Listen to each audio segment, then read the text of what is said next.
ילדים אחרים. כן, המשפחה הזאת מגיעה לכל מקום בעולם. אני חושבת שמאז שאני בקשר איתם, אין שבוע שלם שהם בארץ. הם רק נוסעים לכל משלחת שיוצאת מכאן של משרד החוץ, לכל מקום בעולם שמוכנים לשמוע אותם כשהם מדברים על גן. אני שומעת את אילן מדבר איתך, חנית, ובאמת, אני תוהה עם אנשים בבית, שומעים את זה בגוון הקול שלו. את האושר הזה, הוא היה אדם שבור, הוא היה אבא שבור, וכל שבת שפגשנו אותו בכיכר, הוא באמת...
רגע, זה לא טוב.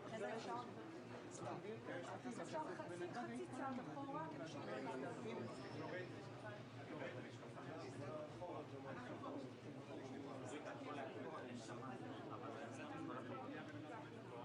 לעבור צד?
היושב-ראש, היושב-ראש,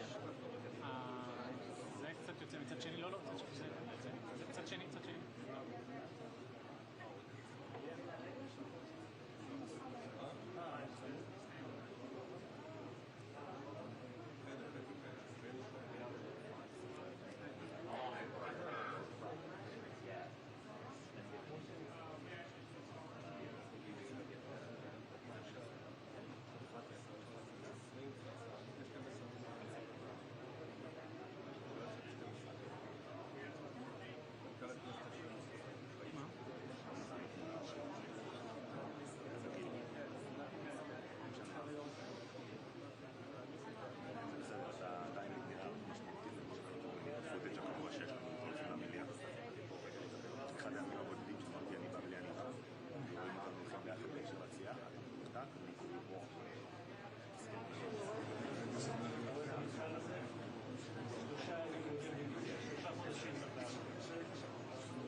Mr. President, Israel-Hamas, Speaker of the Knesset, my partner alone. Welcome to Jerusalem. Welcome to the Knesset. We've been longing for this day. Great honor. Thank you. It's our honor. Pleasure. Thank you very much. You guys know each other. We know each other.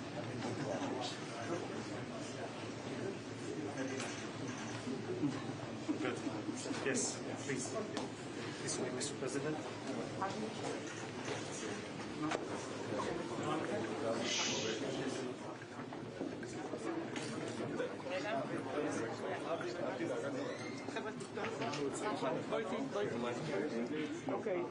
Okay, still. Video.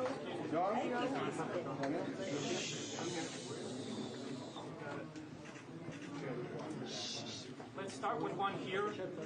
Let's look here first. Now this one. Then here. This one, Avi? And please here. Let's try again.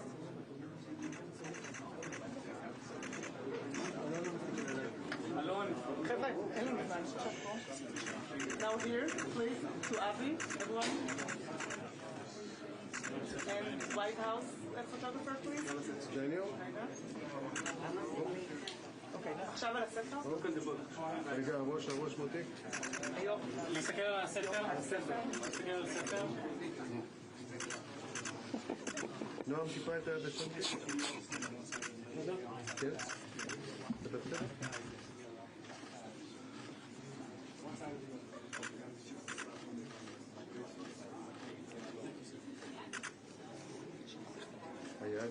היד. Amen to that. We'll be here. Daniel, okay? I'm perfect. You want to lift thing? I'm good. Yes, sir.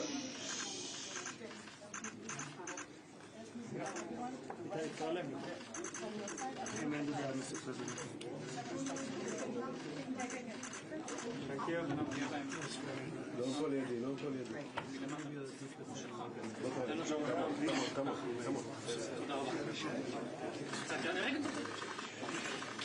אתה מלחיץ פה את כולם. אל תתערב.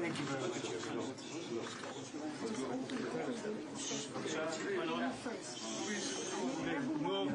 I never want to move. Thank you. Sorry. You're all good.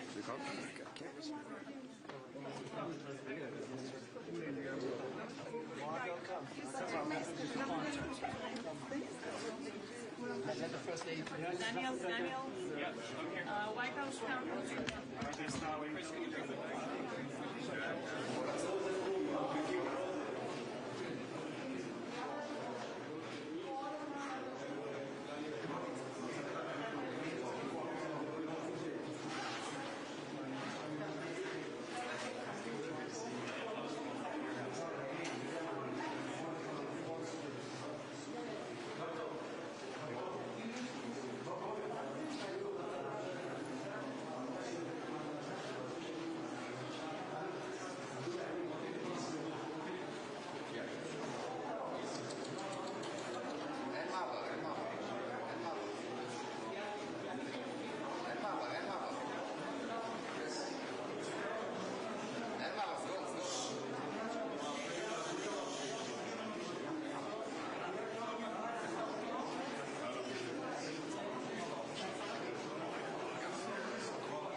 for the people of Israel, Mr. President. Mr. President, will Israel be able to renew the war if Hamas isn't disarmed? Mr. President, can we please get a few words from you?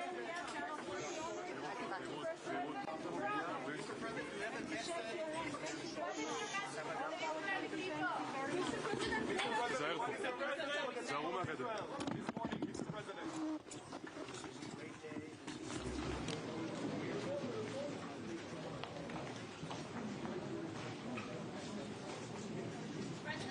What would happen if Hamas does not comply with the... What would happen?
כיף לנו.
Yeah, I think that's good. Yeah. Yeah, I think that's good. Yeah. No. Okay, got it. Oh, and sir, when you put that down on the right side, close. No, yes, the totally closed. Okay, perfect. Thank you. I just wanted to look at. So I want to rotate this a little bit.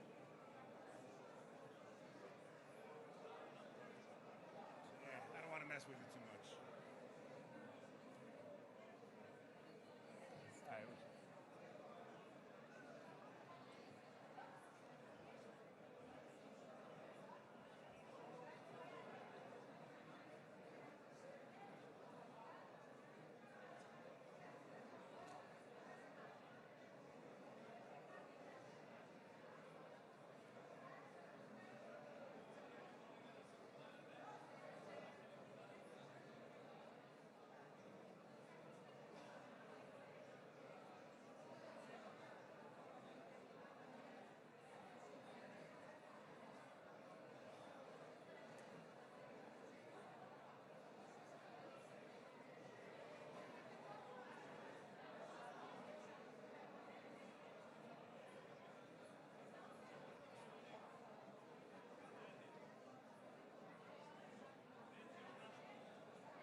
חברי הכנסת והקהל, אנא תפסו את מקומותיכם. אנחנו מתחילים ממש בעוד מספר דקות.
חברי הכנסת והקהל מתבקשים לקום. כבוד הנשיאים, כבוד ראש הממשלה וכבוד יושב ראש הכנסת.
Miriam Edelson there on the balcony.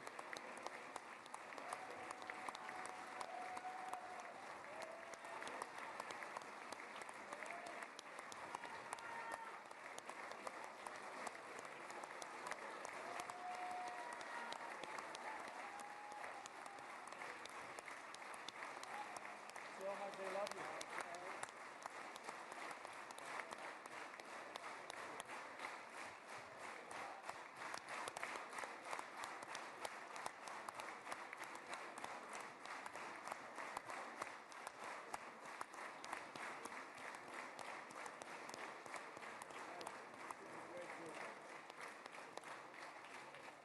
נא לשבת.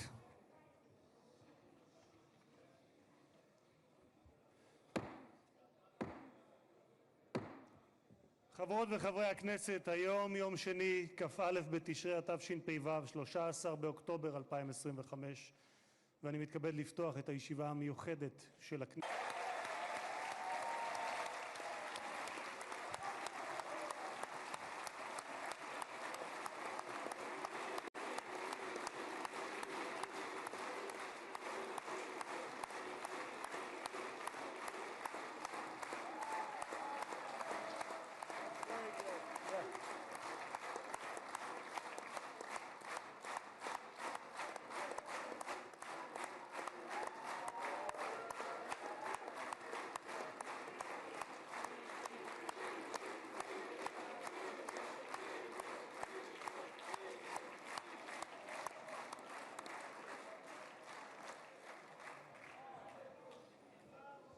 ראש האופוזיציה יאיר לפיד ורעייתו ליהי, שרים וחברי הכנסת, special recognition to Minister Ron Dermer, who led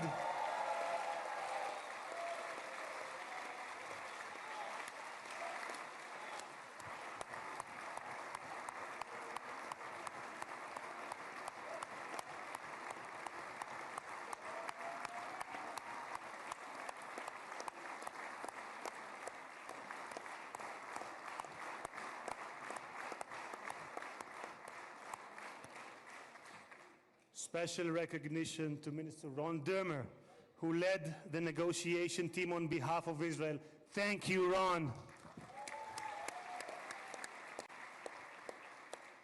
Secretary of State Marco Rubio,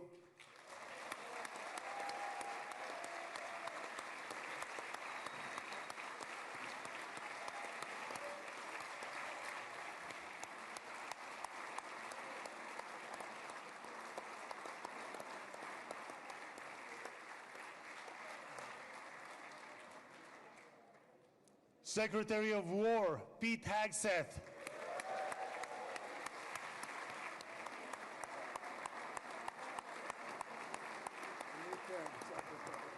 Secretary of War, I like it, I love it. Chairman of the Joint Chiefs of Staff, General Dan Kane.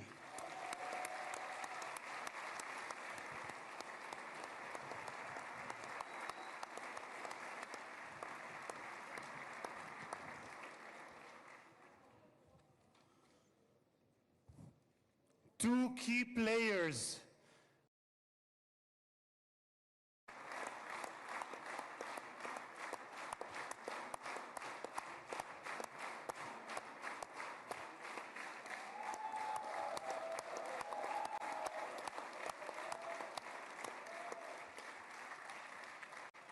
And thank you guys for everything that you have done to bring about this day. Ambassador of the United States to Israel, my dear friend and my absolute favorite rock star, Mike Huckabee. Do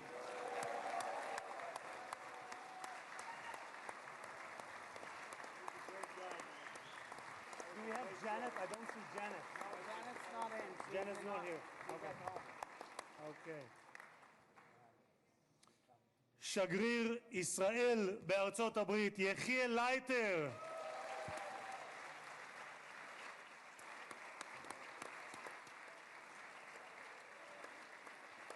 תודה. שגרירים וראשי משלחות זרות, ראש עיריית ירושלים משה ליאון ורעייתו סתווית, סגל א' של המדינה, ראשי גופי הביטחון, אלה שנמצאים איתנו ואלה שבשטח, הרמטכ"ל רב אלוף אייל זמיר,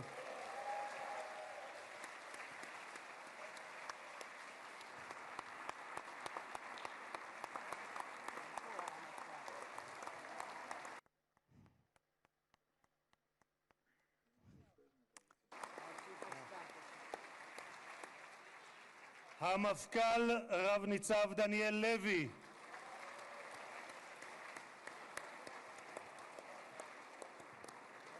נציב שירות בתי הסוהר רב גונדר קובי יעקבי, Mr. Jacobi, he's one of those who is in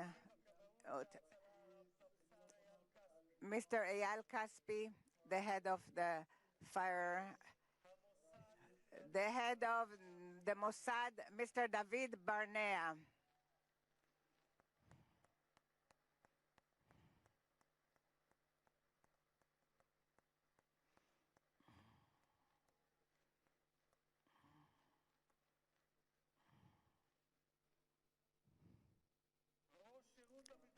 The head of the General Zini, the head of the General Security. Great success to you.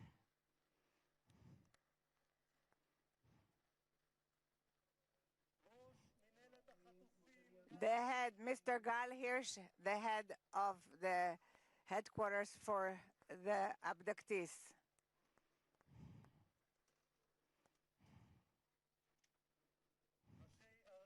Mayors and the local authorities, the chairman of the Knesset who brought about a visit in 3 days, which usually takes 3 months, Mr. Itzik Edry, the secretary of the Knesset, the legal counsel of the Knesset, and the head of the Knesset, members of the management of the Knesset, families of the bereaved, families of the abductees.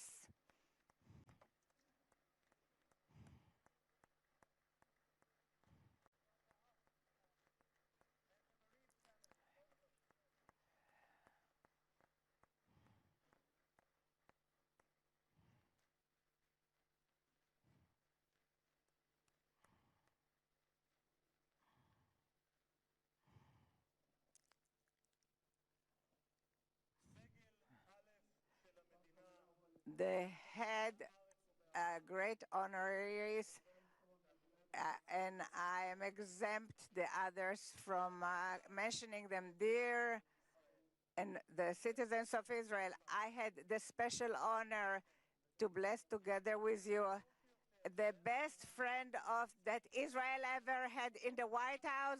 Welcome to Israel. Welcome to the Knesset, the President Donald J. Trump.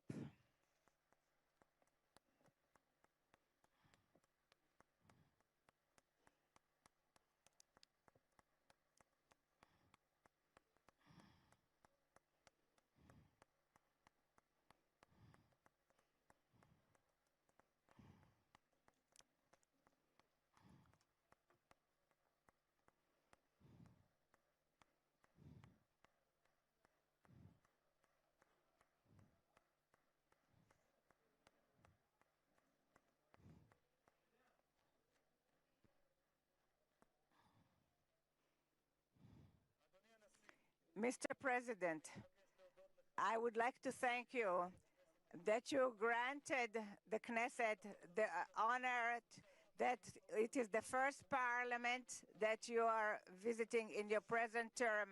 In the Jewish tradition, we are used to bless you, the one who gives us the honor. Thank you very much, Mr. President, President Trump. Honorary President, 2,000 years ago, we were exiled from our homeland, but in all the diaspora that we lived by, we never forgot Jerusalem, the beating heart of the Jewish people, since it's for which we prayed for year after year. And 7 years ago, it was you, President Trump, that in the name of the United States, you recognized Jerusalem as the capital of Jerusalem. You executed a promise that many other presidents promised. You transferred the embassy to Jerusalem. Thank you very much, President Trump. Thank you very much, President Trump.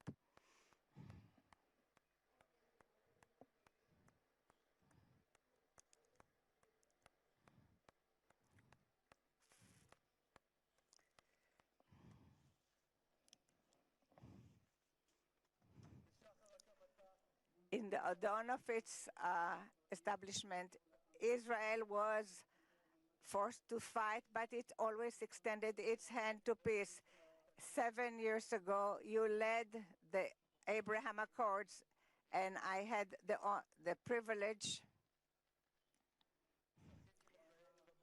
to serve in this government that signed it, and it was very meaningful for me because 2.5 years ago, I was the first head of the Knesset that was invited to speak in a parliament of Arab country, and it was in the country of Morocco, where my parents came from.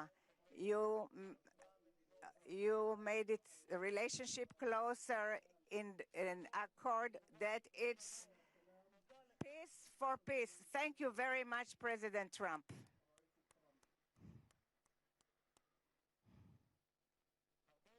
Many years before your first term, already in 2011, you identified this danger of nuclear Iran. Our nation's national security interests. We can't allow Iran to go nuclear. איום על ארצות הברית משמעו איום על העולם החופשי כולו. העקבית ששמה את Your continued that you put America first, but not America alone. Do you brought with you to the White House in your 2 terms? 4 months ago, after Prime Minister started Rising Lion, you You started the Midnight Hammer, which was a very brave action that there was nothing like it until you arrived at the White House. Thus, Mr. President, you prevented a nuclear holocaust that Iran wanted to bring about to the world. A country in its parliament, its elected officials cry death to America and death to Israel. And today we can say to the Ayatollahs, rule in Iran will not have nuclear power. Thank you, President Trump.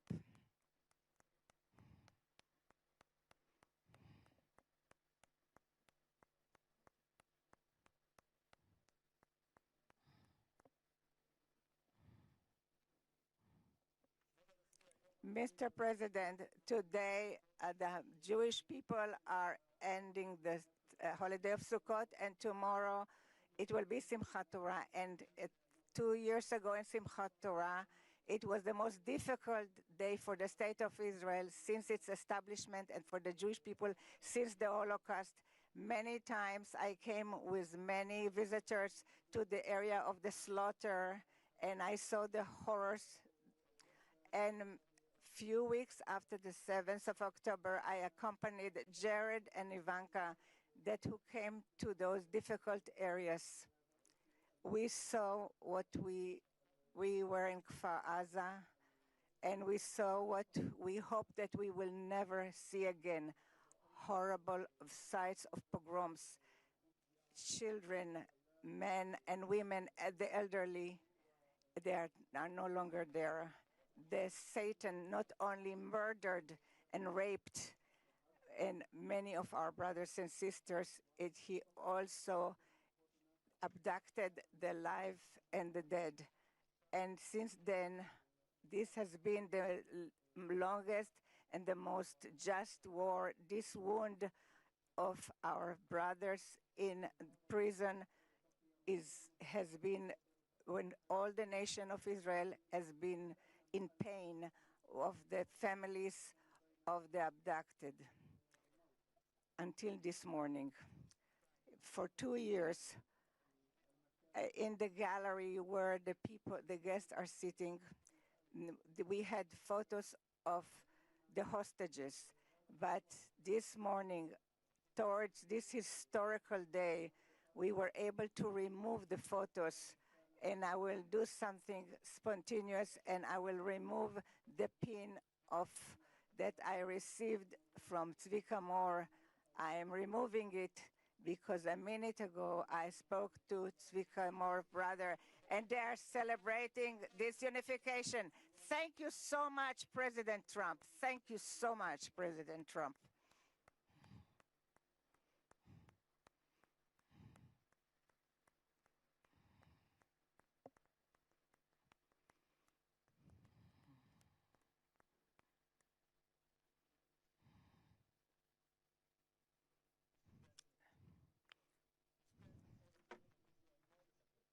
Other American president, but as a giant of Jewish history, one for whom we must look back 2.5 millennia into the mists of time to find a parallel, Cyrus the Great. You, President Donald J. Trump, are a colossus who will be enshrined in the pantheon of history. Thousands of years from now, Mr. President, the Jewish people will remember you. We are a nation that remembers.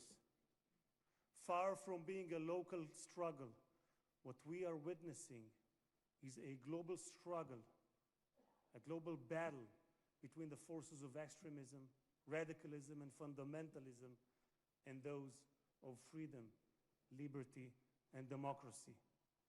What the world needs now is not appeasers who feed the crocodile in the hope that they will be eaten last, like the kind we have seen recently at the UN General Assembly. And by the way, President Trump, your team has checked the teleprompters. It is working beautifully. What the world needs now are more leaders who are brave resolute, strong, and bold. The world needs more Trumps.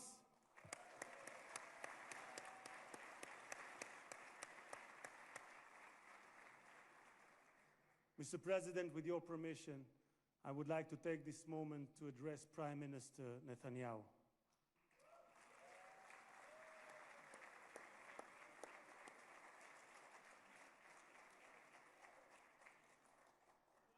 ראש הממשלה, תודה, ראש הממשלה עמד... Mr. Prime Minister, the last few years, you faced great pressures. Steve Witkoff, the special envoy that fought along with you to return the hostages, said about you, the most difficult work was that of the Prime Minister. It was the Prime Minister who had to take hard decisions, how much we have to be hard towards Hamas and when we have to be more moderate. But the truth now that looking backwards, we wouldn't have reached this point if the Prime Minister Netanyahu wouldn't have acted the way he acted.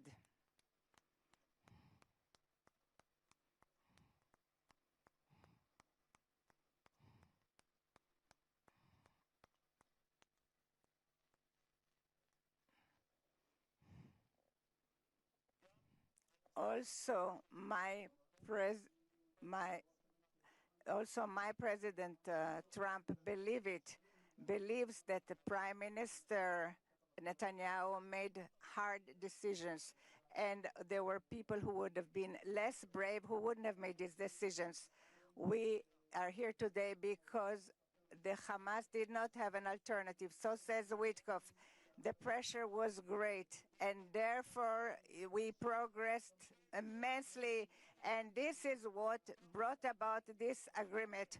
This is what the envoy Witkoff has stated. Mr. Prime Minister, yesterday, on his way to Israel, the President Trump, that you are the right person at the right time, and I'm proud to say here in front of the whole world that thanks to you, we achieved the great things that we have achieved. Thank you so much, Mr. Prime Minister.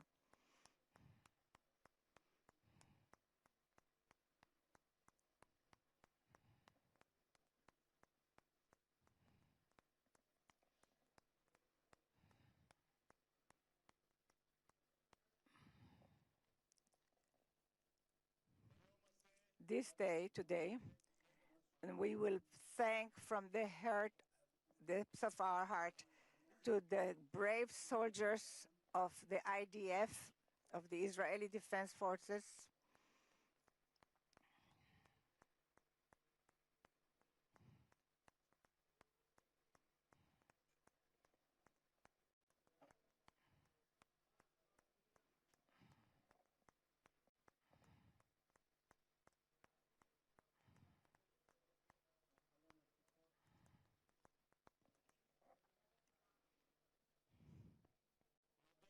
We will thank to the IDF brave soldiers who fought like lions and endangered their lives in order to protect the state of Israel. Many of them sacrificed their lives for the country that bows its head. Their blood did not die in vain, because with their heroism they brought this state, and their names will be inscribed forever in the hearts of the nation. President.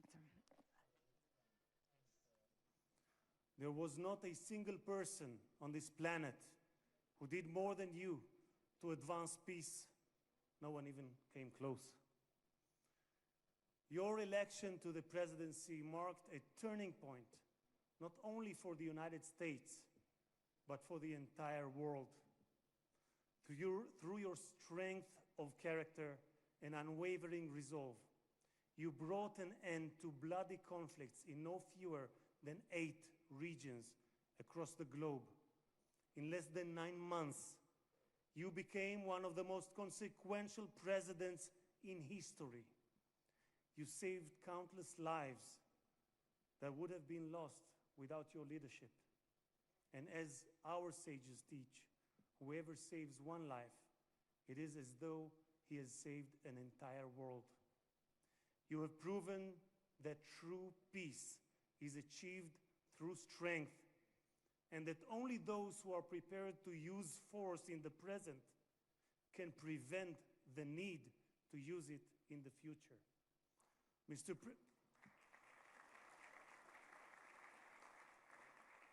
President, you, more than any other individual, are deserving of the highest recognition for your efforts in promoting peace.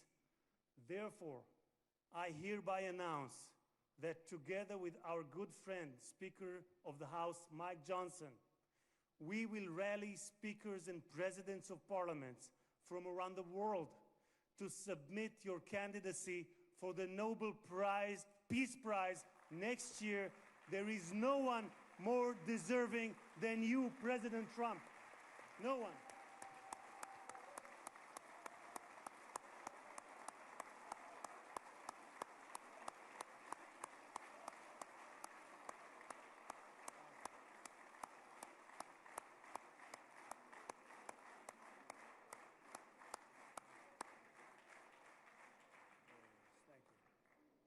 אדוני הנשיא, אנחנו ניצבים בפני ההיסטוריה ברגע... Mr. President, we are confronting history. It is a very exciting day for the citizens of Israel, a day that we all wished for. In the Jeremiah, it says that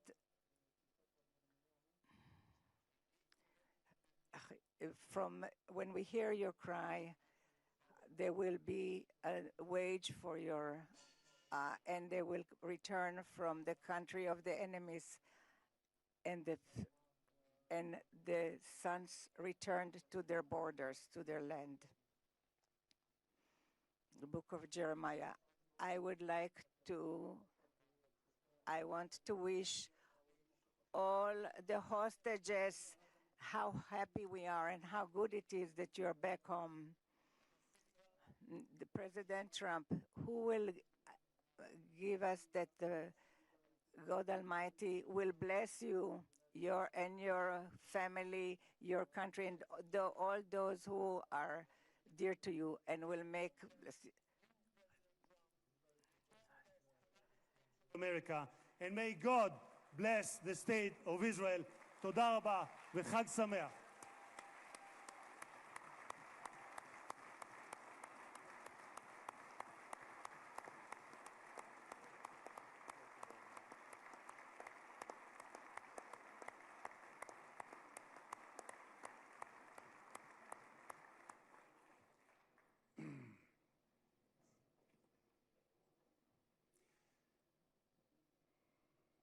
אני מתכבד להזמין כעת את ראש הממשלה.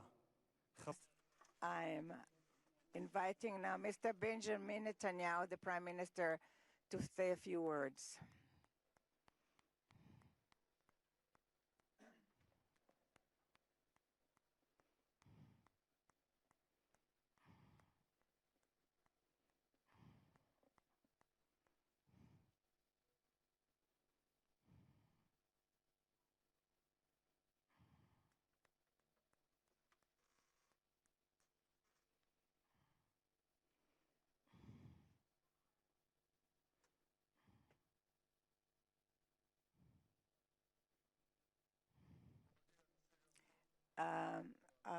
President Herzog and his wife Michal, and the great honorary guests, and headed by our great friend, the President of the United States, President Donald J. Trump.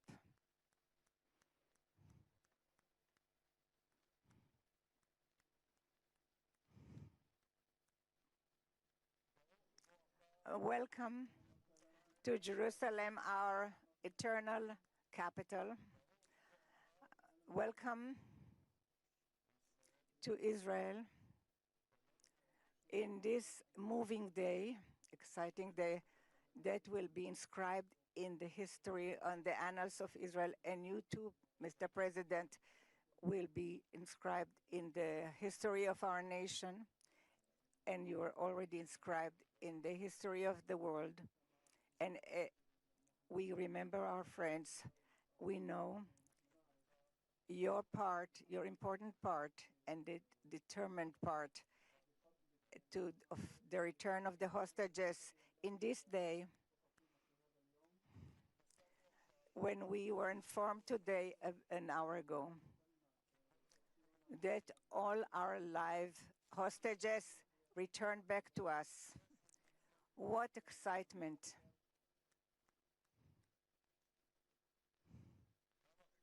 How long we've waited for this moment, and we have committed to return everyone. And I want to thank you personally and on behalf of the whole nation. Thank you, Mr. President, President Trump. Thank you, Mr. President.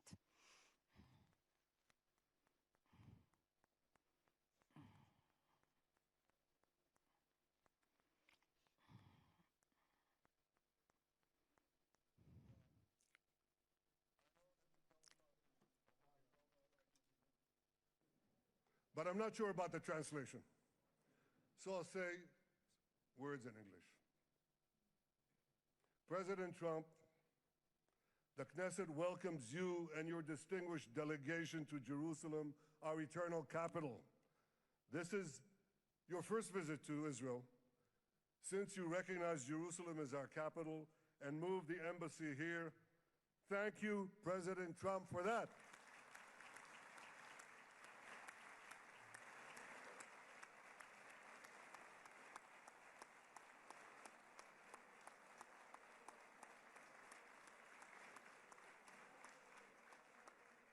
There are many other reasons to thank you since your last visit here.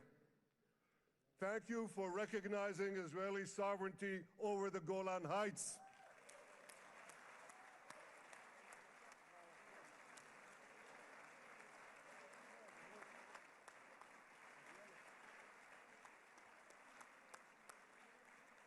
Thank you for standing up to the lies against Israel in the United Nations.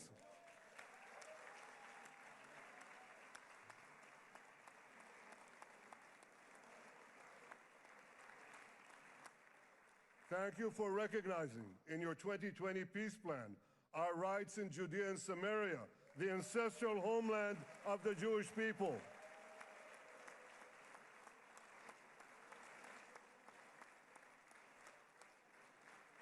Thank you for brokering the historic Abraham Accords. Avraham, Eskemei Avraham.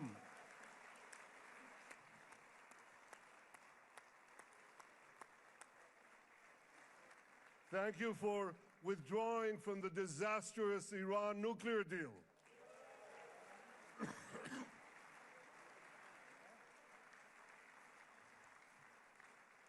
Thank you for supporting Operation Rising Lion and for your bold decision to launch Operation Midnight Hammer. Boy, is that, you got to hear this.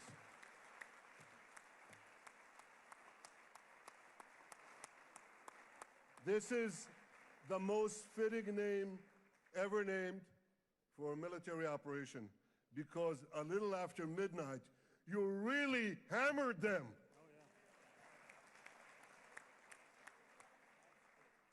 My friends, this is only a partial list, but it's enough to affirm what I've said time and again. Donald Trump is the greatest friend that the state of Israel has ever had in the White House.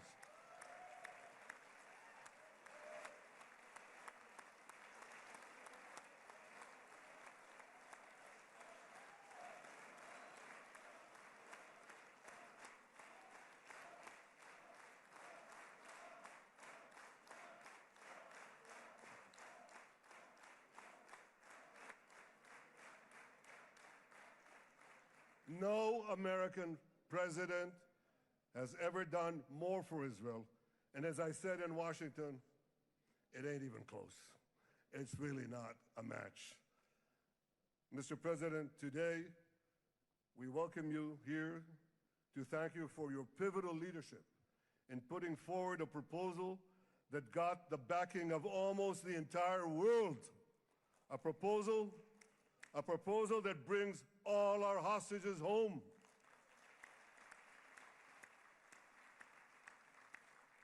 A proposal that ends the war by achieving all our objectives.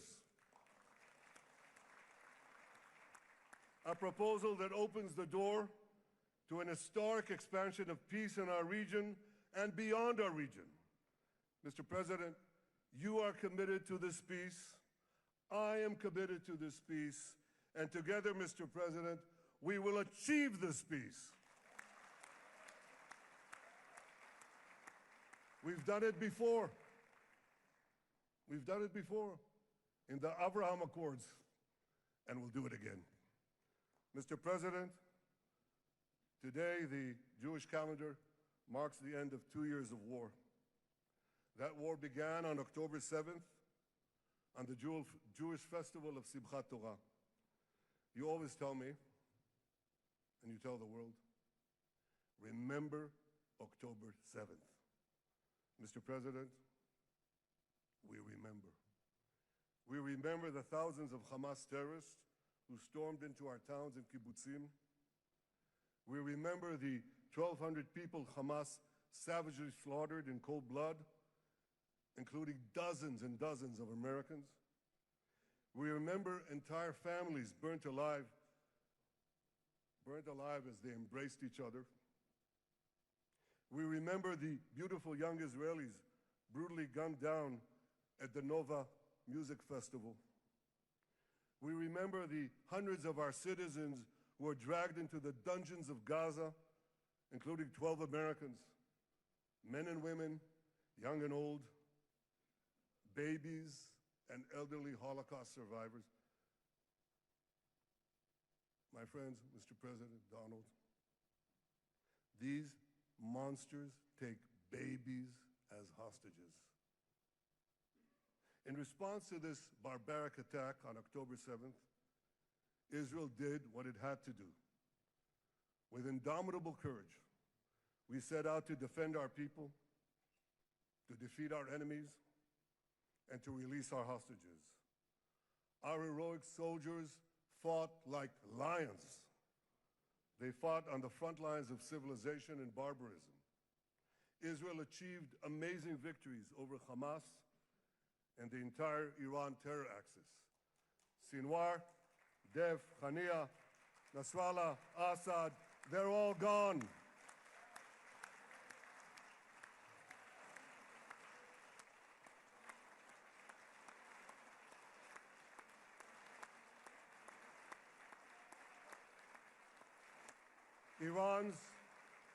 Iran's nuclear weapons and ballistic missile program, with your enormous help, Mr. President, rolled back. Half the Houthi leadership wiped out. But the price of this victory, the price of these victories, has been heavy. Nearly 2,000 of Israel's finest were lost, nearly half in battle. They left behind parents, spouses, siblings, and children. Their love and laughter, their promise and potential were lost forever. To the families of our fallen fighters, many of them are here, I say, I know the depth of your pain. I know the inconsolable grief that will accompany you for the rest of your lives. The state of Israel bows its head in eternal gratitude to our fallen heroes. Because of these heroes, our nation will survive. Because of these heroes, our nations will thrive. And because of these heroes, our nation will have peace. Mr. President, thousands of our brave soldiers were also wounded, suffering terrible blows to body and soul. Brave soldiers like Ari Spitz, Ari is an American.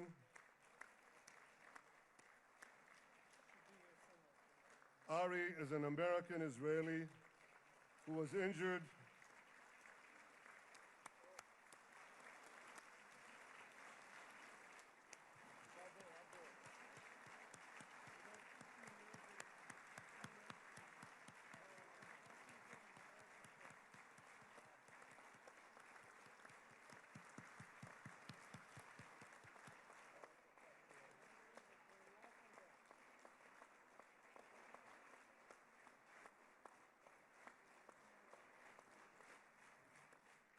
Ari is an American Israeli who was injured in Gaza while searching for Hamas terrorists and weapons. 2 of Ari's comrades were killed in this action, and 10 were injured. Ari was presumed dead, but made a miraculous recovery despite losing 3 limbs. Ari, stand up for a minute alone. Stand up. There you go. There. Ari. Ari, you are the spirit of Joshua. You are the spirit of David. You are the spirit of the Maccabees. You are the spirit of Israel. I salute you. We all salute you.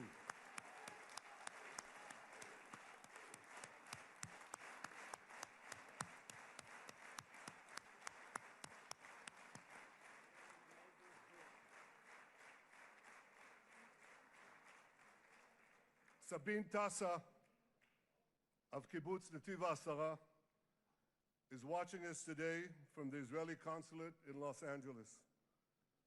Sabine lost her husband and her oldest son on October 7th.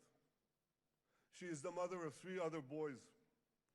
2 of them, Koren and Shai, witnessed their father jump on a Hamas grenade to save his 2 sons. We all saw the film of those 2 boys crying out in pain, "Father is dead. Why? Why did God save me?" Mr. President, my friend Donald, I've seen some very tough things in my life. But I couldn't bring myself to watch those boys suffering again. So I didn't see this film except once. Yet Sabine, their mother, has had the strength and fortitude to show this film across the world. And my wife Sarah and I asked her, "Sabina, how do you do it? Why do you do it?" And she answered, "I do it to show the entire world the monsters Israel is fighting and the justice of our cause." This is what she's doing once again in Los Angeles.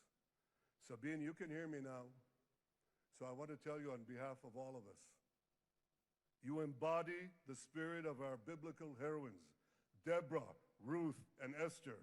You too are the spirit of Israel, and we all salute you.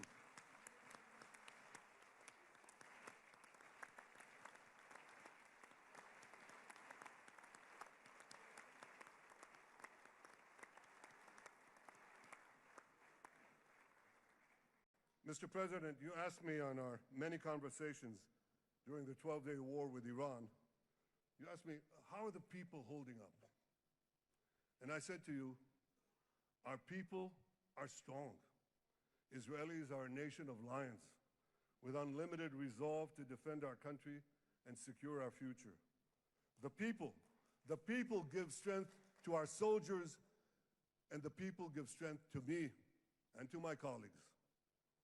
The Jewish people have risen from the ashes time and again, but when we formed the State of Israel and the Army of Israel, we pledged never again would be defenseless against our enemies. And that resolute strength not only assures our survival, it assures our future, it assures peace. We have paid a high price for this war.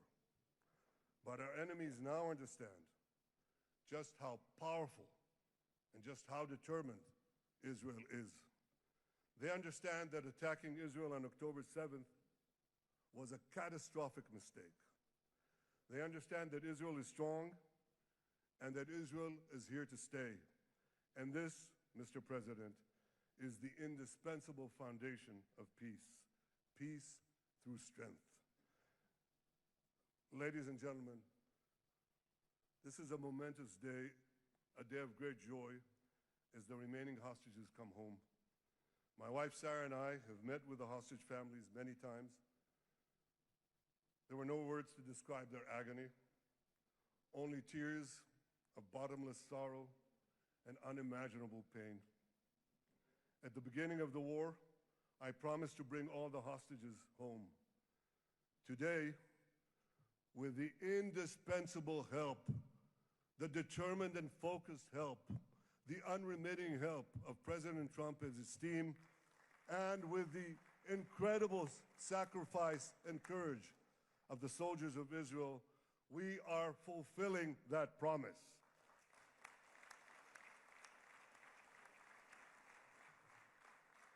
It has been a long journey to get here. In the first week of the war, our brave soldiers put military pressure on Hamas, and the international community put diplomatic pressure on them. This enabled us to secure the release of over 100 hostages. In heroic rescue attempts behind enemy lines, Israel's special forces rescued 8 live hostages and brought back the remains of dozens more. But as time went on, we all know what happened. The diplomatic pressure was turned on its head. More and more governments bought into Hamas's false propaganda. More and more governments succumbed to anti-Semitic mobs in their own countries. They just turned on Israel. They called for us to surrender to Hamas demands, just leave Gaza immediately, they said, end the war without committing to disarm Hamas, without committing to demilitarize Gaza. Had Israel succumbed to those demands, not only would Sinwar, Nasrallah, Assad, and Iran's missile and nuclear program remain intact. Not only that, because in no time, the Hamas killers would be back on the border fence, ready to repeat the horrors of October 7th again and again, as they vowed to do. But just at that point of maximum pressure on Israel, a man named Donald J. Trump was elected President of the United States.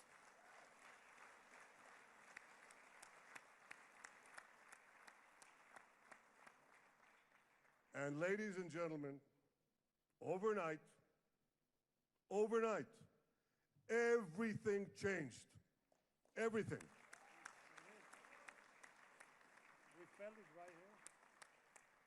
Mr. President, thanks to your unequivocal backing of Israel, we secured a second hostage deal within weeks of your election. And in the months that followed, we worked closely together to forge a path to bring the remaining hostages home and end the war. End the war in a way that ensures the disarming of Hamas, the demilitarization of Gaza, and that Gaza would never again pose a threat to Israel. 2 months ago, you fully backed my decision to send the IDF into the last Hamas stronghold in Gaza City. You shared my view that this military pressure would help free the hostages. And despite all the criticism, all the naysayers, we were right. Hamas caved in. And 2 weeks ago, you succeeded in doing something miraculous. You succeeded in doing something that no one believed was possible. You brought most of the Arab world. You brought most of the world behind your proposal to free the hostages and end the war. I want to thank Steve Witkoff, Jared Kushner, and Ron Dermer for their great contribution to this effort.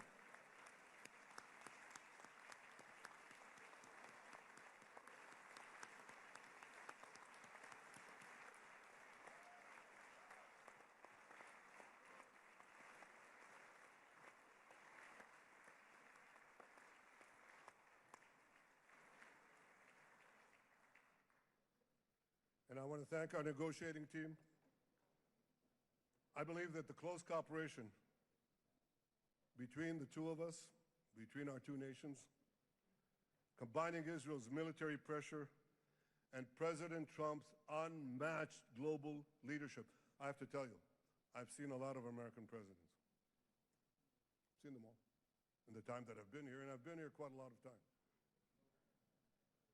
I've never seen anyone move the world so quickly, so decisively, so resolutely as our friend President Donald J. Trump.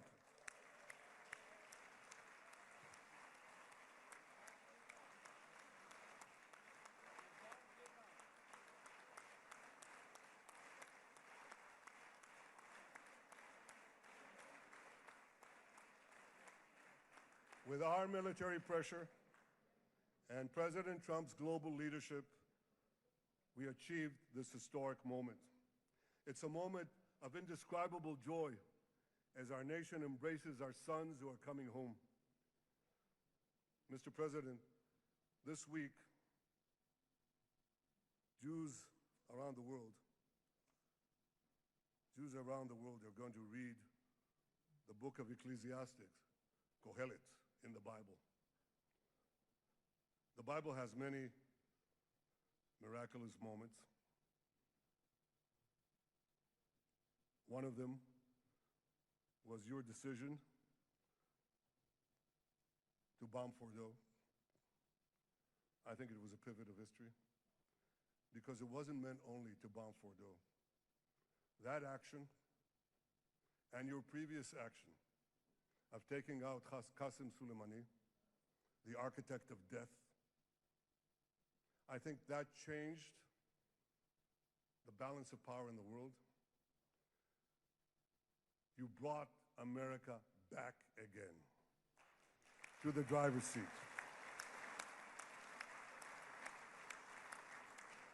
Now, I said that we're going to read this week the book of Ecclesiastes. It's not a book of action. It's a book of meditations, of thought, a perspective on life and on death. And in this book, we read the immortal words of King Solomon.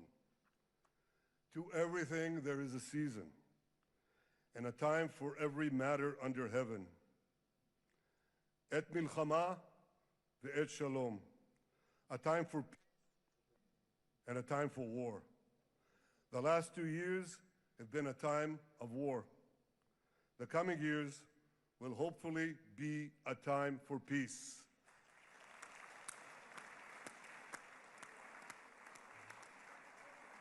Peace inside Israel and peace outside Israel.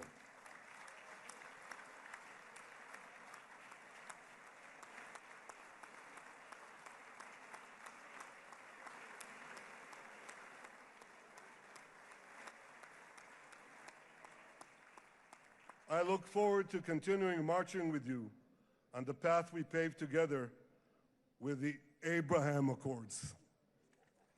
Under your leadership, we can forge new peace treaties with Arab countries in the region and Muslim countries beyond the region. Abraham's children will work together to build a better future, a future that will unite civilization against barbarism, light against darkness, and hope against despair. And my friends, I believe that with President Trump's leadership, this will happen a lot faster than people think.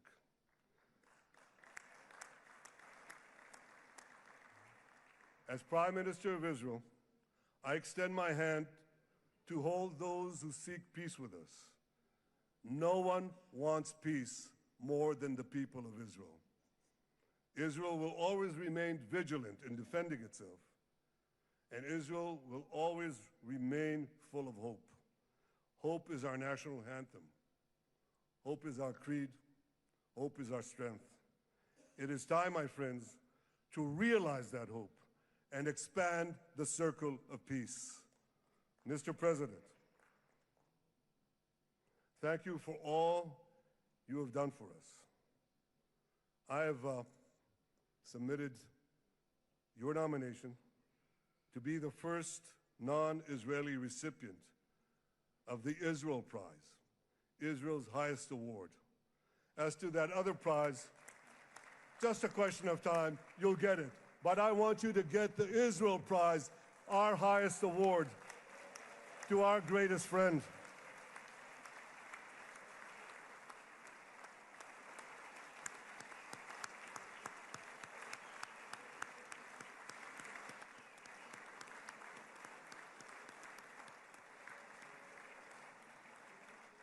When others were weak, you were strong. When others were fearful, you were bold. When others abandoned us, you stood by our side. On behalf of the government and people of Israel, I thank you for your extraordinary friendship. Thank you for helping bring our hostages home. Thank you for supporting Israel's march to victory. Thank you for paving a path to peace. מכובדי נשיא ארצות הברית, ידידי דונלד. Honorary President, welcome to Israel. Welcome to Jerusalem. Welcome in this exciting day that brought us to this day.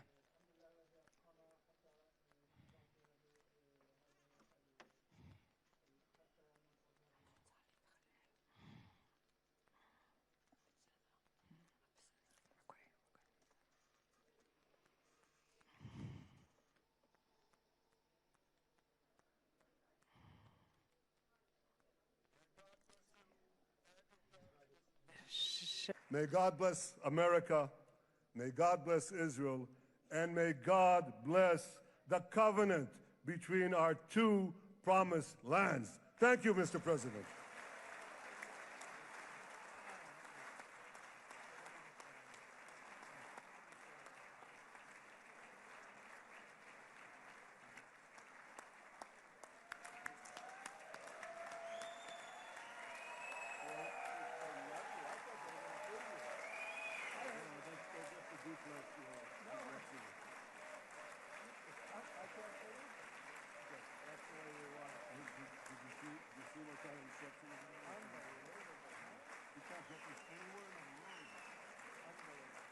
But you'll get it in the morning.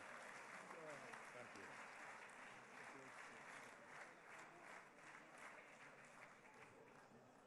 The president.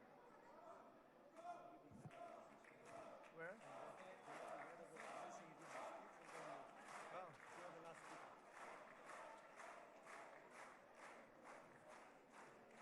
Come on up, opposition. Come on, opposition. Yeah, okay.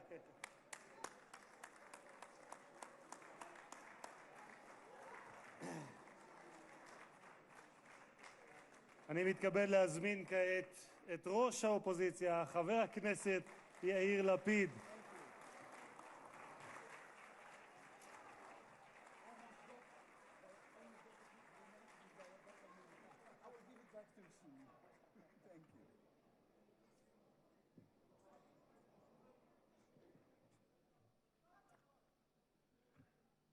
Mr. Speaker, members of Knesset, ministers, President Herzog, Prime Minister Netanyahu, distinguished guests, Your Excellency, President Trump. For 2 years, we waited for this moment. 2 years of sleepless nights, 2 years without air in our lungs. Our eyes are filled with tears today. Our hearts are filled with gratitude. Our children are coming home.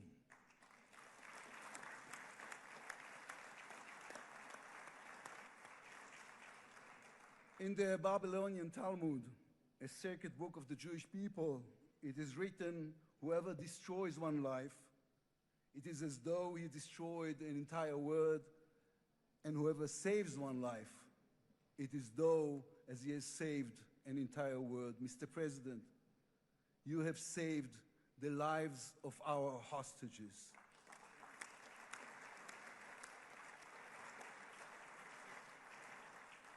But you saved so much more. You have saved the souls of the bereaved whose loved ones now will be brought home for burial.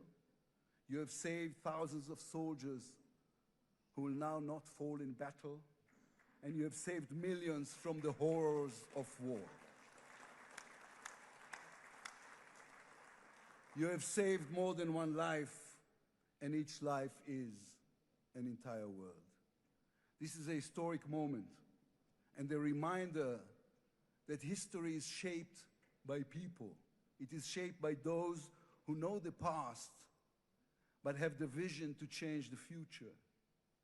When you were elected, you declared that you would be the president of peace. You have kept your word.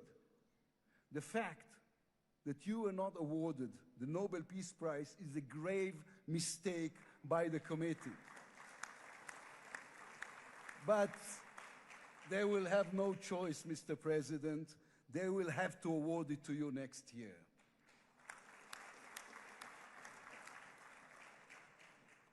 Peace will not come by waiting. It will come by building, by reaching out, and by daring once again to believe. You, Mr. President, have done the unimaginable. We will be eternally grateful. But we also need to take responsibility. The destiny of Israel will always be written by the people of Israel. We must now prove ourselves worthy of what has been achieved.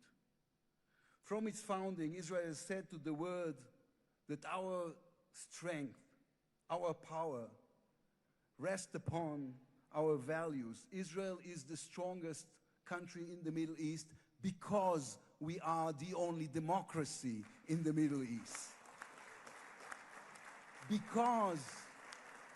Because we believe in the principles laid in our Declaration of Independence, which says Israel will ensure complete equality of social and political rights to all its inhabitants.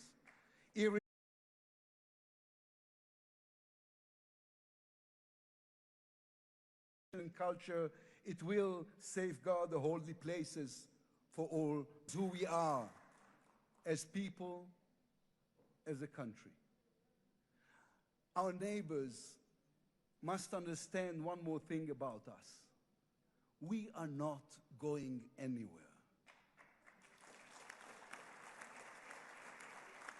The Middle East is our home. We are here to stay.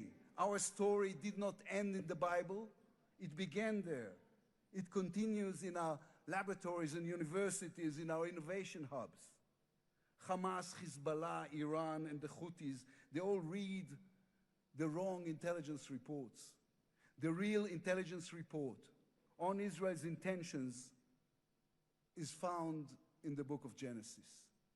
And I will give you and your descendants after you the land of Canaan for an everlasting possession. We call upon the nations of the Islamic world and all our neighbors, Saudi Arabia, Syria, others. We are here to stay. We can do great things together. Come and talk to us. Mr. President, you are the one who can make it happen as you did with the historic Abraham Accords. Then too, no one believed it was possible. Then too, you imposed your vision on everyone. While others spoke of difficulties, you created opportunity. You can be the one to bring the next wave of peace. The people of Israel support this. They want this. We are ready.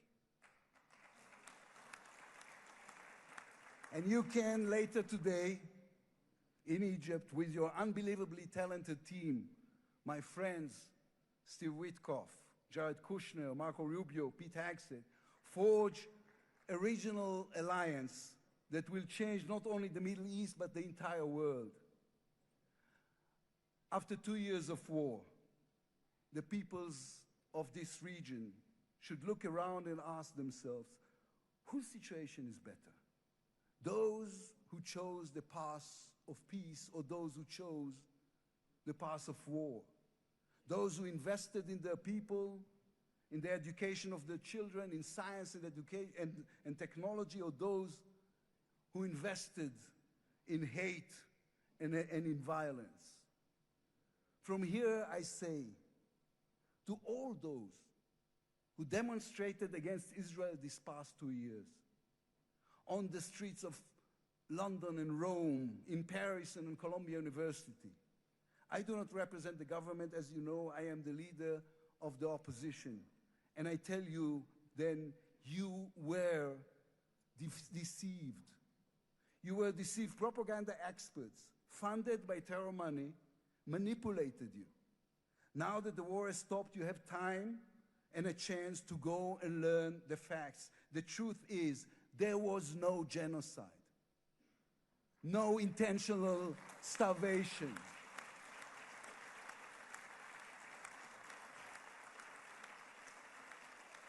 The truth is, there was an army and a country fighting in the most complicated conditions imaginable against terrorists who send their own children to die for a follow-up, who use their own children as human shields. The truth is that a democratic state was attacked by a fanatical terrorist organization. 1,200 people were killed in one day, women were raped, babies were burned alive. And all that, on all the while, they played with your minds, selling you the absurd idea that supporting Islamic terror is somehow a liberal value. There is good and evil in this world. When you stand with Hamas, you stand with evil. When you stand with Hezbollah, you stand with evil. When you stand with the Iranian regime, you stand with evil. When you stand with Israel, you stand on the side of justice.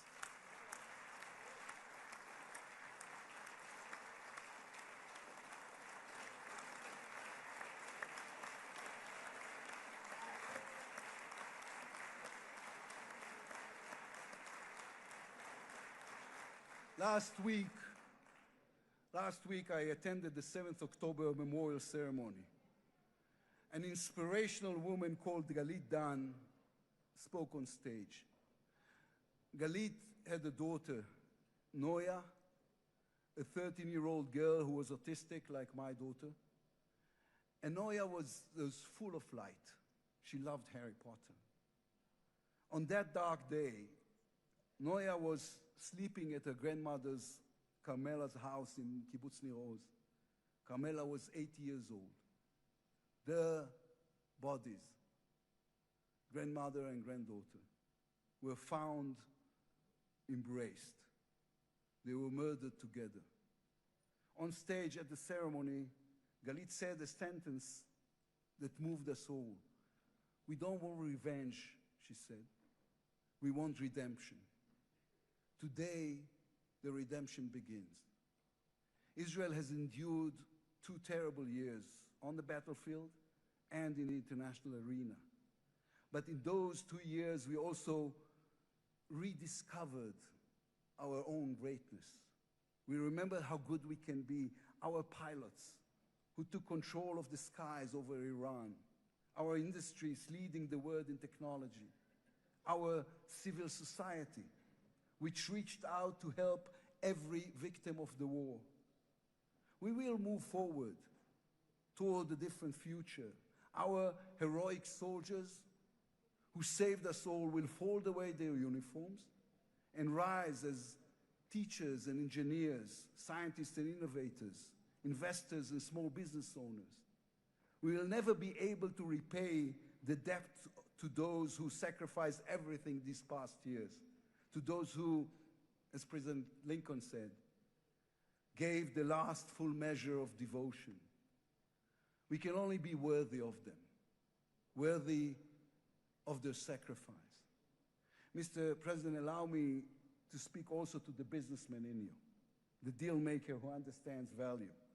If there were one stock in the world I would invest in today, it is the State of Israel. If there were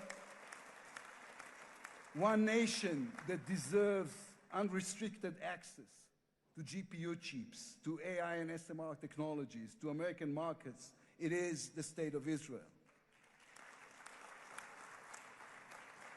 Israel's future is intertwined with our eternal alliance, our strategic and moral covenant with our greatest friends, the United States of America. This war is over. We will always need to stay vigilant, to guard against those who seek our destruction. But the state of Israel is about to reinvent itself. The challenges ahead demand not only strength, but a new vision. It's time to take a new path, to be a nation that is advanced and thriving and peace-seeking. We have waited for this moment, for the end of the war, for the return of the hostages, for the chance to rechannel our grief and loss into the energy needed to rebuild our nation. Thanks to you, Mr. President. Thanks to our soldiers, our lions. Thanks to the millions of great Israeli patriots who filled the streets and the square and never, not for one moment, gave up on the hostages.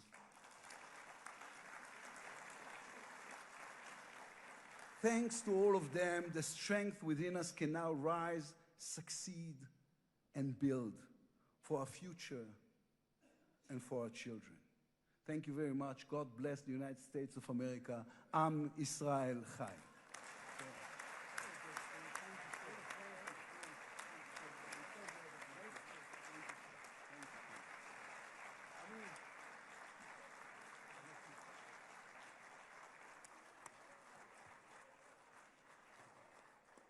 אני מודה לראש האופוזיציה.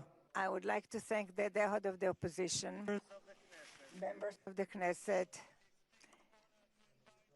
President of the United States of America, His Excellency Donald J. Trump, to address the Knesset.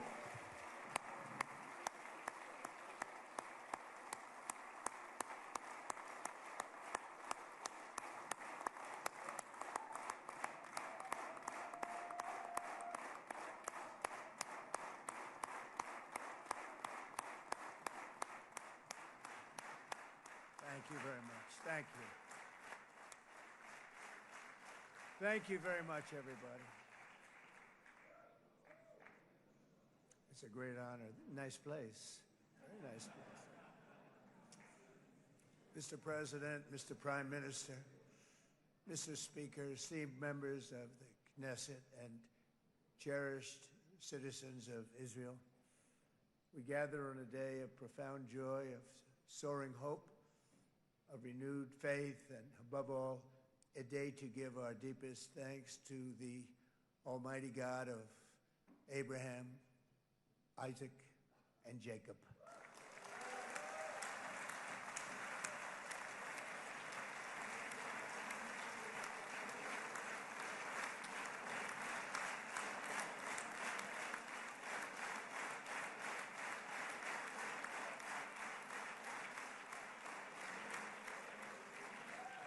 After 2 harrowing years in darkness and captivity, 20 courageous hostages are returning to the glorious embrace of their families, and it is glorious. 28 more precious loved ones are coming home at last to rest in this sacred soil for all of time. And after so many years of unceasing war and endless danger, today the skies are calm, the guns are silent, the sirens are still, and the sun rises on a holy land that is finally at peace, a land and a region that will live, God willing, in peace for all eternity.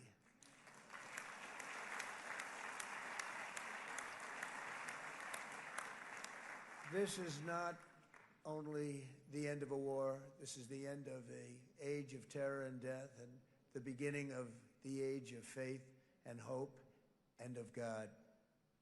It's the start of a grand concord and lasting harmony for Israel and all the nations of what will soon be a truly magnificent region. I believe that so strongly.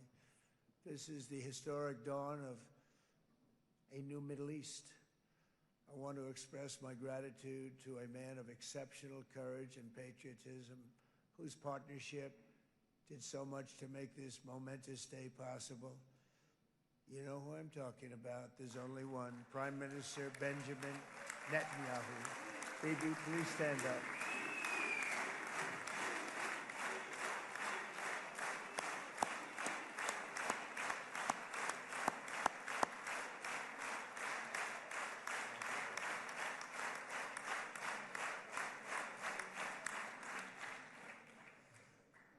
And he is not easy, I want to tell you.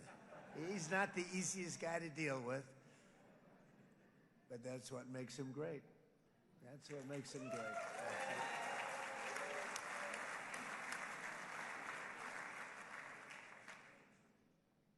Thank you very much, baby. Great job.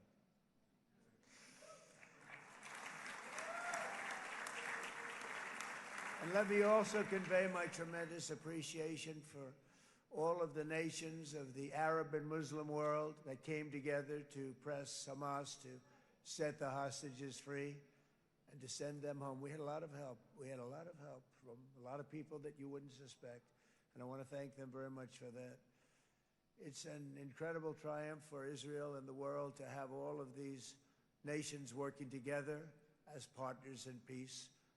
And it's pretty unusual for you to see that, but it happened in this case. This was a very unusual point in time, a brilliant point in time. Generations from now, this will be remembered as the moment that everything began to change, and change very much for the better.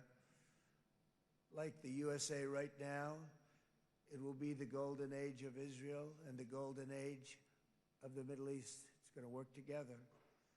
I'd like to thank several great American patriots for their invaluable help in getting something done that almost everyone thought was absolutely impossible. We were wasting our time. So many people said, "You're just wasting your time." But we weren't, because we had talented people working with us, and we had people that loved your country, and frankly, people that loved the region. They loved the Middle East. I want to thank my friend Steve Witkoff.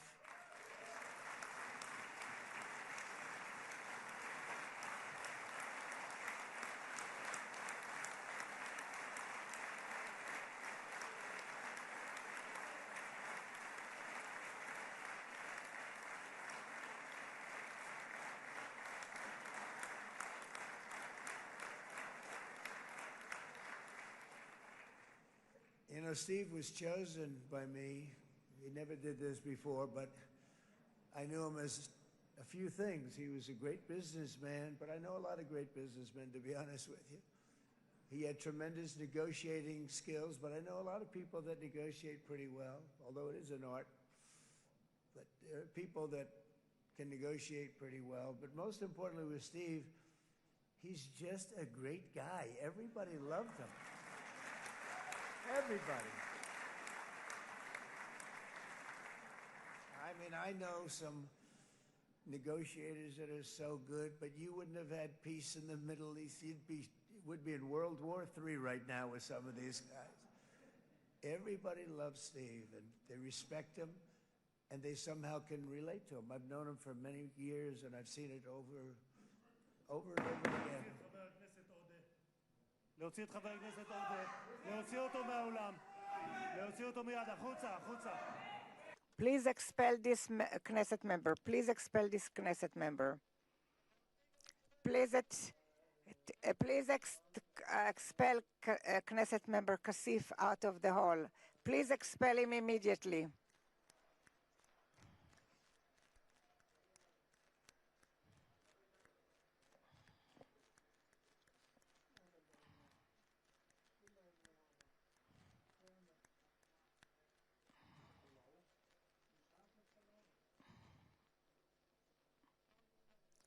And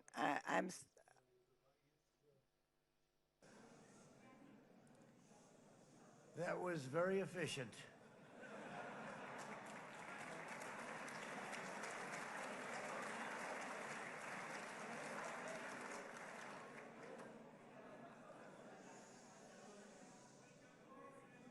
So back to Steve. He's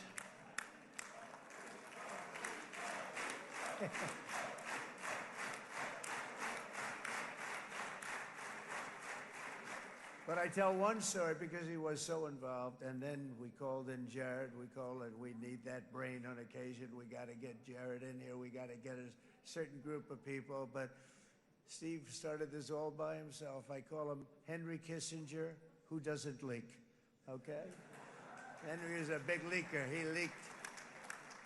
Steve doesn't leak. Steve just wants to get the job done. He wants to do what's right. But I'll give you just a quick story because, as you know, he's working on the war with Russia and Ukraine, a war that would have never happened if I were president. A shame. 7,000 young soldiers a week are being killed. More than that this last week. It's a shame that it never happened. But it did happen, and we won the race, and I took over this horrible war that's been raging, and I thought it would be easily settled. I thought it was a hell of a lot easier than doing what we just did very successfully with Israel and a lot of other people. But this came first, and we'll get that one. But I set up a meeting for him to meet with President Putin, thinking it would be a 15 or a 20-minute meeting. Steve had no idea about Russia, had no idea about Putin too much, didn't know too much about politics, wasn't that interested. He was really good at real estate, but he had that quality that I was looking for, and I didn't see it around in too many ways. And I set up the meeting with Putin, and I called. I said, is Steve finished yet? That was about a half an hour into the meeting. No, sir, he's not. He's still inside. This is in Moscow. I said, well, how's he doing? I don't know, sir. He's still inside. I called up an hour later. Let me speak to Steve. Sir, he's still with Putin. He's with President Putin. I said, wow, that's a long meeting, 1 hour. I called up an hour later. He was still with Putin. 3 hours later, he was still with Putin. 4 hours later, he started to get the word that he was going to be coming out soon. And in 5 hours, he came out. I said, what the hell were you talking about for 5 hours? And he says, just a lot of interesting things. We're talking about a lot of interesting things, including what he went in there for, but you can't talk about it for 5. You can talk about it for a certain period of time, and you know what you're getting. But that's a talent. That's a talent where you can do that. Most people I'd send in, number one, they wouldn't be accepted. Number two, if they were, the meeting would last 5 minutes, and that's what happens with Steve. Everybody loves him. They love him on this side. They love him on the other side. And he really is. He's a great negotiator because he's a great guy. So thank you very much, Steve, very much.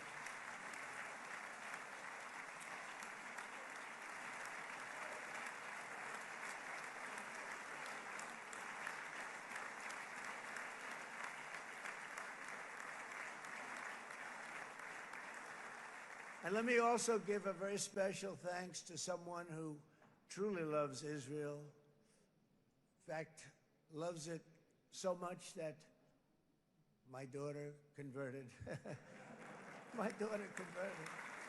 I didn't know this was going to happen. And Ivanka's here.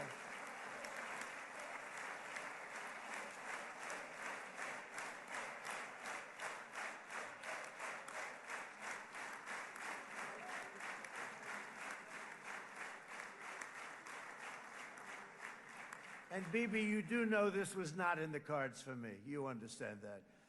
And she is so happy, and they are so happy. At least I think they're happy. If they're not, we have a big story, right? No, they have a great marriage, and they get along great. They're best friends. They have a very special relationship. But Jared has been so helpful. He really did something very special. He established the Abraham Accords with a group of very wonderful people. I like calling it the Avraham Accords because people that, right? Avraham. It's so cool. It's so much sort of nicer, you know, the Abraham versus the Avraham.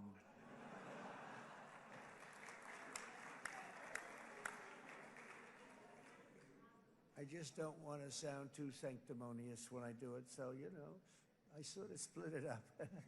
This way we keep everybody happy. But we have some very great talent, and they have no excuses for anything that's taken place because we had some unbelievably good people working on this. And then you're going to add a man named Marco Rubio, who is also here. That's right.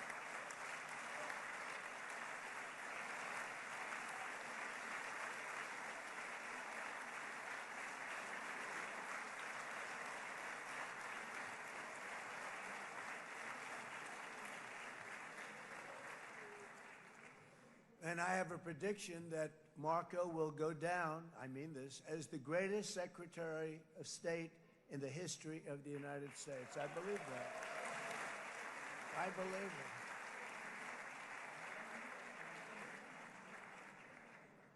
it. And he and I, you know, we really fought it out.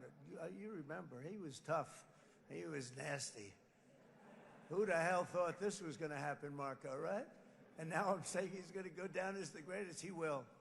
He was always smart and sharp, and people respect him. And then we have somebody who's young, but an unbelievable leader. I saw it a long time ago, and he's turned out to be even better than we thought. Right, Susie? I think even better.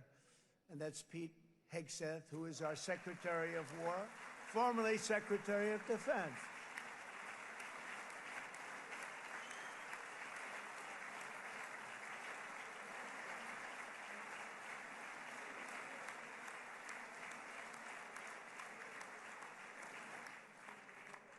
And as you know, we decisively won World War I.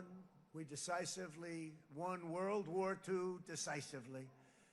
And everything in between and everything before it, we won everything. And then they had the brilliant idea of changing the name from war, you know, it was war, to defense.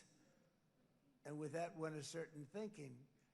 And we fought in a very politically correct way after that. We always had the strongest military, and now we have a stronger military than we've ever had before. Because of my first term, I've totally rebuilt the military, every aspect of it. But we have, if you think, we settled 8 wars in 8 months. I'm now including this one, by the way, if that's okay. They may say, well, that was quick. Because yesterday I was saying 7, but now I can say 8. The hostages are back. The hostages are back.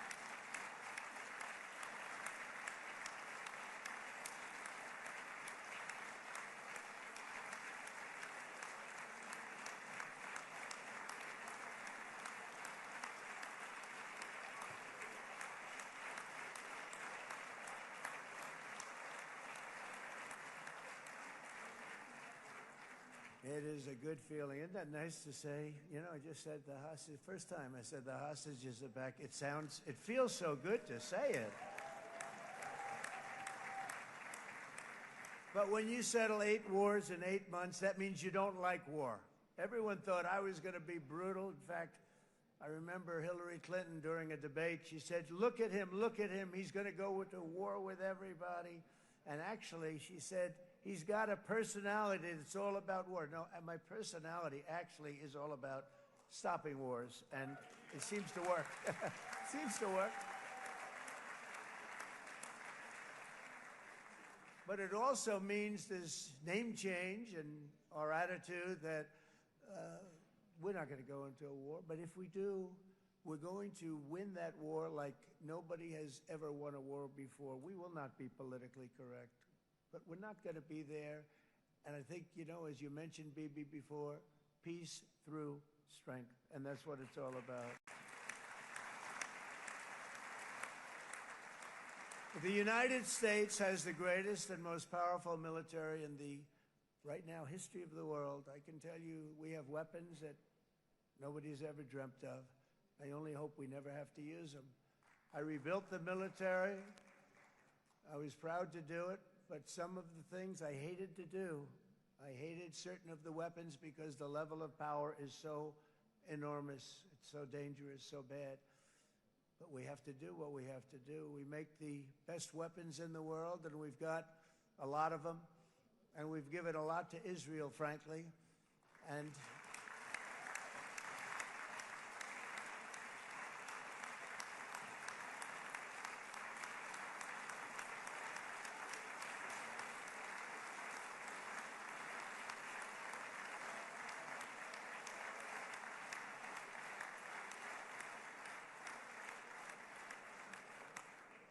mean, Bibi would call me so many times, can you get me this weapon, that weapon, that weapon? Some of them I never heard of, Bibi, and I made them. But we'd get them here, wouldn't we? And they are the best. They are the best.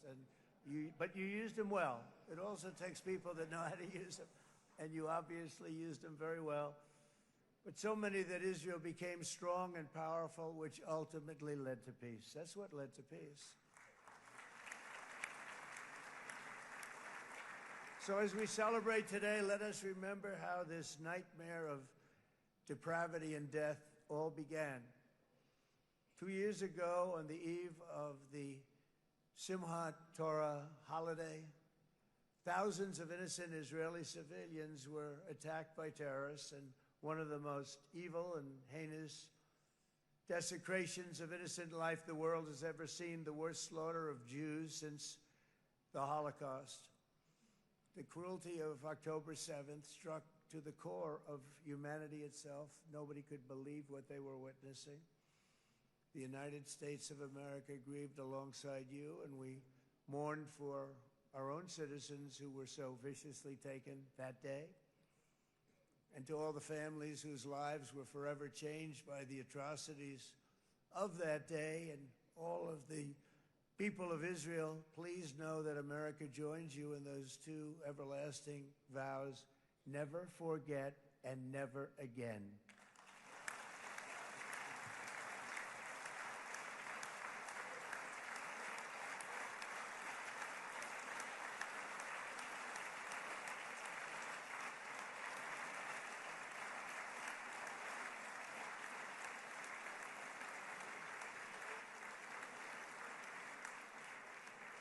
From October 7th until this week, Israel has been a nation at war, enduring burdens that only a proud and faithful people could withstand.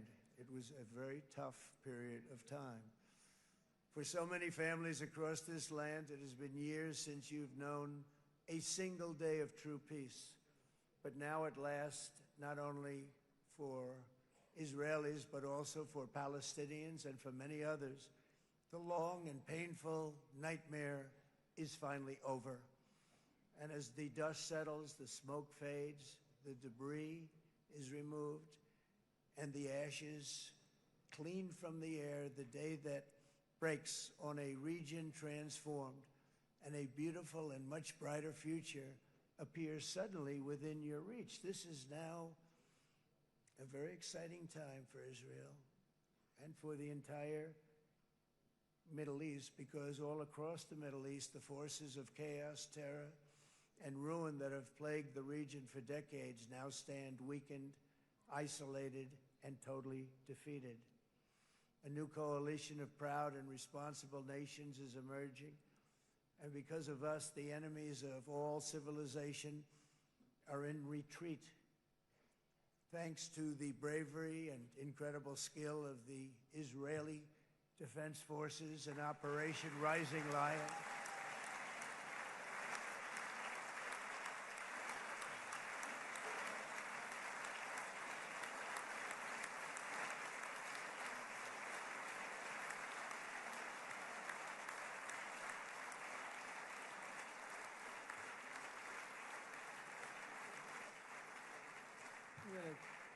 guy's central casting. Let's put him in a movie. Look at him.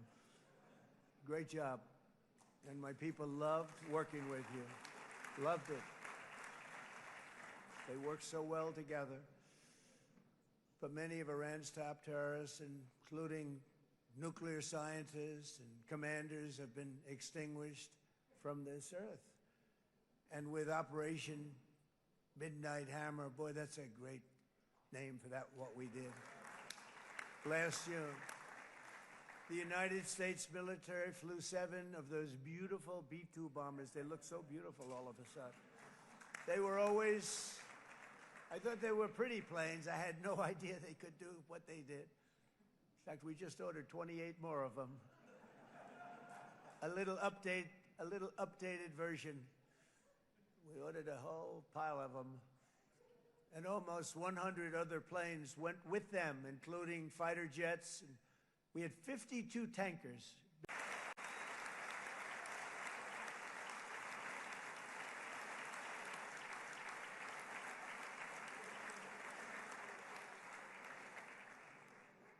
I asked General Kane, I said, you know, we're having problems with ISIS, and I was in Washington, and I asked, how long would it take to defeat ISIS? And my Washington generals told me, 3, 4, maybe 5 years, sir. I said, I don't get it. We've got the best equipment in the world. Why? So I flew to Iraq, and I met with a man named Kane. He said, what's your first name? He said, they call me Raisin, sir. I said, wait a minute, your name is Raisin Kane? I've been looking for you for a long time. You gotta be kidding. So they told me 3, 4, 5 years to defeat ISIS. And I sit down with him and I say, why is it? I flew there in the dark of night. I landed, I'll never forget it. It's quite a trip. I'm glad I made it because I met him. I said, could I ask you, General? I come down. He's standing with another general and a sergeant. Everybody was like central casting. They could go into a movie right now. Between him and you guys over here, we could get rich making movies, okay? And they got along so great. That's the beautiful thing, that your military and our military, Bibi, got along so great. But I was told by the television generals in Washington, we have the best equipment in the world. Why is it taking so long? And they said, 4 years. I said, so let me ask you, Raisin, how long would it take you to defeat ISIS? Sir, we can do it in 3 weeks, but you'll probably have some time left over. I said, you gotta be kidding. What the hell are you talking about? They said 4 years. I said, well, sir, look, it's not my place to say, but you're asking me the question. What you have to do is you hit him from the west, you hit him from the north, you hit him from the south, you hit him above, you hit him below. I said, so why didn't they do it? And he didn't want to speak badly of his superiors, which is hard to believe they were his superiors. Should have been the other way around a long time ago, because he's the one that did Operation Hammer. It was flawless. It was flawless. It was absolutely flawless. And I said, so you really think you can do it in 4 weeks? Yes, sir, 100%. You have to do it differently than they were doing it. They were using one base, and it was hundreds of miles away. And he says, we have all these portable bases all over the Middle East. And they didn't want to use them because they didn't want to offend the country where the portable, they wouldn't have even known what the hell the planes were going up, right? They wouldn't have known, but he said, no, they didn't want to defend anybody, offend anybody, but we can do it in 4 weeks. I said, you sure about that? I'm going to call you back. I'll call you back on Monday. I'm going back to Washington. But you think 4 weeks? Yes, sir, I think we can do it in 4 weeks. We'll have time left over. So I call him on Monday. I say, you think you can do it? 4 weeks. I said, go ahead and do it. He did it. I'll tell you, he did it in 4 weeks, less than 4 weeks. So, General, stand up, please. Again, this is a real general. This is not a television general. He doesn't want to go on television.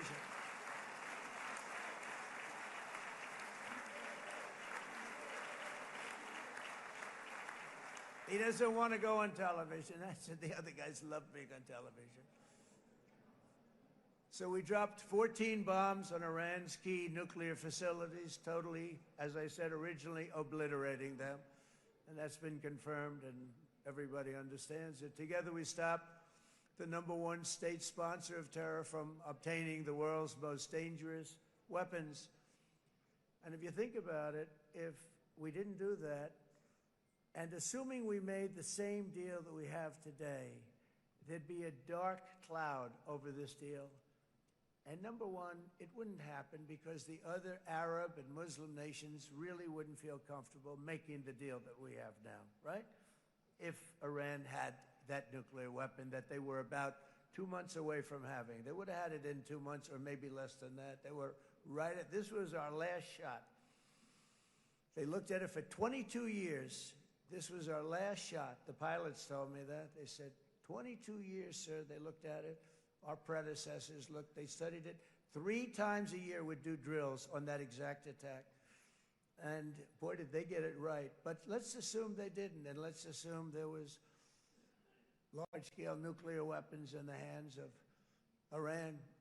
we couldn't be here today. Even if we signed the deal, which we couldn't do because a lot of people would not want to have anything to do with it, we took a big cloud off of the Middle East and off of Israel.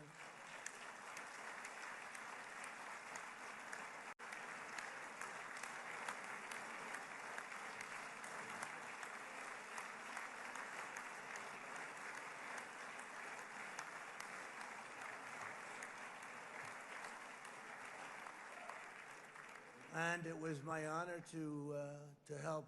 But isn't it true, though, that can you imagine the same, let's assume, Bibi, the same documents, we had everything the same, but you had somebody out there that was, in the opinion of everybody, all-powerful in the Middle East.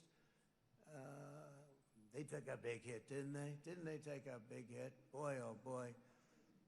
They got it from one side, from the other. And you know it would be great if we could make a peace deal with them, and I think that's made. Would you be happy with that? Wouldn't it be nice, I think? Because I think they want to. I think they're tired. Somebody said, sir, they're starting their nuclear program again. I said, let me tell you something. They're not starting anything. They want to survive. The last thing they want to do is start digging holes again in mountains that just got blown up and start. They're not doing it. They want to survive, okay? But I think we have a chance. Steve, you, and I think Jared, come on, I'll call you back for another one. We always bring Jared when we want to get that deal closed. We bring Jared, but Steve, you and Jared and the General and Pete and Marco, you'll get that deal done easy. I think that'll be easy. But first we have to get Russia done. We got to get that one done. If you don't mind, Steve, let's focus on Russia first, all right? We'll get it done. In Lebanon, the dagger of Hezbollah, long aimed at Israel's throat, has been totally shattered. My administration is actively supporting the new president of Lebanon in his mission to permanently disarm Hezbollah's terror brigades. He's doing very well. And build a thriving state at peace with its neighbors, and you're very much in favor of that, I know, and it's good things are happening there, really good things. And with this week's ceasefire, we've achieved the most challenging breakthrough of them all. The most challenging breakthrough maybe ever. I mean, I've never seen anything like it. I've been involved in a lot of success. I have never seen anything like what's going on today all over the world. People are dancing in the streets, not just in Israel. They're dancing in the streets of countries that would have never danced in the street about what's happening today. They're dancing in those streets. So this long and difficult war has now ended. You know, some people say 3,000 years, some people say 500 years, whatever it is. It's the granddaddy of them all. And in an unprecedented achievement, virtually the entire region has endorsed the plan that Gaza will be immediately demilitarized, that Hamas will be disarmed, and Israel's security will no longer be threatened in any way, shape, or form.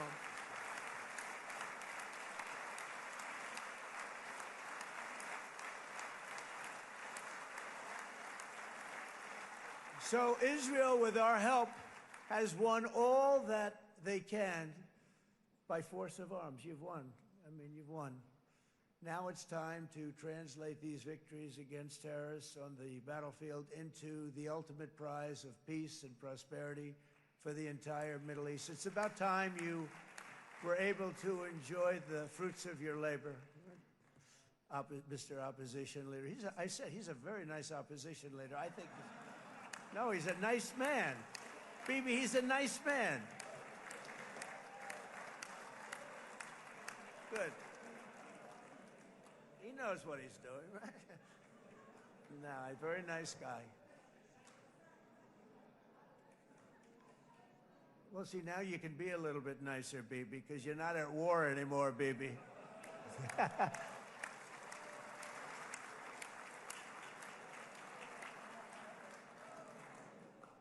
But only by embracing the opportunities of this moment can we achieve our goal of ensuring that the horrors of recent years will never happen again. You don't want to have to go through this again. 8 years ago, I came to this region on a very special first trip abroad as the President of the United States. I came here very early at your request.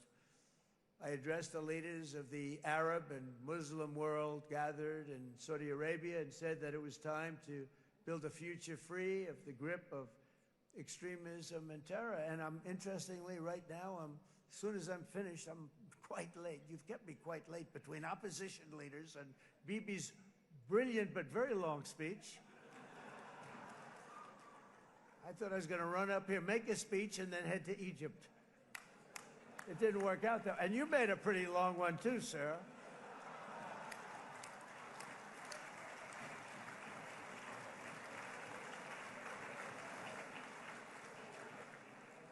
But I liked what you all said. It could be worse. Supposing on top of it, I didn't like what you said. That would be no good, Ron, would it? Ron, you did a great job, by the way, Ron.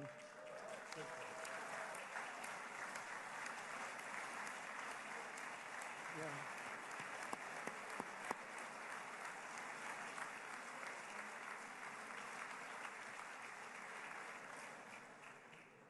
So I'm going to be meeting, actually, in a little while, I'm going to be meeting with the most powerful, the richest nations, really, in the world, although now, with the tariffs, the United States is by far the richest nation in the world, as you probably have been reading.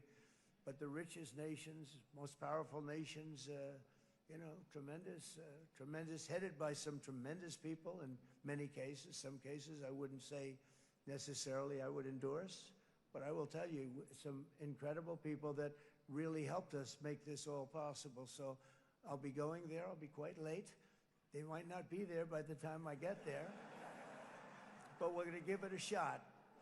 But the journey we started back then led to the crushing defeat of the ISIS caliphate, to the monumental Abraham Accords, and ultimately to the historic ceasefire this week, in which many of those same nations really played a very pivotal role, I have to tell you. Steve will tell you that. Jared will tell you that. Together, we've shown that peace is not just a hope that we can dream about. It's a reality we can build upon day by day, person by person, and nation by nation. And because of that, the Middle East is finally ready to embrace its extraordinary potential. You have extraordinary potential in this region. It should now be clear to everyone throughout the region that decades of fomenting terrorism and extremism, jihadism and anti-Semitism have not worked. They haven't worked. They've been a disaster. They've just killed. They've killed. They've backfired completely and totally. They've just totally backfired. Everything that you thought, take it worst case, it's turned out to be worse than that. They have not worked. From Gaza to Iran, those bitter hatreds have delivered nothing but misery, suffering, failure, and death.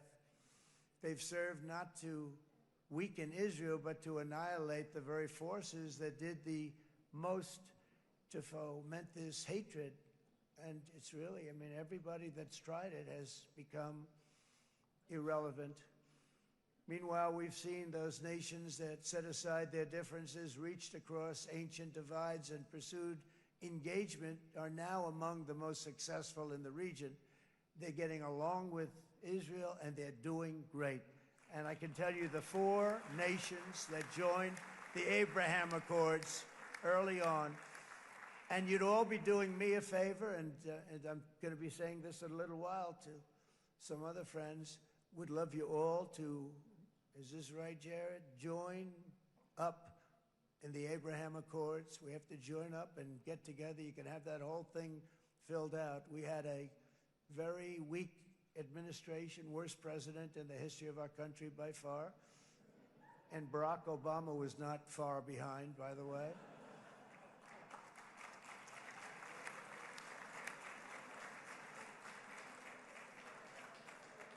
And they did nothing with this incredible document, the Abraham Accords, but now you can fill them up. Now you have peace, you have people that really like Israel, I'll tell you what, and they like Israel a lot more today than they did even 5 weeks ago. You've made a lot of, you've come back strong, because it was getting to be a little nasty out there in the world, and ultimately the world wins. You can't beat the world always. I would say to Bibi, it's now time And he understood it better than anybody, because ultimately, you know, the world's a very big place. And I've said a lot. I said, this piece of land is very small. It's unbelievable what you've done with that tiny. You look at a map even of just not the world, the Middle East, and you have this little dot. And think of what you've done. It's incredible. It's incredible.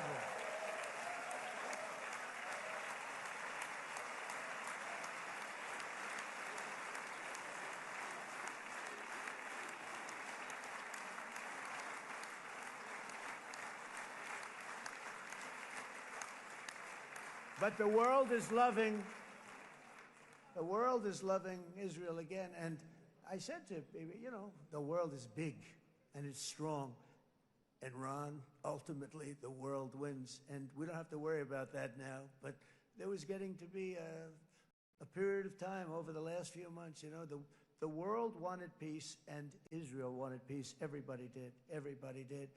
And what a victory it's been, right? What a victory it's been. If you would have gone on for 3, 4 more years, keep fighting, it was getting bad. It was getting heated. The timing of this is brilliant. And I said, Bibi, you're going to be remembered for this far more than if you kept this thing going, kill. It would be it would not be the same. And I just want to congratulate you for having the courage to say, that's it, we've won. And now let's enjoy our lives and let's rebuild Israel and make it stronger and bigger and better than it's ever been before. We're going to do that. Took a lot of guts. And the choice for Palestinians could not be more clear. This is their chance to turn forever from the path of terror and violence. It's been extreme, to exile the wicked forces of hate that are in their midst, and I think that's going to happen. I've met some people over the last couple of months that want to see it happen very much, and after tremendous pain and death and hardship, now is the time to concentrate on building their people up instead of trying to tear Israel down. We don't want that to happen again. And the total focus of Gazans must be on restoring the fundamentals of stability, safety, dignity, and economic development so they can finally have the better life that their children really do deserve after all these decades of horror. I intend to be a partner in this effort in the sense that we're going to help and we're going to do something that became unbelievably popular. Everybody wants to be on it. It's called the Board of Peace, okay? How about that? Is that a beautiful name? Like a board of peace.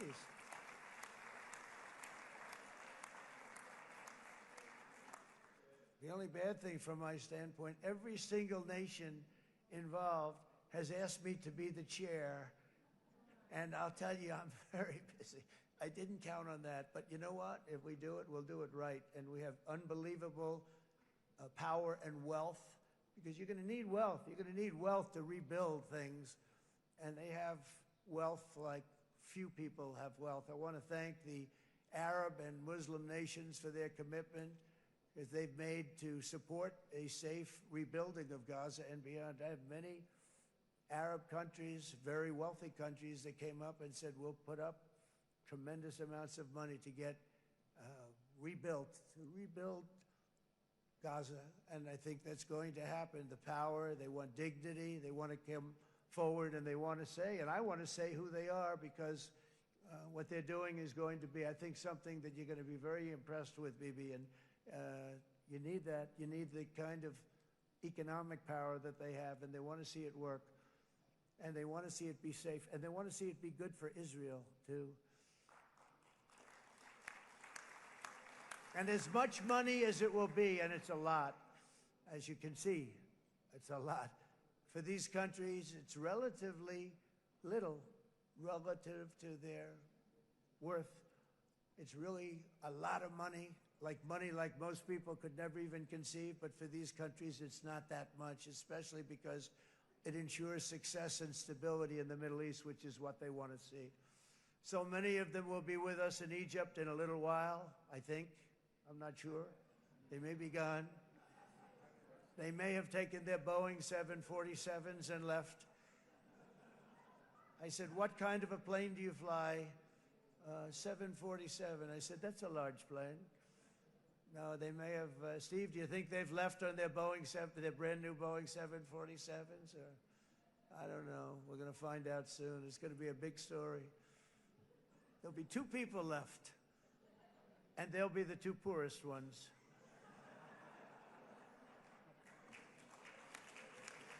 But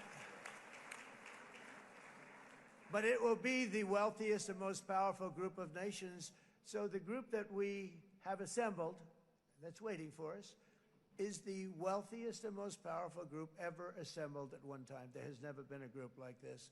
And they're only looking for good. They want good. They're going to do good. And as those commitments are made, I'm going to let the world know who's doing it, because they really deserve to get the credit. And some of them probably won't want the credit, but they deserve it. It's more obvious than ever that the productive and responsible nations of this region should not be enemies or adversaries. You should be partners and eventually even friends, and that's what's going to happen. I know it.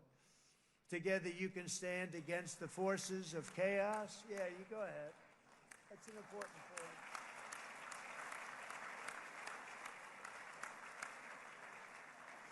Because you can stand against the forces of chaos that threaten all of your interests, and it's always a big threat, and unleash incredible prosperity and opportunity for all the people of these lands, and that's what's going to happen. You're going to unleash numbers and success, the likes of which Israel has never been able to think of, because you're so firm, and you should be, and you've done the right thing in defending yourself.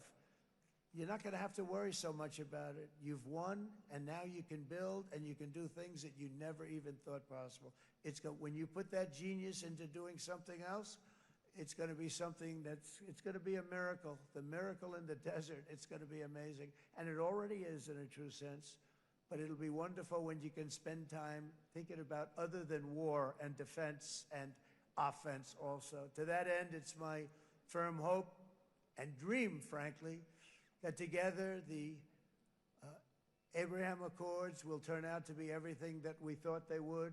Those 4 countries were very, very brave in doing it. They did it at a very early point, and every single one of them benefits unbelievably financially. And if you noticed, even in this bad period that we just went through, they all remained a member of the Abraham Accords. They've done unbelievably well. And you know who you are, and I want to thank you.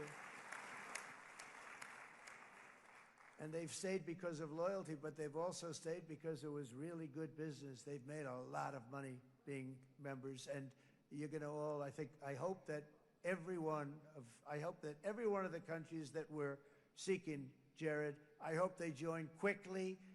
No games, no nothing. Just join, get it. It's going to be a great peacemaker. It's really going to bring it together beyond anybody's wildest dreams. So instead of building fortresses to keep enemies at bay, the nations of this region should be building infrastructure to weave your commerce closer together, because you've got to compete with the big world out there in commerce now. It's a different kind of competition. Instead of making weapons and missiles, the wealth of this region should flow to schools and medicine, industry, and frankly, the new hot thing, artificial intelligence.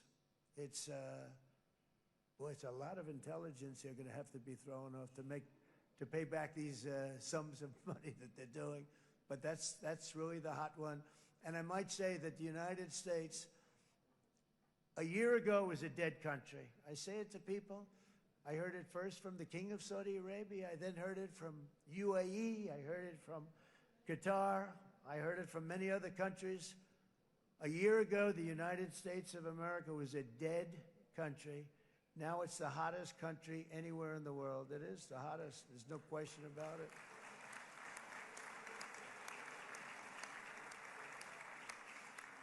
In fact, if you go back a year ago, before the election, although once we had November 5th, we became hot because people got it. I would say November 5th was a time that we became really hot. But once you go back a couple of years, if I were in charge and the country was doing what they nobody was going to ask me to speak. Nobody asked Joe Biden to come up and speak, I guarantee you that. And if they did, he would have turned them down, I promise you. He didn't speak. He didn't speak, and he didn't speak well. But all of the countries in the Middle East, it could have, what we're doing now, it could have happened a long time ago, but it was strangled and set back almost irretrievably by the administrations of Barack Obama and then Joe Biden. There was a hatred toward Israel. There was an absolute hatred. The setbacks really started when President Obama signed the Iran nuclear deal. This was a disaster for Israel, and it was a disaster for everyone. And I remember that Bibi Netanyahu came to the United States and worked so hard to try and get Obama not to do that deal.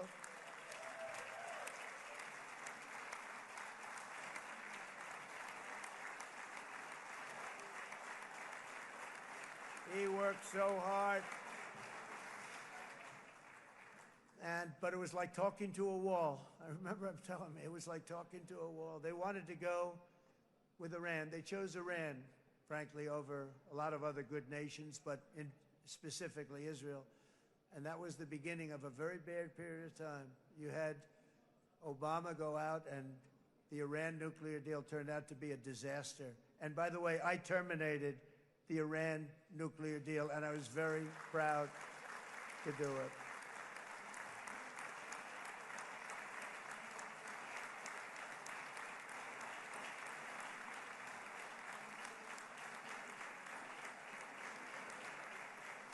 Yet even to Iran, whose regime has inflicted so much death on the Middle East, the hand of friendship and cooperation is open. I'm telling you, they want to make a deal. That's all I do in my life. I make deals. I'm good at it. I've always been good at it. And I know when they want. Even if they said, we don't want to make a deal, I can tell you they want to make a deal. All right, they do. They want to make a deal, and we're going to see if we can do something, because this is crazy what's happening, and we're not going to have this anymore. Neither the United States nor Israel bear the people of Iran any hostility. We merely want to live in peace. We don't want any looming threats over our heads, and we don't want to even think in terms of nuclear destruction. It's not going to happen, never will happen. There's nothing that would do more good for this part of the world than for Iran's leaders to renounce terror, stop threatening their neighbors, quit funding their militant proxies, and finally recognize Israel's right to existence. They have to do that. They have to do that. And to Iran, and as you know, this is not said out of weakness. There's no weakness. But I'm going to say this, that we are ready when you are, and it will be the best decision that Iran has ever made. And it's going to happen. It's going to happen. And they're good people. I know a lot of Iranians in the United States. They're good people, smart, hardworking people.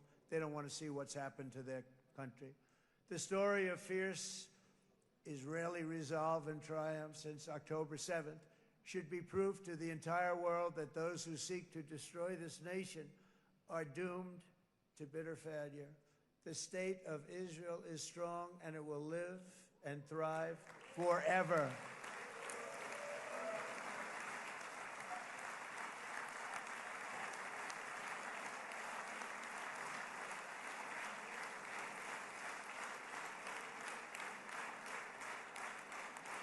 And that is why Israel will always remain a vital ally of the United States of America. Israelis share our values, field one of the world's most powerful militaries. You really do. You have an amazing, what a job you've done. And have one of the most innovative economies on earth. Those are just a few of the reasons why I'm proud to be the best friend that Israel has ever had. And they all say it in the White House. They all say it. I guess it's true because everybody says it, baby. You said it today. Thank you. But as president, I terminated the disastrous Iran nuclear deal, and ultimately I terminated Iran's nuclear program with things called B-2 bombers. It was swift, and it was accurate, and it was a military beauty. I authorized the spending of billions of dollars, which went to Israel's defense, as you know. And after years of And after years of broken promises from many other American presidents, you know that, they kept promising. I never understood it until I got there. There was a lot of pressure put on these presidents. It was put on me too, but I didn't yield to the pressure. But every president for decades said, we're going to do it. The difference is I kept my promise and officially recognized the capital of Israel and moved the American embassy to Jerusalem.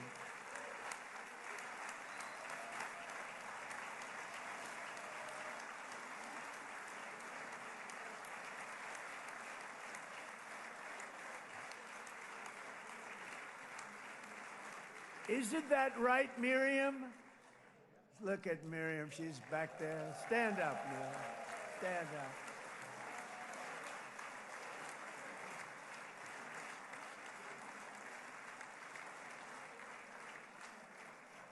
Miriam and Sheldon would come into the office. They'd call me. He'd call me. I think they had more trips to the White House than anybody else I can think of. Look at her sitting there so innocently. She's got $60 billion in the bank, $60 billion. And she loves, I think she's saying no more. And she loves Israel, but she loves it, and they would come in, and her husband was a very aggressive man, but I loved him. He was a very aggressive, very supportive of me. And he'd call up, can I come over and see you? I say, Sheldon, I'm the President of the United States. It doesn't work that way. He'd come in, we would do.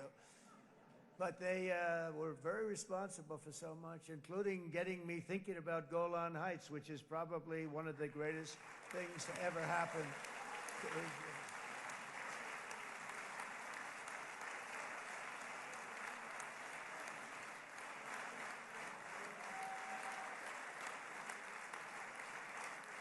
Miriam, stand up, please. She really is. I mean, she loves this country.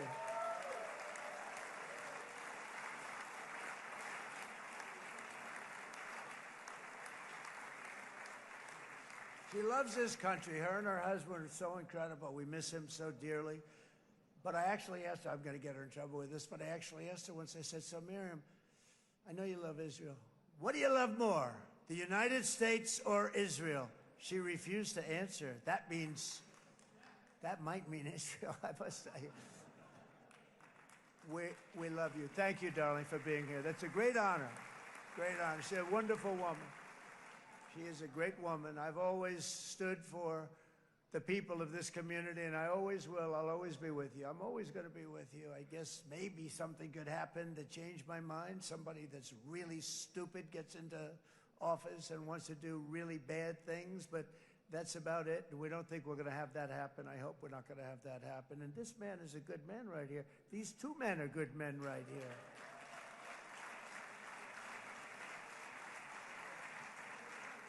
Hey, I have an idea. Mr. President, why don't you give him a pardon? Give him a pardon. Come on.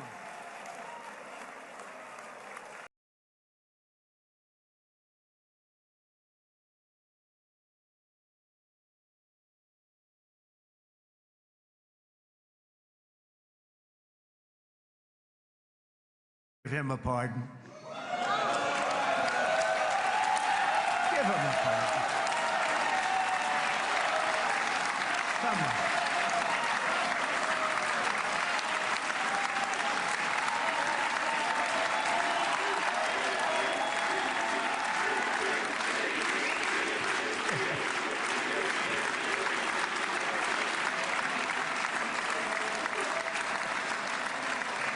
Was not in the speech, as you probably know. But I happen to like this gentleman right over here, and it just seems to make so much sense. You know, whether we like it or not, this has been one of the greatest wartime presidents. This has been one of the greatest wartime presidents. And cigars and champagne, who the hell cares about that?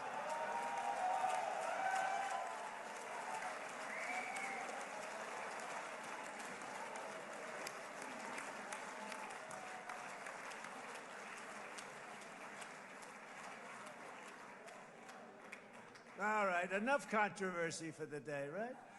It's not, actually, I don't think it's very controversial. So, you know, I mean, I see so popular. You are a very popular man. You know why? Because you know how to win.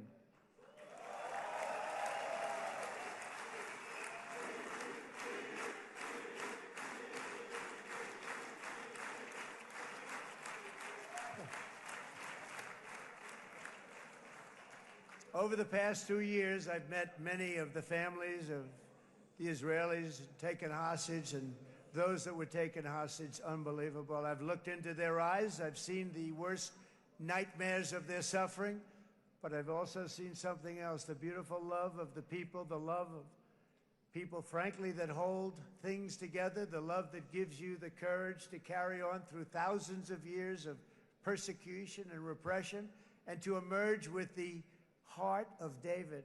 It's the heart of David. It's that love that's defeated the enemies of civilization, built this incredible country and this unbelievable economy, and forged one of the great democracies of the world. That is why it's a true honor to stand here today and address this assembly in your ancient and eternal now capital, Jerusalem. I'm proud to have helped in that regard. This city and this nation stand as living proof that a much brighter future for this entire region is truly within our grasp. For thousands of years, Jerusalem has been a home to Christians, Jews, Muslims, and people of all ethnicities and creeds. This is the holy center of the world's three great Abrahamic faiths. I like that too. Adorned, it's the first time I've seen that word in a while. Adorned with their sacred sites and alive with their pilgrims and visitors from every corner of the globe. But here between the Western Wall, the Temple Mount, and the hill called Calvary, people of every faith and background live, work, pray, serve, and raise their families side by side, and they do it with love. This example is just one of the modern miracles that Israel has given to the world. And just in closing, the leaders in this chamber know better than anyone else the challenges of this harmony, and it's been easily won. No, it hasn't. It has not been. It's been so tough, but it has been, some say, a miracle. What you've done is a miracle. Look at your size. Look at your chances when it all started. And you know, if you think about it, you are safer today, stronger today, and more respected today than at any time in the history of Israel. Think of it. People used to say it wouldn't exist. They don't say that anymore, do they? Yet if safety, security, and coexistence can thrive here in the winding alleys and ancient paths of Jerusalem, then surely peace and respect can flourish among the nations of the broader Middle East. The God who once dwelled among his people in this city still calls us, in the words of Scripture, the turn from evil and do good, to seek peace and pursue it. So he still whispers truth into the hills and knolls and valleys of his magnificent creation, and he still writes hope into the hearts of his children all over the world. And that is why even after 3,000 years of pain and conflict, the people of Israel have never given up from the threats of Zionism, from all sorts of threats. You want the promise of Zion. You want the promise of success and hope and love and God. And the people of America have never lost faith in the promise of a great and blessed future for all of us. From the very first day that modern Israel was founded, we have stood together through thick and thin of setbacks, and through victory and defeat, through glory and heartache. We have built industries together. We have made discoveries together. We have confronted evil together, and we have waged war together. And perhaps, most beautifully of all, we have made peace together. And this week, against all odds, we have done the impossible and brought our hostages home.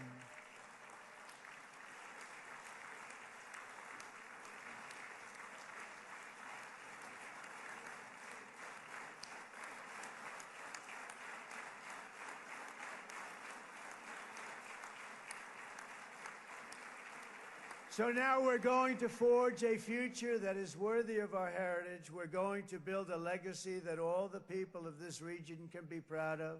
New bonds of friendship, cooperation, and commerce will join Tel Aviv to Dubai, Haifa to Beirut, Jerusalem to Damascus, and from Israel to Egypt, from Saudi Arabia to Qatar, from India to Pakistan, from Indonesia to Iraq, from Syria to Bahrain, Turkey to Jordan, the United Arab Emirates to Oman, and Armenia to Azerbaijan, another war that I just settled.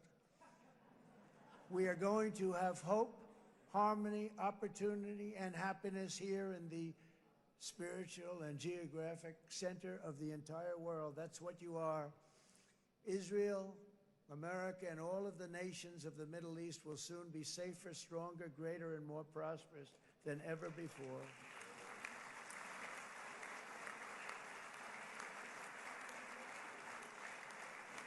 And I want to thank you all once again for this exceptional honor. This has been truly an honor. It's seldom that a president is invited to do this. And I love Israel. I'm with you all the way. You will be bigger, better, stronger, and more loving than ever before. Thank you very much. God bless you. God bless the United States of America. And God bless the Middle East. Thank you, everybody. Good luck. Thank you very much. Thank you.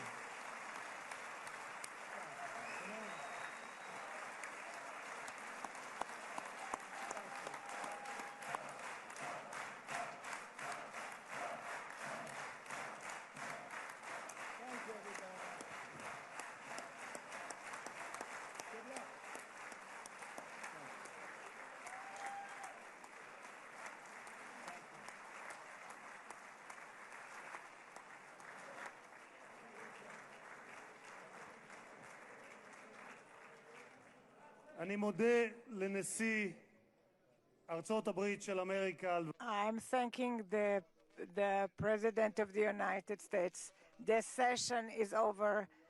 The next session will be on the 20th of October at 4 o'clock in the afternoon. Happy holiday and good. This session is finished.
השבים ארצה, זה קצת איתן.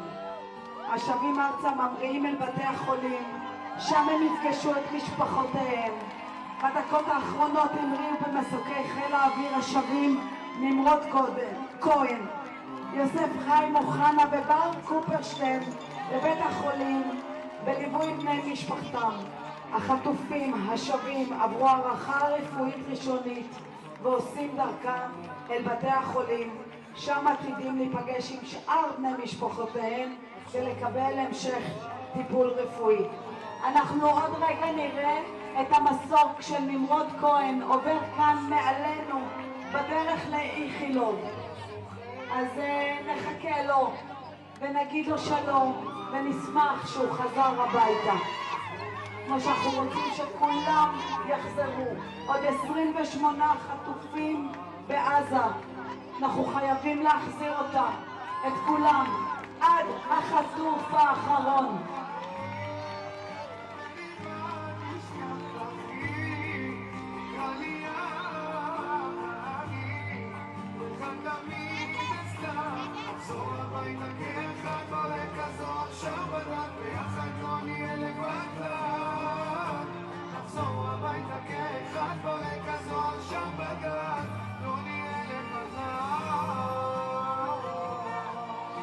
אביתר דוד, בארץ, בבית.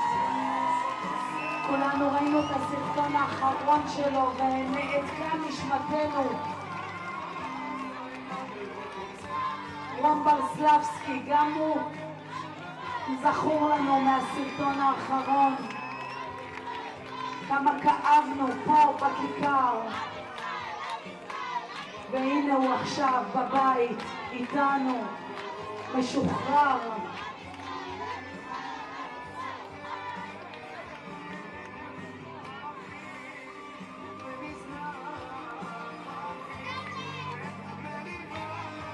שגב כלפון יורד מהמכונית של הצלב האדום לידיים האוהבות החמות של צה"ל.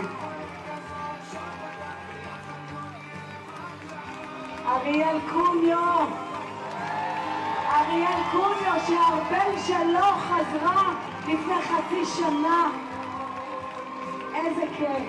והנה דוד ששרון זעקה, קראה, התחננה, בכתה, רצתה לפגוש את דוד שלה שיחזור לשתי בנותיהם. מקסים הרקין מחבק את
يا ابو ساجد ادبك يا ابو ساجد يا ابو ساجد طالع في كاميرتي يا ابو ساجد اقف عند كاميرتك يا ابو ساجد يا الله يا الله بتصير يا خطيب بتصير ماشي ماشي يا ابو ساجد ماشي يا عم اقعد يا ابو ساجد ابو ساجد بدي الف على الكاميرا يا ابو حسن ابو حسن يا عمي والله ما انت صح يلا طول عمرك غلط طول عمرك غلط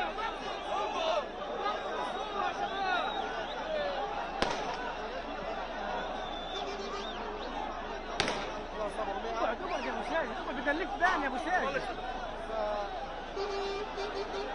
يستقبلهم الآن الفلسطينيون بكل حد وصوت جاءوا للمشاركة في هذه المراسم حقيقة ضغط هائل يعني على عمل القوات القوية في هذه اللحظات التي تسعى لإجراء انتقاصات عقدية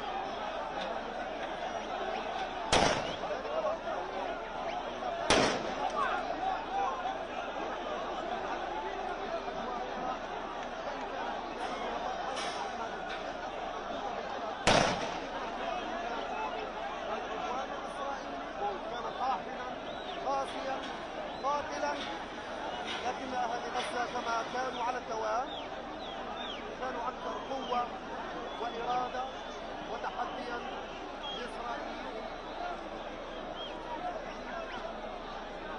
بعدوانها وقتلها وبطلها انها يمكن ان تكسر اراده هذا الشعب الذي يخرج اليوم عن بكره ابيه ليروي الحكايه من جديد. اذا الاصل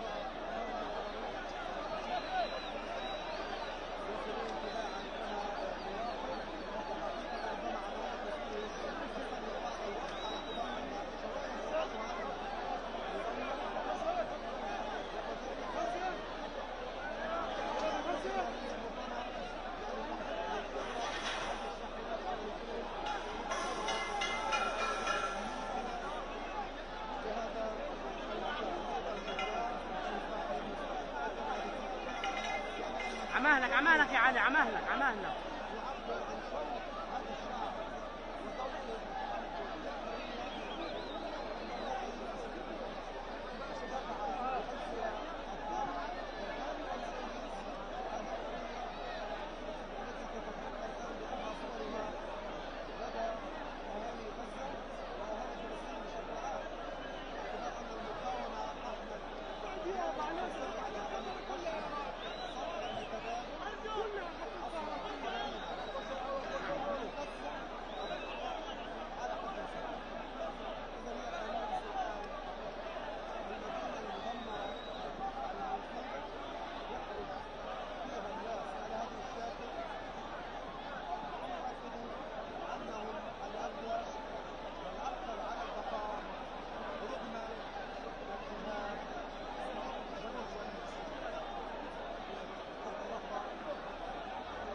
الشباك فوق.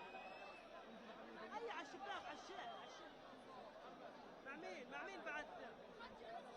مع مين بعدت؟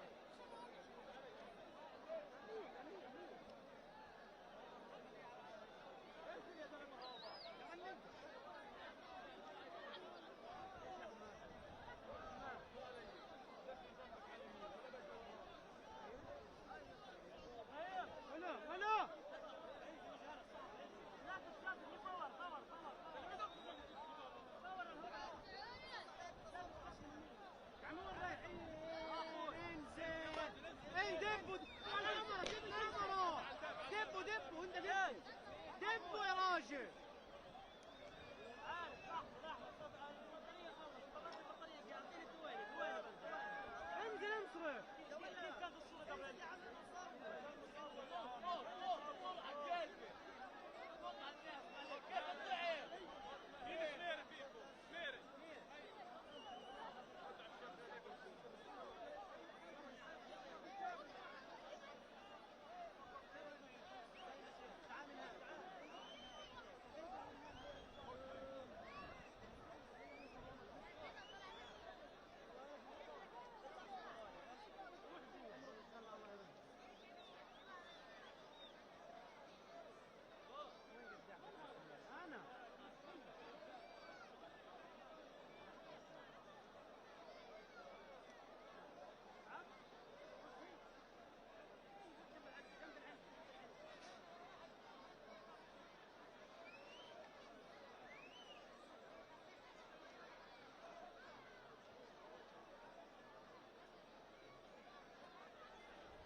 אותך, מתן!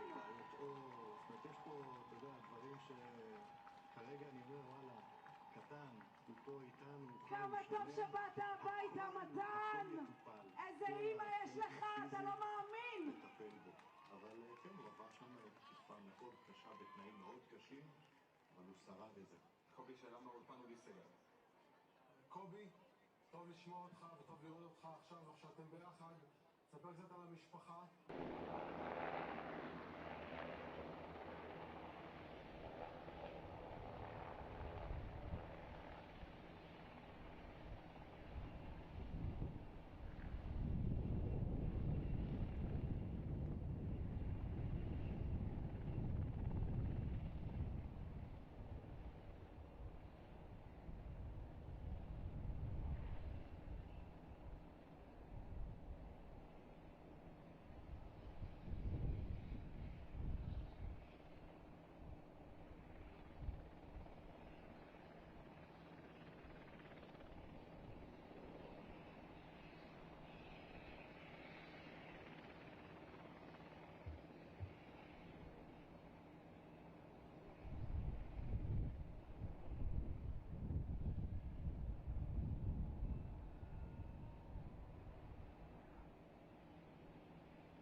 איתו כרגע בבית החולים.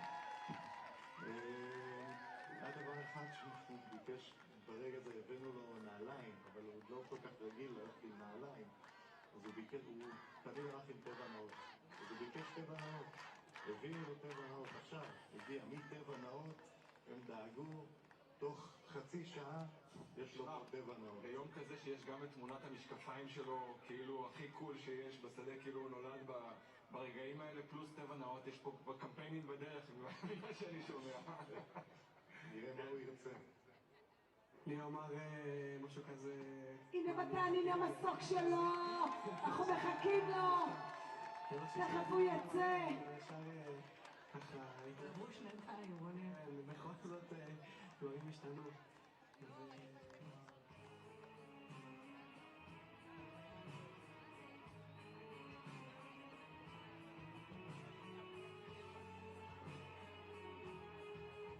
זה בכלל אלקנה בוחבוט בשיבה. אלקנה בוחבוט הגיע לשיבה. אנחנו כל כך מחכים למתן, אבל הנה אלקנה צועד לאט לאט עם רבקה לפגוש את אמא שלו, את רוחמה. סוף סוף סוף סוף אלקנה בבית, קבל טיפול, חום ואהבה.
רגע מאוד ישראלי, אני חושב גם שהשיר הזה מלווה, ושמענו אותו גם בעצרת בפארק הירקון, וגם בכל הרבה הזדמנויות ובכיכר, מילים שממש נוגעות ברגע הזה שלכם.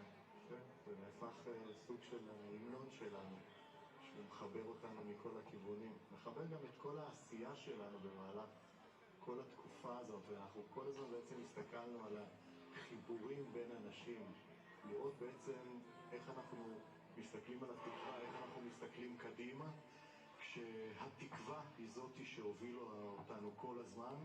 הסיטואציה היא לא פשוטה, קשה, אבל אנחנו עם הרבה אופטימיות וכל הזמן הסתכלנו קדימה, וקדימה זה בעצם להיות במקום עם התקווה, לא במקום הכועס, לא במקום הקורבני ולא במקום המאשים. וזה המקום שבזכותו אני חושב כולנו, כל העם, כל החברה הישראלית נצליח להתקדם קדימה ולצמוח מהרגע הזה. ורואים את זה על הפנים שלך קובי, חיבוק גדול גם מאיתנו, זה היה מאוד מרגש, ונשמח לראות את המפגשים הבאים של אלון, חיבוק גדול גם מאיתנו בקצב שלו. תודה רבה. תודה, תודה רבה. מרגש רק נתחיל שברבע שעה הקרובה אמור לנחות כאן המסוק הבא אחרי הפוגה של כמעט 3 שעות. אנחנו עדיין לא יודעים אם אבינתן יגיע ביחד עם אביתר או בנפרד, אבל אלה החטופים האחרונים שאמורים להיקלט בבית החולים בלינסון באגף שבו כמה דקות טובות, החיוך שלך מרוח על הפנים, גם התרגשות, אני מאמינה, גם אהבה גדולה. נפתח לך הלב סוף סוף אחרי 2 לאלון, איזשהו מסר ביום הזה ממך, מאלון? פשוט קודם כל באמת תודה. תודה. וביחד פשוט נמשיך הלאה. ביחד נמשיך ומשתכן, מה שצריך. בטוח. תודה רבה. רונן, תמסור חיבוק גדול בשמנו, בשם כולנו, לאלון, וכמובן שכמה שיותר ייקח הזמן שלו ויחזור על כל הדברים שהוא אוהב. תודה רבה לך על השיתוף. אז כן, מאיה, זה רונן והשיתוף שלו המרגש כל כך על הרגעים הראשונים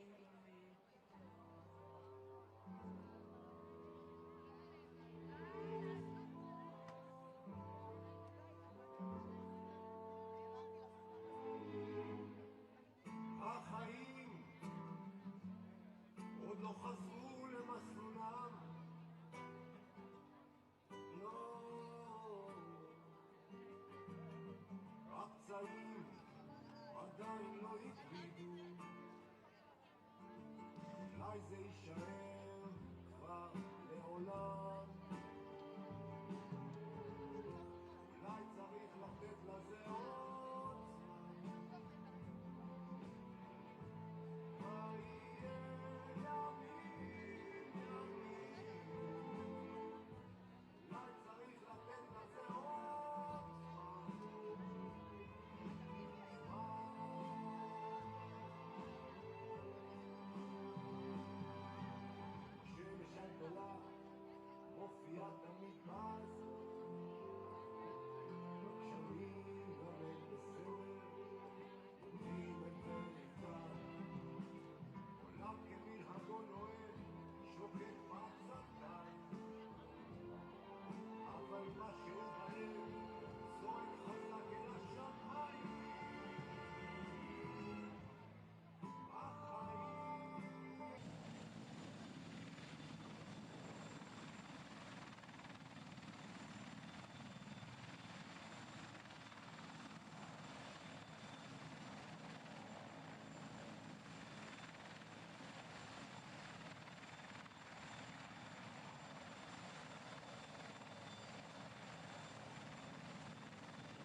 בדרך ראויה. ואני מאוד מקווה שכל שאר המשפחות של החללים יזכו לרגע הזה, לסגירת מעגל, ליציאה לדרך חדשה. אנחנו נקבל את יוסי בהרכנת ראש ובהצדעה גדולה על היותו כאדם אחראי, דואג לשני הנערים שנחטפו איתו, אופיר אנגל ולעמית שני שהיו איתו, והוא דאג להם יום יום שלא יכו אותם, שהתייחסו אליהם כמו שצריך, שאת המעט אוכל קודם כל הם יקבלו ויוסי היה בשביל אחרים, וזה מעמד והרגע שאנחנו נהיה גם בשבילו. ויוסי היה היהלום שלנו והוא יחסר לנו מאוד, אבל בשבילי בתוך כל הקושי זה רגע שהוא משמח, רגע שחיכיתי לו שנתיים, ובעזרת השם אני מקווה שעם ישראל גם ברגעים האלה ידע שמילינו את חובתנו בנושא של יוסי, ואנחנו צריכים למלא את חובתנו עד תום, עד החטוף האחרון. כן, כי אנחנו מבינים שעוד 3 חללים, חטופים חללים חוזרים הערב. יש עוד, וזה כמובן משהו שהמשפחות עצמן צריכות בשביל לסגור את הפרק הזה, וכדי, אני מניחה, אתם מבינים טוב ממני, שרון, להמשיך בחיים. אל יוסי ואופיר, ממש בקצרה אני אגיד את זה, כי אופיר סיפר, חוץ מזה שיוסי היה כמו אבא שלהם שם בשבי, שבאחד מהפעמים פשוט באו ואמרו להם, הולכת להיות הפצצה גדולה היום בלילה, תכתבו מכתב פרידה ותיפרדו מהיקירים שלכם. והם ישבו כל אחד מהם וכתבו מכתב פרידה, אופיר נפרד מהמשפחה שלו, מיובל, וגם יוסי. שיבה, לכאן יגיעו ממש בדקות הקרובות האחים דוד ואריאל קוניו, ציפייה גדולה, יש לשניהם כאן שחוזרים לאמא סילביה. רק לפני כחצי שעה הגיע לכאן יוסף חיים אוחנה, אחרי שהיינו כל הבוקר עם החברים שלו. התבקשנו לדבר לאיתן עוד פעם אחת. איתן הון באיכילוב על המנחת. שלום איתן! כמה טוב שבאת הביתה! כמה חיכינו לך! איתן, אתה הגיבור שלנו! איתן, זה אנחנו מכיכר החטופים! עשינו הכל כדי להחזיר אותך! ברוך הבא, איתן!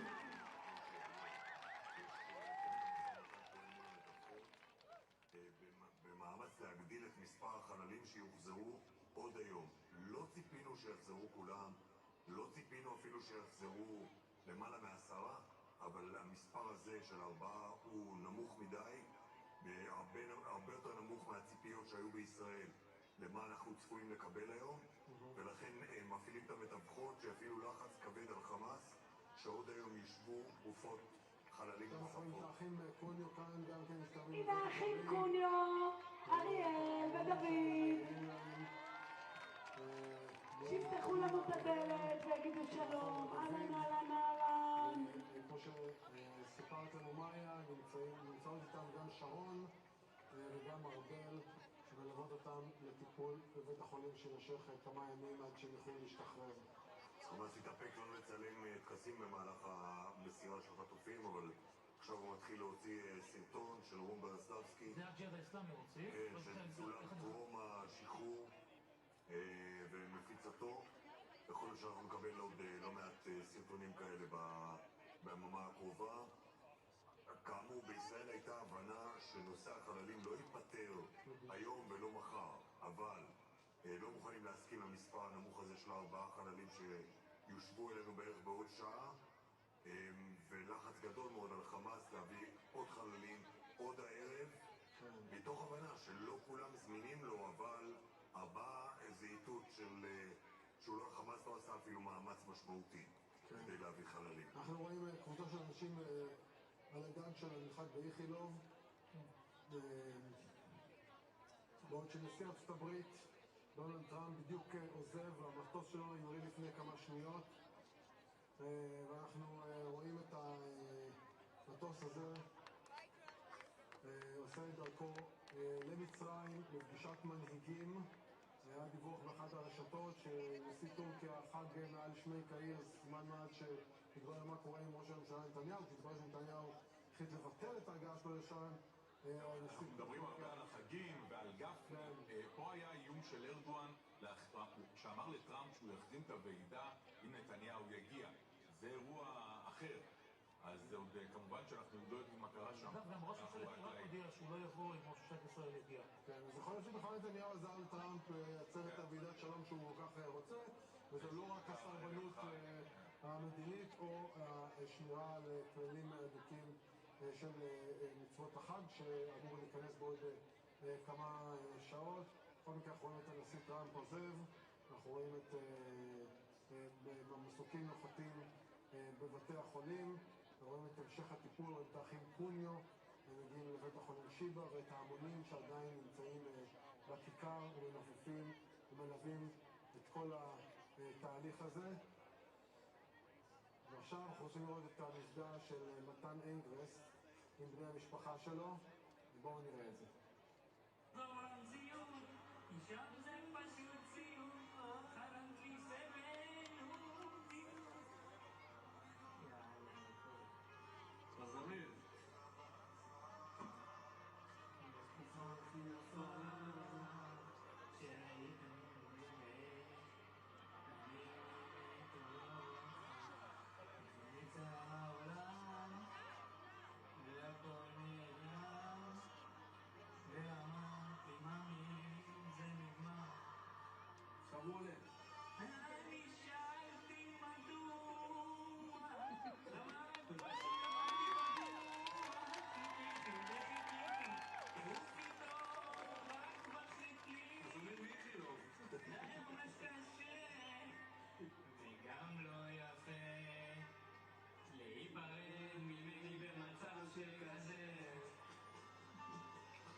לפעמים מספר את כל הסיפור, מתן אנגרסט עם אבא שלו שר שיר של עומר אדם. ואתה יודע מה עוד מספר את הסיפור? שמתן אנגרסט יושב במסוק וכותב מסר, הוא מזכיר את שמות חבריו לטנק שנהרגו. אחד החללים האלה אמור להיות מוחזר היום במסגרת 4 החללים. כן. מלכי האריות, רמז כזה או אחר, אבל הוא כותב על 3 חבריו לטנק. הנה, דניאל, תומר ואיתי, מלכי האריות, בזכות כל הגיבורים. והגיבורות. עם ישראל חי. ושוב, שר שיר של עומר אדם, הוא לא מוקף בדגלים של מכבי חיפה. זה מדהים לראות אותו, יש לי אבא שלו, בצהרי היום, שרים שיר, שלפני כמה שעות הוא היה בעזה עם מחבלים. זה פשוט, אנחנו רואים את זה, אנחנו מדווחים על זה, אנחנו מנסים לתווך את זה, וזה עדיין לא נתפס. בעיקר זוכרים את התמונות הנוראות של מתן מ-7 באוקטובר. נכון, שהוא נחטף, ומה שיש על המסך עכשיו זה לשי לוי מירן, כותבת פוסט, שמחים ומלאי תודה, אבל האושר שלנו לא שלם בלי החזרת כל החטופים. אני רוצה לומר למשפחות החטופים החללים שעודם בשבי, עמרי ואני איתכן עד החטוף האחרון, עד שלא ישובו כולם, הלב שלנו לא יהיה שלם. כך לשי לוי מירן, עם תמונת חיבוק שמקבלת מעומרי, ואני חושב שזה אחד הדברים המרגשים שיש בכלל בכל השנתיים האחרונות של מה שאנחנו קוראים משפחות החטופים או משפחות חטופים, היו גם קבוצות, אבל כולן, כולל אלה שהיו בקבוצות מנוגדות לגבי הלחץ על הממשלה מה כדאי לעשות, יש ביניהם ערבות הדדית ותחושה ששום דבר לא יכול להיות שלם בלי שהן משלימות את המהלך הזה. כי בזמן שאנחנו יושבים פה ומאוד מתרגשים מהתמונות, יש משפחות. זה אולי טראמפ? הנשיא טראמפ מהמטוס? לאכול אותו. כן. אולי. טוב. לא, אנחנו רוצים שהוא יבוא לשדר לנו, שיתפוס עמדה וקדימה, יתחיל חלק אתה רוצה, אז באולפן, מאיה, המגישה שלנו, מאיה רכין אומרת שהיא רוצה שתבוא לאולפן ותספר גם. שתזמין אותי ואני באה. מאיה, שמעתי. את צריכה להזמין אותו, הוא יבוא. אנחנו נעשה את זה, עמית, תודה רבה לך שהיית איתנו, רוצים לעבור מהר לאיכילוב, רוצים לראות מה קורה שם, איתי שיקמן. כן, ואם תרצי סגירת מעגל כאן באיכילוב, אחרי שקיבלו את החטופות הראשונות ששוחררו אי שם באוקטובר 23, אז היום מגיעים לכאן החטופים האחרונים, כאשר ממש לפני דקות אחדות נוחת כאן איתן רון, אחרי שהתאחד עם משפחתו, אחרי שהתאחד עם אחיו, עם אחיו, עם הוריו, הוא נוחת כאן ומתקבל בבית החולים, ובכך בעצם מגיע לסיומו מבצע הקליטה של בית החולים איכילוב. הגיעו לכאן נמרוד כהן, עומרי נירן, מתן צנגאוקר, מתן אנגרס ואיתן רון, כאשר קיבלנו את כל קודם לכן ממשרד הבריאות לפחות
עצמך וממך, במקום בו השמש תזרח עלינו, תזרח עלינו. אין לי ספק שנוכל לתקן, ולתת לניגון לחבר איתנו. הוא יחבר, אתה יודע, יש מקום, ייבדל, ואליו אני רוצה ללכת. אין מקום, לפחד, לאבד את עצמי בדרך. לומד מכל מה שהיה, ויותר לא רוצה, לא נוגע בזמן. מחפש לי מהות רגע אושר קטן, יודע, מישהו איתי כאן, מישהו איתי כאן.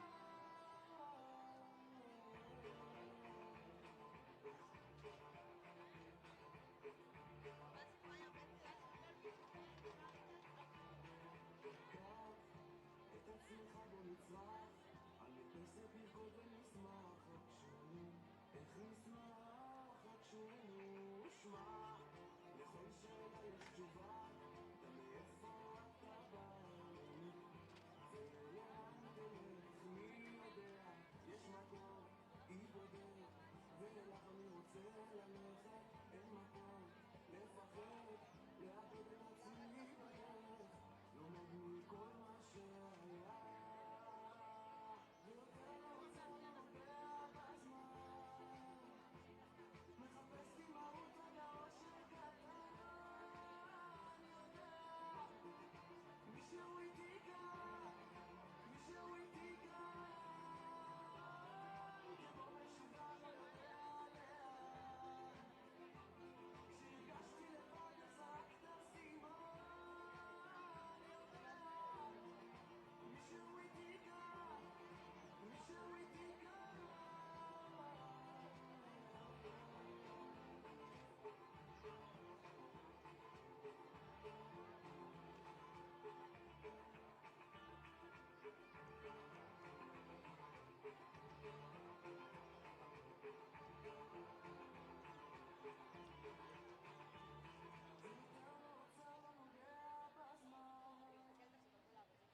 מחפש לי מהות רגע אושר קטן, מישהו איתי כאן, מישהו איתי כאן. איך כמו משוגע לא יודע לאן, כשהרגשתי לבד איך זרקת סימן, יודע, מישהו איתי כאן, מישהו איתי כאן. איך כמו משוגע לא יודע לאן, כשהרגשתי לבד איך זרקת סימן, יודע, מישהו איתי כאן, מישהו איתי כאן.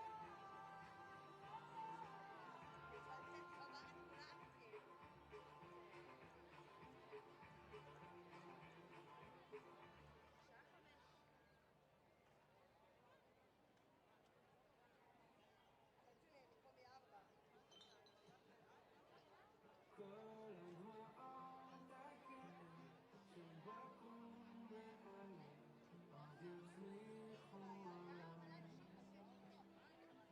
שדות פרדסים של ענק תלמים בשקט יצמחו לשומם. כל מה שעברנו בדרך גם טעינו, אבל בסוף למדנו שלא נוכל לדעת.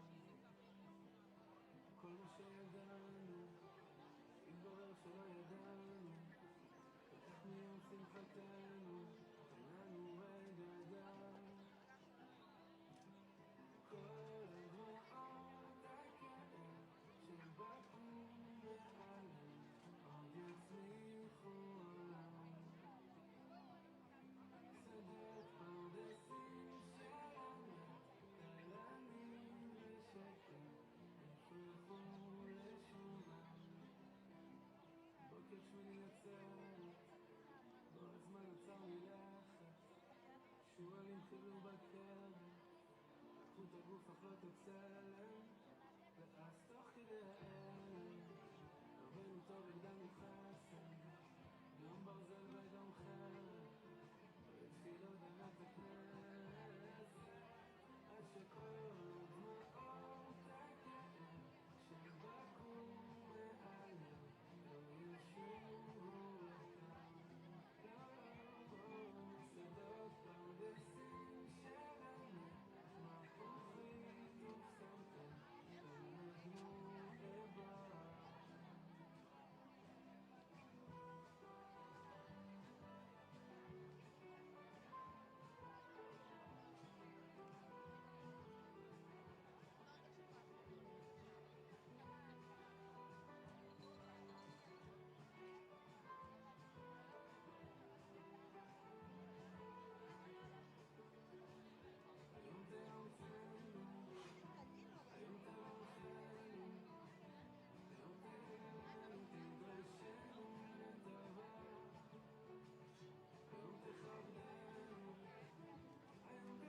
טוב, אנחנו במופע לייב של זקה וקשת 12, ואני רוצה להודות להם שהם הצליחו להוציא אותי מהבית, ולכם בכל כך באמת שאני שכחתי היום, לא ראיתי אותם בטלוויזיה, ולכן נמצאים על הגב של ישראל, וכולנו מקווים שאנחנו נעשה תפסים.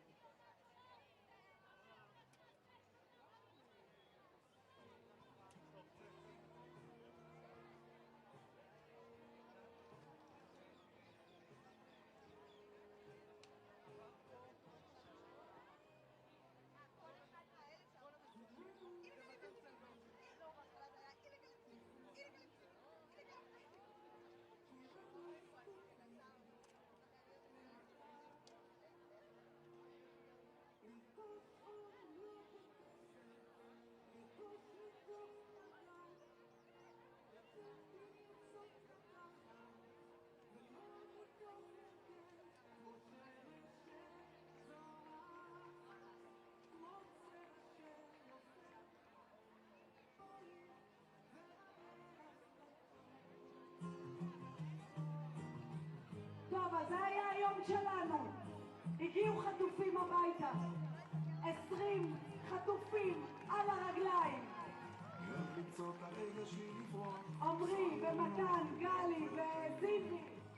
אני אוהב את הדרכים ואת הזמן שלי בחוץ, לילה בצפון, צימר בקיבוץ.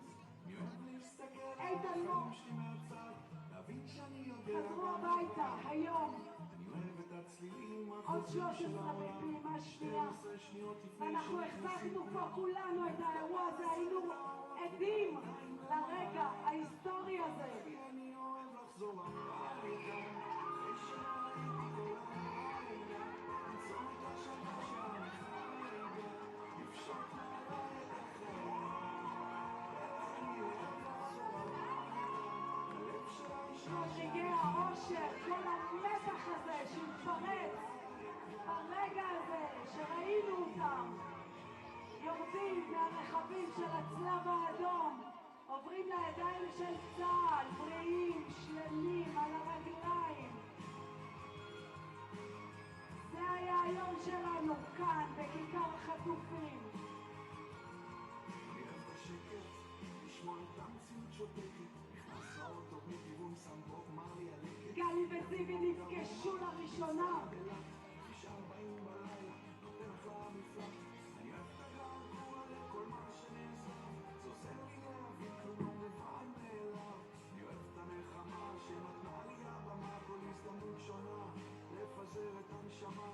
אני אוהב את האנשים המשקות, אוהב את זה לאללה, אבל אחי אני כל הרגעים האלה, החיבוקים, המפגשים, איתן מור עם ההורים שלו, גיא גלבוע דלל עם ההורים שלו, עם המשפחה שלו.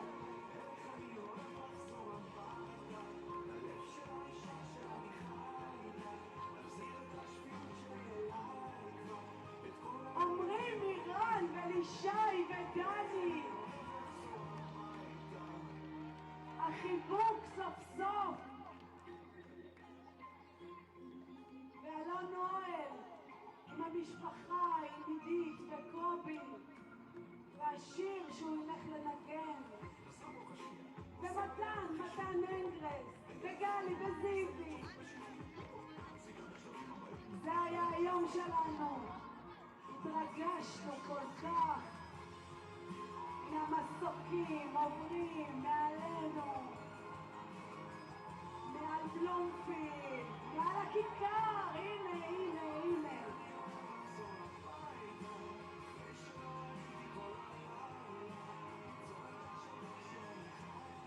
עם שלם קיבל את מבוקשו, קיבל את החטופים חזרה הביתה.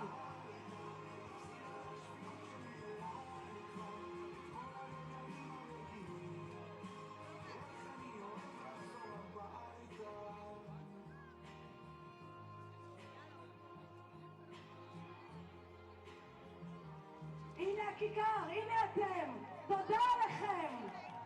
תודה, תודה עם ישראל שהייתם פה ונלחמתם והתרגשתם. תודה לכולכם.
תודה רבה לכם שאתם איתנו, שהייתם ואותכם, שאתם פה ברגעי אושר, ואתם פה גם ברגעים הקשים והעצובים. ואני מזכירה לכם, חברים, המשימה שלנו רחוקה מלהסתיים. יש לנו עוד 28 חטופים להחזיר, 26 חללים ועוד 2 שאנחנו לא יודעים מה מצבם, מה עלה בגורלם. 26 שראויים לחזור למדינה שלנו, לתת להם את הכבוד האחרון, להיקבר בארצם. אני מודה לכם על היום הזה, תודה לכם על כל השנתיים האלה. אני מקווה שבאמת החמאס אוסף ומוצא את כולם, הסיפור הזה יסתיים במהרה. המלחמה תסתיים, החטופים יחזרו, ואנחנו נתחיל לנשום, להשתקם, להתרפא, לתקן, לאהוב, להכיל, גם כשלא חושבים אותו דבר, גם כשרוצים שונה או דרך אחרת. בסוף אנחנו עם אחד עם משימה אחת, ואף אחד לא יכול עלינו כשאנחנו מאוחדים. אז תודה רבה לכם על הכל, על זה שהייתם פה איתנו עם המשפחות, שהראית להם אהבה. בשמחת תורה לפני שנתיים הם נחטפו, בשמחת תורה אנחנו מחזירים אותם הביתה. תודה רבה.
ابو سمير طلع فوق مع الكاميرا واللوجو تبعنا، خليه منتج خلص.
سامر وينها؟ طب هيني على السطح الكابينة هاي شايفها اللي عليها الكاميرات تاعت الشباب. وينها؟ يا عمي ماشي بس انا قاعد بمنتج مادة السمير وانا قاعد بدالي. تعال بمنتج سمير المادة. انا قاعد على مباشر. تعال هات مي بصوف امك سامر، هات مي. اطلع تعال. اطلع الشباك اطلب تعال. ولا تطلع هات النقبة معك تطلع. تعال. شعب.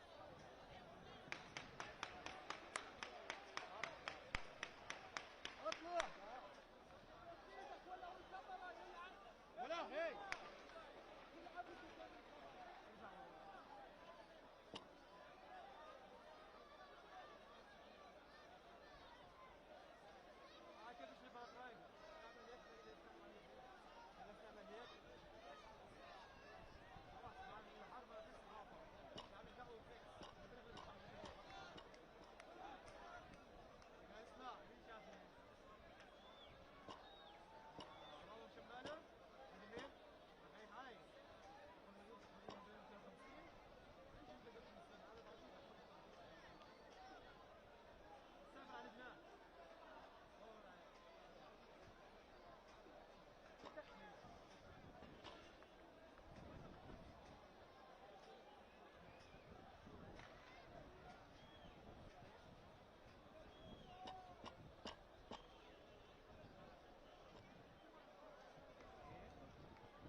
Welcome to Egypt.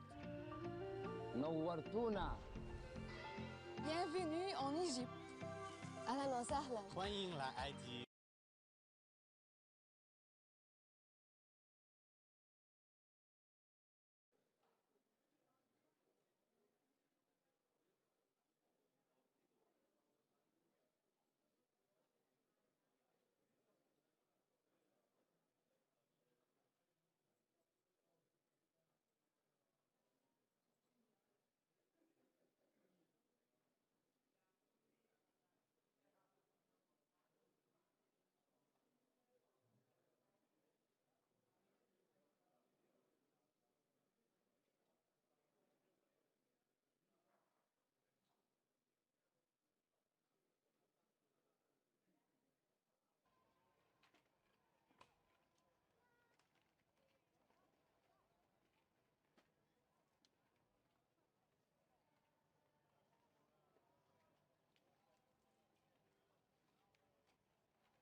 احمد برج خلاص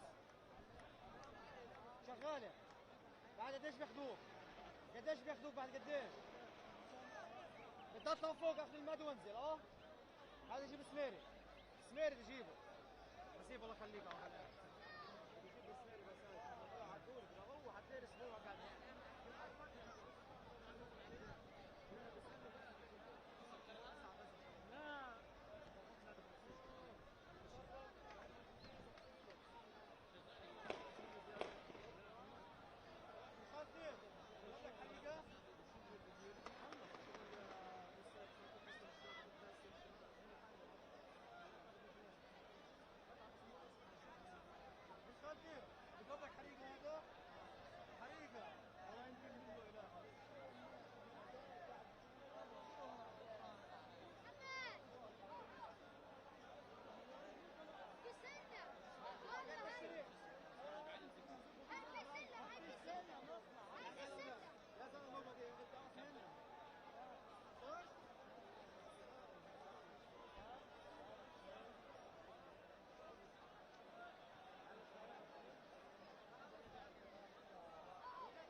Do you want to have a couple of questions? First, we're having an amazing period of time, like I think nobody's seen before. And we had tremendous stop, as you know, in Israel, and now we're in a country where a friend of mine is a very powerful leader, and my friend is right here, the president, also the general, you know. Sometimes usually I call him the general because he's both, and he's good at both. And they've done a fantastic job. And they have very little crime, you know, because they don't play games, that's why. They don't play games like we do in the United States with governors that have no idea what they're doing. But they don't have crime. I ask about crime and they almost don't even know what I'm talking about. So it's a great tribute to this man. He's done a fantastic job in bringing this country together, and the United States is with him all the way. Thank you. Okay, all the way, and it's an honor to be with you. Sir, what will Egypt's role play in the peace process here? We played a very important role, and they had a very important role with Hamas. In fact, the general was right here, was very instrumental because Hamas respects this country and they respect the leadership of Egypt. So you played a very important role. I appreciate it very much. Thank you. Thank you very much. President Trump, in Israel just now, you were talking about a possible Iran peace deal. You said, we are ready when you are. Yeah. Is that the ultimate goal with today's signing, to get enough? Not Iran, but I think Iran will come along. They've been battered and bruised, and you know they need some help. They have big sanctions, as you know, tremendous sanctions. I'd love to take the sanctions off when they're ready to talk, but they can't really survive with those sanctions. Those sanctions are very tough. But at some point, they're going to say, "We want the sanctions off." We're going to end up with peace. I think Iran is going to be fine. I know so many Iranian people. They're great people. They're smart, great people. Engineers, lawyers. I mean, they're academics. But they took a big hit. And frankly, if we didn't hit them with the nuclear, I don't think you would have been able to have this incredible, this deal, this once-in-a-lifetime deal. Nobody's ever seen anything like what's happening today. And countries have all come together, all different countries. Some liked each other, some didn't, most didn't. And they've all come together. Every country has come together. And by the way, Iran did put out a statement, you know, that they support this deal very wholeheartedly. So that was in itself something. But no, I think they want to, that's all I do in my life. I make deals. And they want to make a deal. Now that the living hostages have been returned, can you please tell us what the next steps are? Well, they're going and looking for bodies. It's a pretty gruesome task, and they know where numerous are, as you know. I guess 5 or 6 are in yet now, but they're looking for bodies. They know the areas, and they search parties out, and they're doing it in conjunction with Israel, and they're going to be finding quite a few of them. President Trump, can you tell us when phase 2 of the negotiations will begin? Well, it started. I mean, it started as far as we're concerned. Phase 2 has started. And, you know, the phases are all a little bit mixed in with each other. They're going to start cleaning up. You look at Gaza, and it needs a lot of cleanup. That's why when I talked in my speech, I talked about the debris. I used the word debris. That's debris times 10. So, but they're going to really do a job. They have a lot of power. In another room, you have some of the wealthiest nations in the world. All leaders, the big leaders are here, the emirs and the kings and everybody, and it's a very interesting group. I guess we have like 35 countries, and that's only because they were the 35 that we invited. Everybody that we invited came. So there's a lot of respect. And I think you'll see some tremendous progress, both in the Middle East. This country is doing very well. It has good leadership. It's about leadership. And it's really nice when you say, how is your crime situation? And they don't even know what you're talking about. What do you mean crime? We don't have crime. Because if he has crime, he puts it out very quickly. Some people think that's not nice, but I think it's great. Because people don't want to be mugged and smashed, and they don't want to be stupid people. They have a place that is doing very well. We're very proud of him because we knew each other from the beginning. The first time I met, it was in a hotel, and I was going to meet him, and then Hillary Clinton was following me. Remember? Hillary Clinton. And he liked me so much, he never even got to see Hillary. He saw her for about 2 seconds. But he didn't really want to waste a lot of time. He knew what was going to happen. But that was the first time we met, and we had a very good chemistry together. And it continues till today. So I want to thank you all very much. I appreciate the way you covered this really momentous, I've never seen anything like it. The level of love, the level of respect for what it is, and it's, you know, it's peace in the Middle East, and everybody said it's not possible to do, and it's going to happen, and it is happening as before your very eyes, and that's why it's become so fascinating. Marco, do you have anything to say?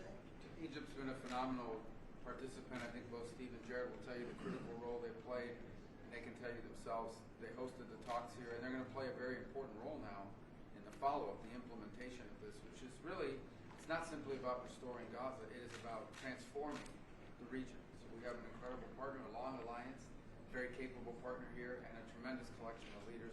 This is clearly, in my mind, I think in the mind of everyone in this room, probably one of the most important days for world peace in 50 years. And that's not an exaggeration. Only 50? Maybe 100. Certainly since the end of World War II. Mr. Witkoff and Mr. Kushner, I'm curious, you played such an important role in the tactical negotiations here. What will your role be going forward as a lot more has to be brought to the table here? Oh, the minute we had inked the deal, Jared and I were already working on the implementation side of the deal. So we're dug in, we'll be here quite a bit.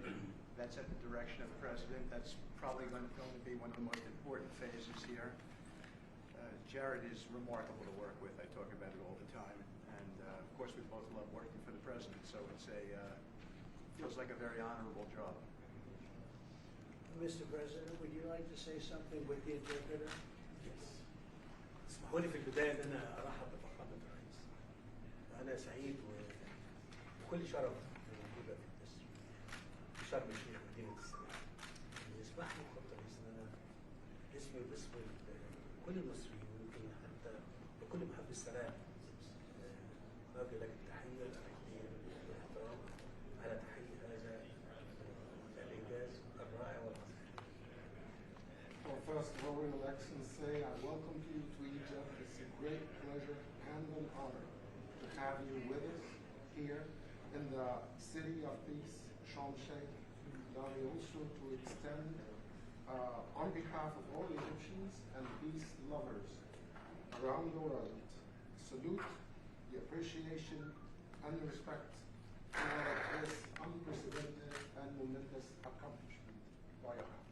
أنا كنت متأكد فخامة الرئيس أنك الوحيد القادر على تحقيق هذا الإنجاز وإنهائه.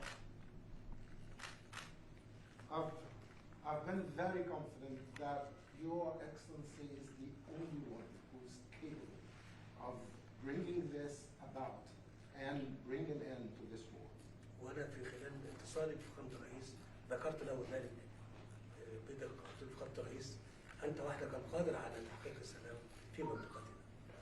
I even said that very precisely during my communication with Your Excellency, that you are the only one who is able to bring about peace and to achieve peace in this part. بشكرك فخامة الرئيس. I thank you, Mr. President. ولكن عايزين نستكمل نثبت إطلاق النار ونطلق السراح كل الرهائن وحتى يعني للأسف الجثث المتبقية في أسرع وقت عشان تسلم إلى ذويهم في إسرائيل ثم إدخال المساعدات ونستكمل باقي المراحل.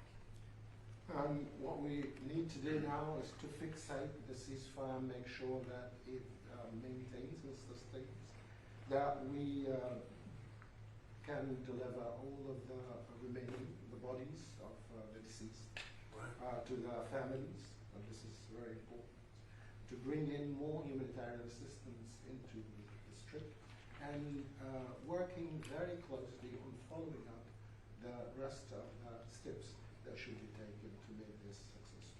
Mr. President, you did very great. Thank you. That's very nice. Thank you.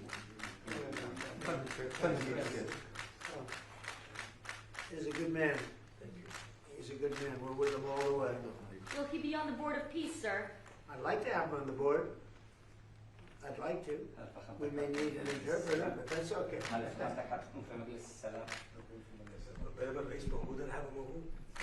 long as the president, His Excellency, You can't do better. the Board of Peace, I'll be there. We've had many leaders want to be on the board, actually. The Board of Peace, it's taken on, Steve, I'd say a life of its own. Do you want to discuss that, what's happened? I think we have a long list of applicants to be on that board. Everybody wants to be. That's very nice. It's better than the other way. Usually it's the other way. Nobody wants to be on the board. But it's really taken on, this whole thing has taken on a life that's very different. So it's been really a great honor. And you people have done a fantastic job, I want to tell you. We appreciate it very much.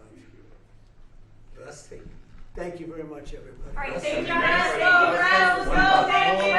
Thank you, Hold it, 1 second. أنا عايز دعم فخامة الرئيس ورعايته معانا في مؤتمر إعادة العمل. I just want and look forward to Your Excellency's support and your sponsorship with us in the conference for the reconstruction. Thank you. 100%. Thank you. Thank you, everybody. All right, thank you, Brad. You guys, let's go. Thanks, guys. Let's head out.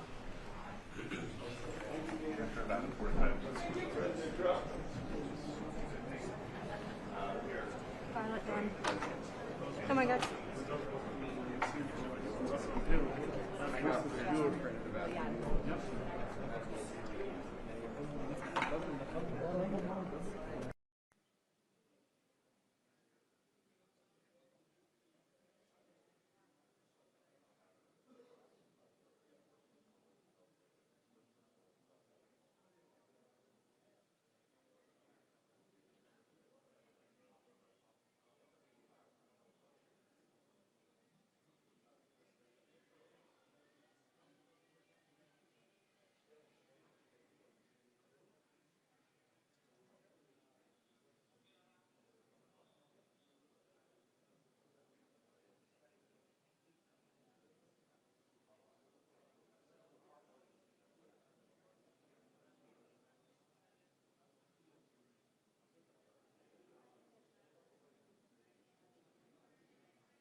Monica.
My freezing.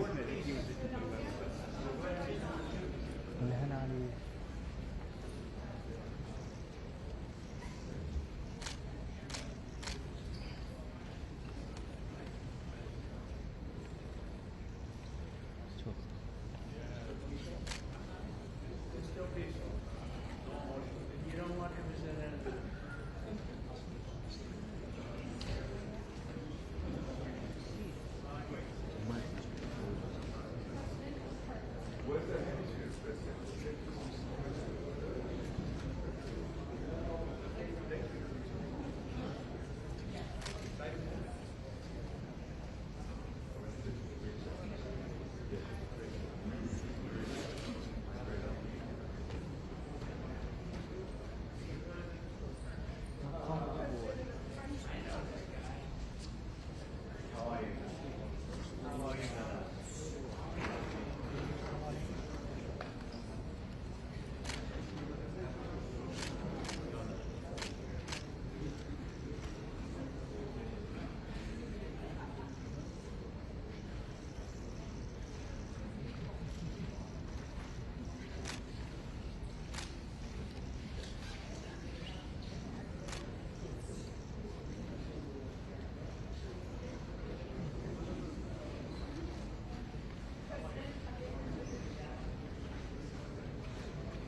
سامعها العدة اللي معايا العدة اللي معايا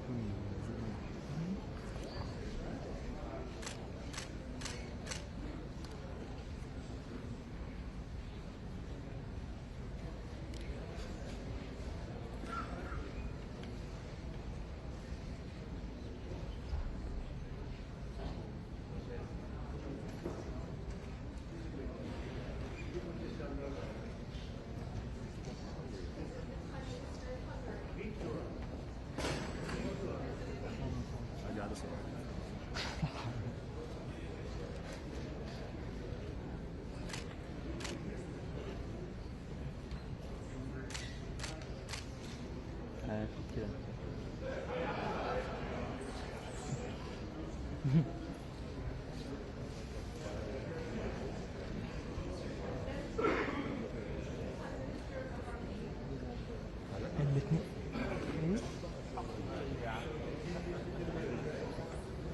هو الاثنين زد 9 أرميني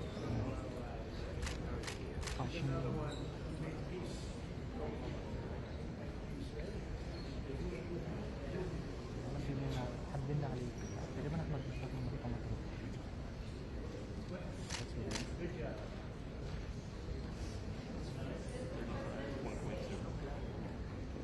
That's what I'm shooting at, so it's nice. 35, yeah, next.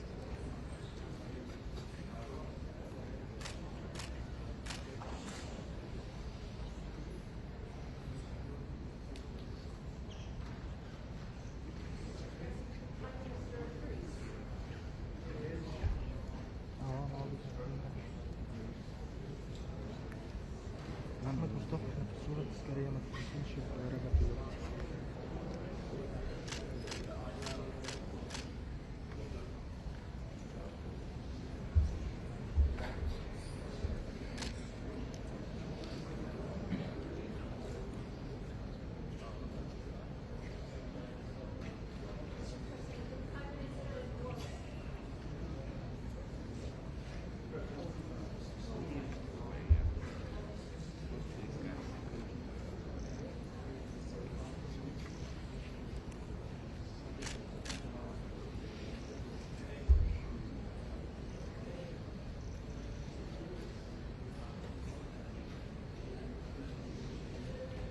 العظيم الاتنين بص بعد الاتنين برضه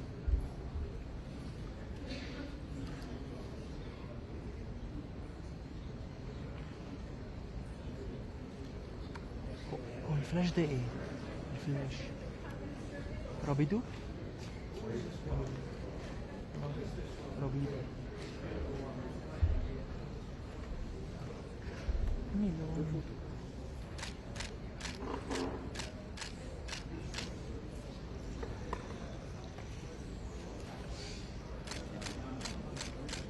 البوغارة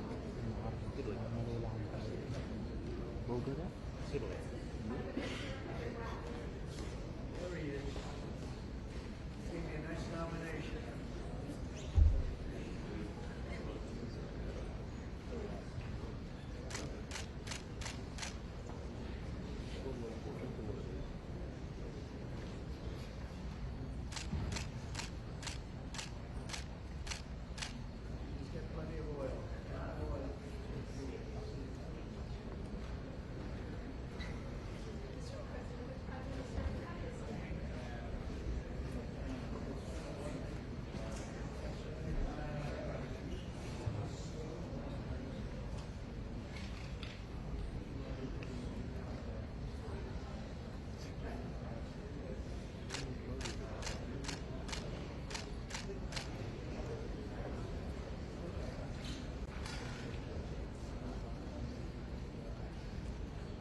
باكستان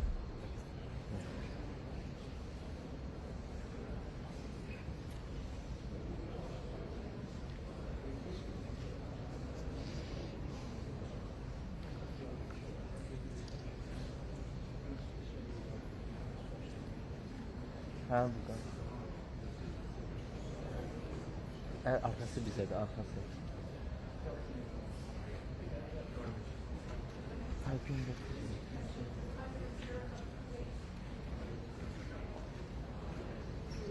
Azerbaycan?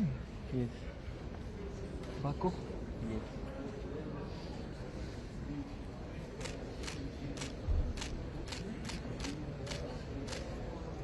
Azerbaycan çok güzel. Çok sağ ol. Evet.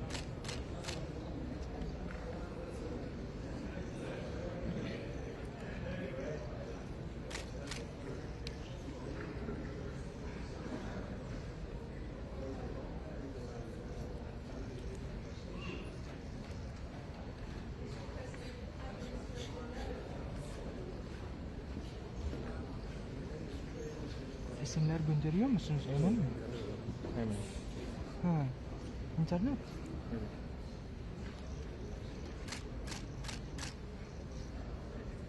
Telefon interneti mi?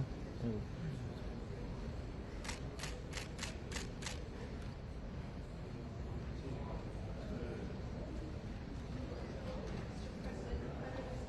Gösterme.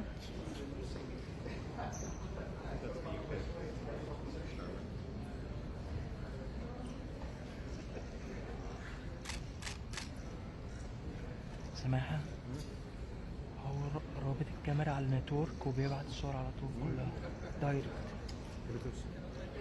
لا نتورك. الحتة اللي احنا فتحناها في الكاميرا هو مركب على لين بس.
Dört tane şekil atmış ama sen elimizde 2 tane görürsen neyse abi.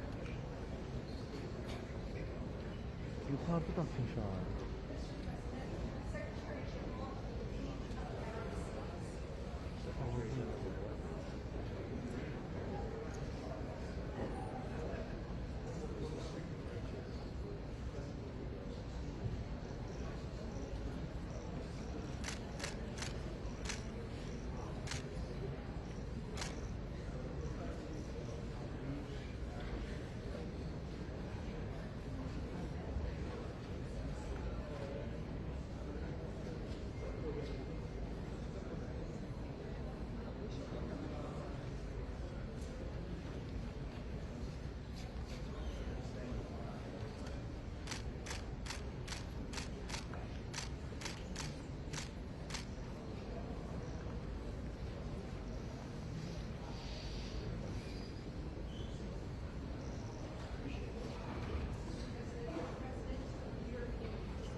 Bir tane cevap yazdı, hə yox.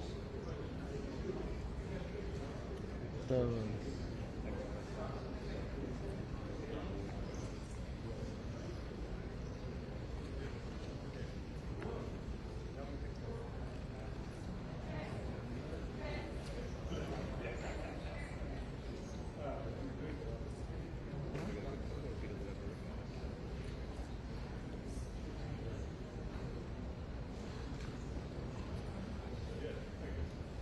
Daniel, is this the last one?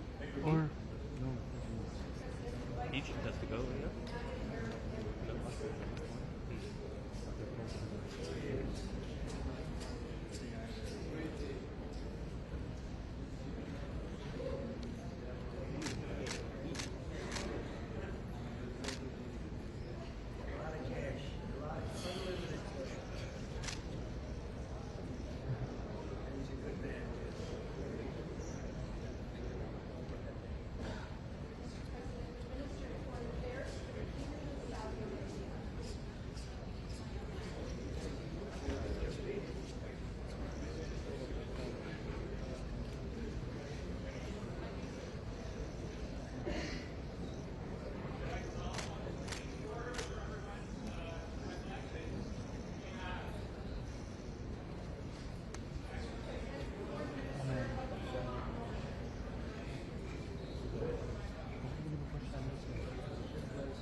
In Japan.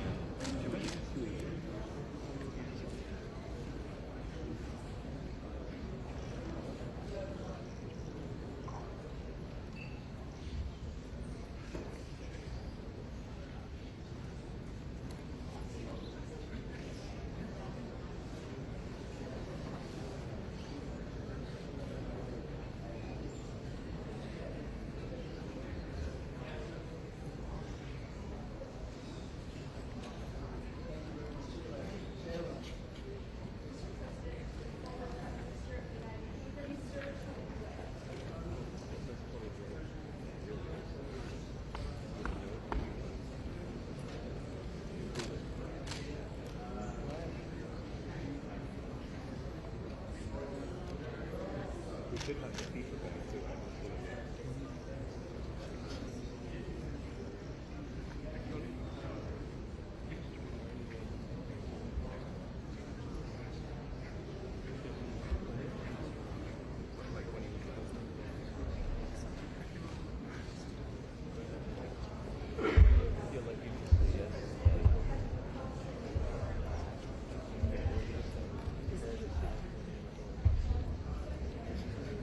This one is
نبدأ من الأول تاني؟ لا هيوقفوا بقى يبدأوا يوقفوا الناس.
Hey, Florio. We can't see the people in the back row. We can't see the people in the back row. If they take a step down in the front, we can get them all. هتنزل كل دول؟ ده بيطلب المستحيل.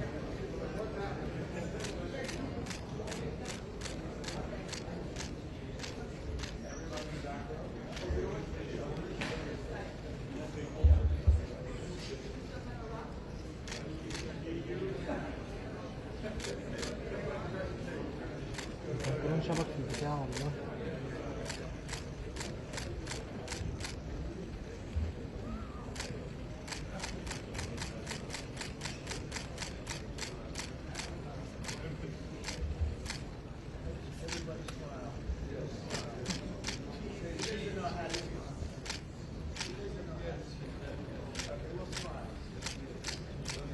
We just made a big deal today, so we'll smile. The biggest ever, right? Come back. رجب جنبي هيوديني في داهية ما تزقنيش. The press has treated us very well. Everybody likes us. The press is actually treated us well. Thank you very much, everybody. Thank you.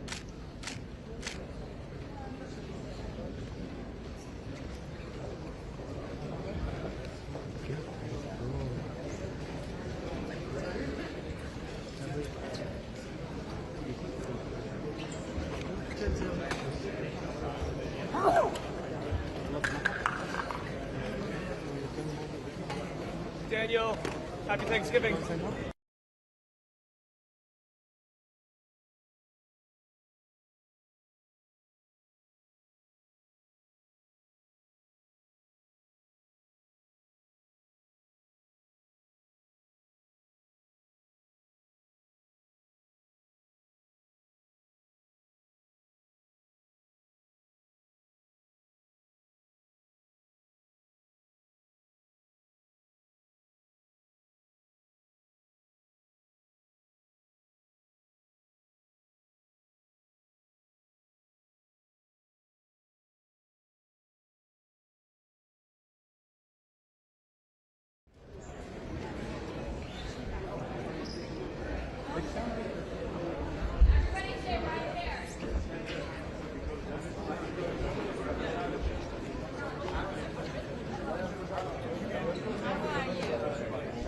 All right, press, we're holding. I need everybody to move back to the pin. Move back to the pin. All right, if we want to go to the next room, we need to go back in that pin. Keep moving, keep moving.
love it like that.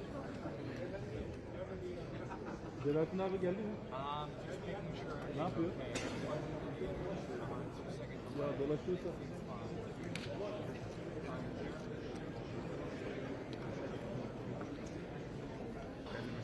İyi ya. Hi, Fernando. It looks like they're going to sign papers and documents on the table. Hello. Ready? You guys are good right over my head, right? Yeah.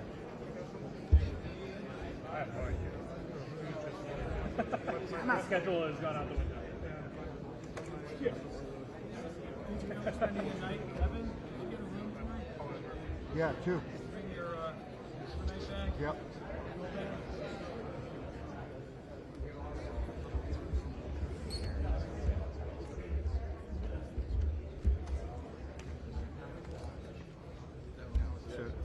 Everything is the first line is done. Okay? No. Why you know? Not I am happening. official. Not happening. I don't care.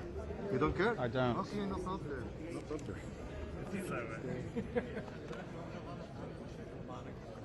Okay, ماشي هذاك. I mean, I care about our picture.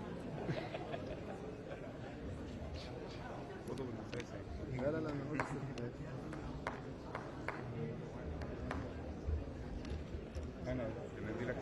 أنا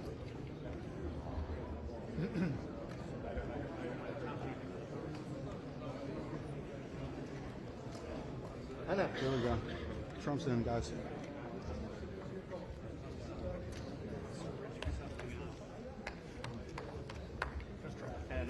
من فضلك هنا.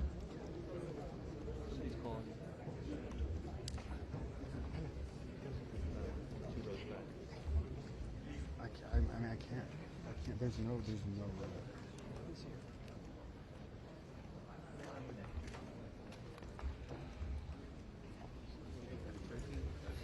Qatar, Egypt.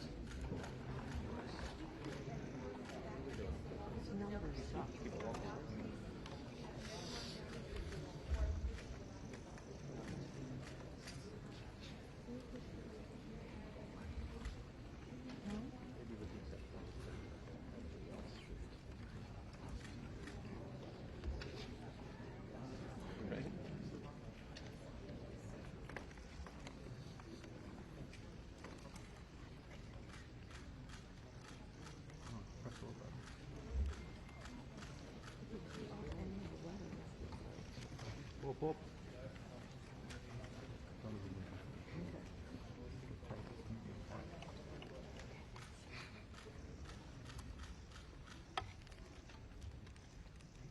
Thank you very much, everybody. This is a tremendous day for the world. It's a tremendous day for the Middle East.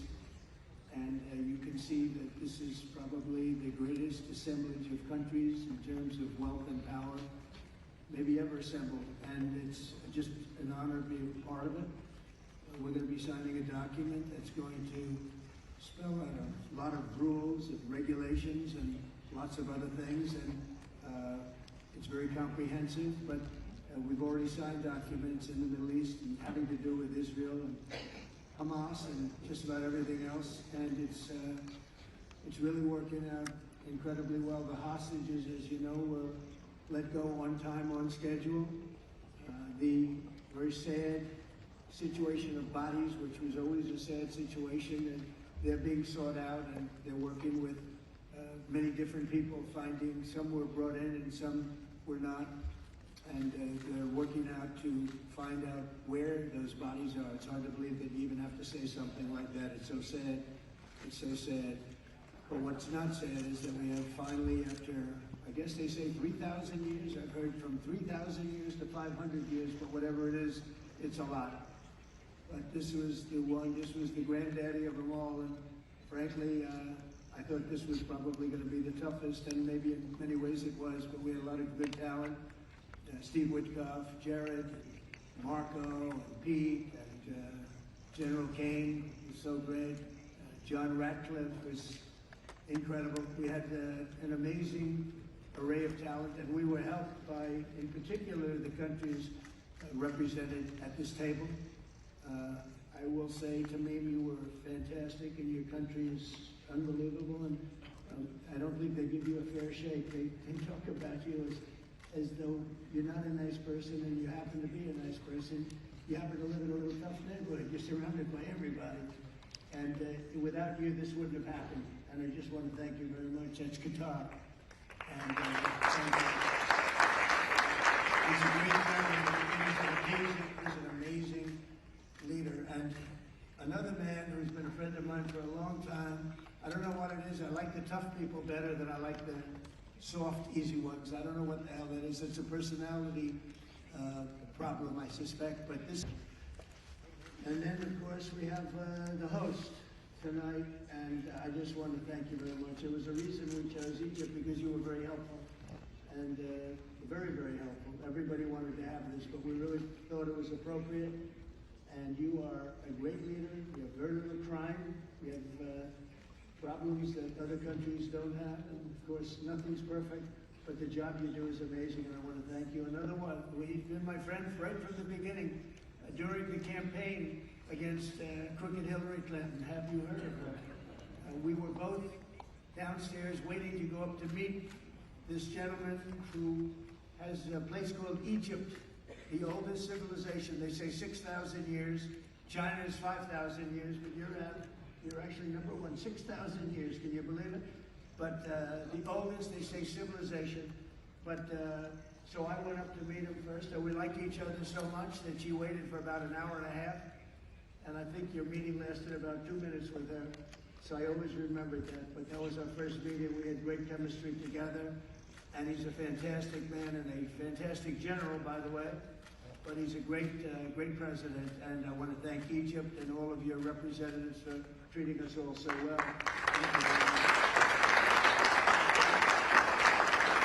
So we're going to be signing, we're really representative of a whole group of nations, and they're sitting behind us, and you know most of them. I can tell you this guy's got so much money. They all have so much money. There's more money and power sitting behind us. I love that they're behind us. They've never been sitting behind anybody before. This is a very unique position for them, but they are, seriously, they're among the most powerful countries in the world, the richest countries in the world, and there's never been really an assemblage like what we have today. I don't think I've never seen it anyway. And I want to thank everybody for being with us. Man, I just solved the war for him. Azerbaijan. Oh, did I do a good job? Where did you come picture here? Where is there he is? You guys are still getting along, right? We fought for 32 years, and in about 1 hour we settled it, right? And they like each other now, too. That's great. Well, I want to thank everybody for being here. Italy, she's a very strong ruler. She's doing a great job. You're doing a great job. Thank you very much. So many, but we're actually going to be making a speech after this, so this is just a very important signing, but we're doing a signing, then we're doing a speech. And then I may stay behind with the leaders just to talk about that, some things. I want to thank the media for you've been so respectful on this deal. You know the importance of the deal, and I really, it was so pleasant to watch. I was on the plane for quite a while listening to the various newscasts, and they were all fair. They were talking about how incredible this is. This is an incredible day for the world, let alone the Middle East. So I just wanted to thank the media. They really treated it with respect. I wish you could be like that on other things, but that's perhaps too much to ask for. But on this, tremendous, everybody feels the same. Just tremendous respect, and we appreciate it very much. Can we get the documents, please? Okay. We'll sign right here. Okay.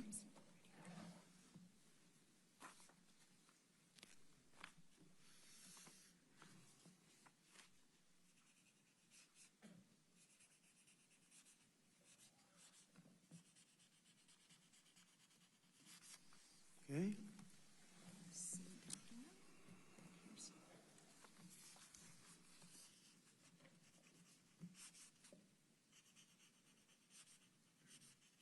This took 3,000 years to get to this point. Can you believe it? And it's going to hold up, too. It's going to hold up. Okay, thank you.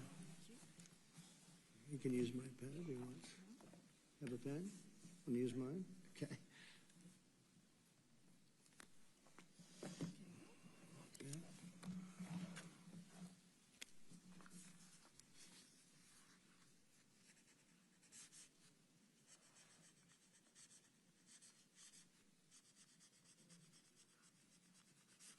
Okay.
Okay, fine.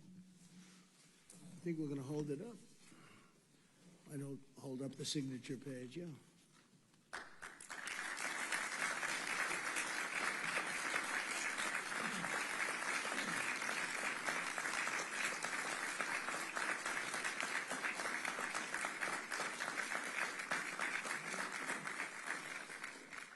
So we're going to go and I'm going to say a few words. We'll give you a little speech, and then we're going to meet with the leaders after that and spend a little time together without the media. The media is invited to the speech. I just want to tell you the people behind me and some of the people in the room that are so helpful, but the people behind me are the greatest leaders, most powerful leaders, the richest leaders, frankly. Sometimes it's not politically correct to say that, but I'll say it, the richest in the world that the world has ever seen. And yet when you get to know them, I know every one of them in their own way, and I can say in particular some, because that's the way life works, but some of the greatest people you'll ever meet, and people that really care for their countries. And why this happened is they all came together and they wanted to get Gaza straightened out. They wanted to get the whole thing straightened out. It got to a point where it was just crazy. And once they got together and once we started talking, it went really, Tamim, it went smoothly. It went so smoothly. You were such a big help, but it went so smoothly that nobody can even believe it, that we're sitting here and getting this all certified out and all done. And everybody's happy about it. Everybody's happy about it, like I've never seen before, actually. I've done other deals, and people don't care as much. Big deals, I think they're big deals, but this is something that's taken off like a rocket ship. And it did from the beginning, and I've heard for years, this is the biggest deal, it'll never happen. For years, long before I ran for office, that this is the Middle East. It's the biggest, most complicated deal, and also it's the place that could lead to tremendous problems like World War III. They always talked about World War III would start in the Middle East, and that's not going to happen. We don't want it to start anywhere, actually, but it's not going to happen. So I just want to thank everybody, and I'll see you in a little while. And in particular, thank you all. Thank you, Tamim. Mr. General, thank you very much. Thank you very much. Great job. Great job. Thank you very much, everybody. Thank you. Okay.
Yes, state of leaders, kindly join us at the stage. Please, state of leaders, kindly join us at the stage.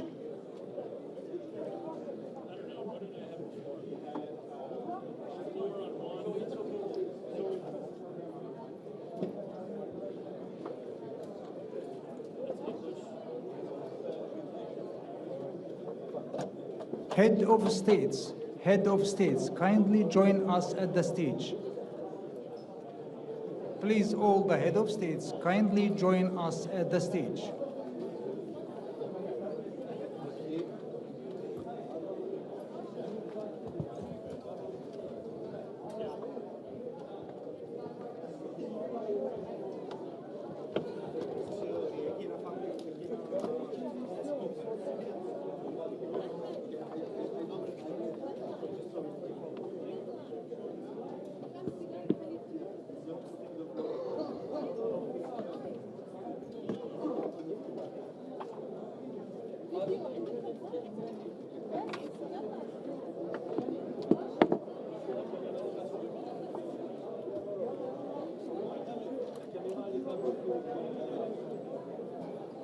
Excuse me, head of states, kindly join us at the stage. All head of states, kindly join us at the stage.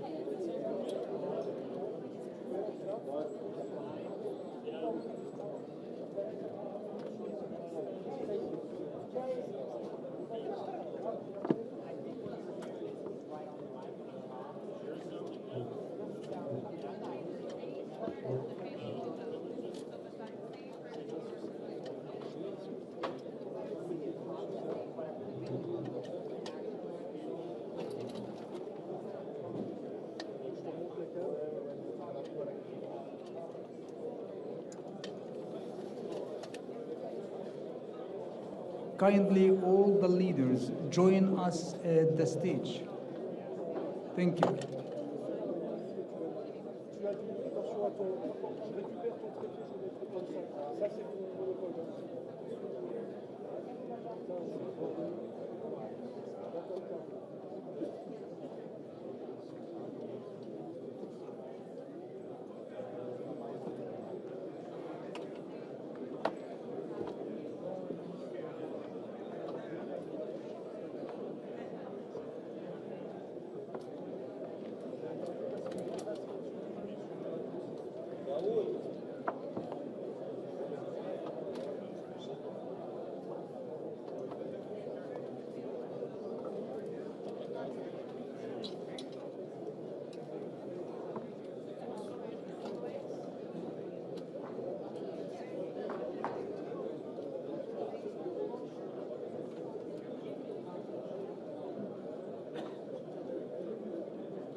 مصر العربية, His Excellency, President Abdel Fattah al-Sisi, the President of the Arab Republic of Egypt.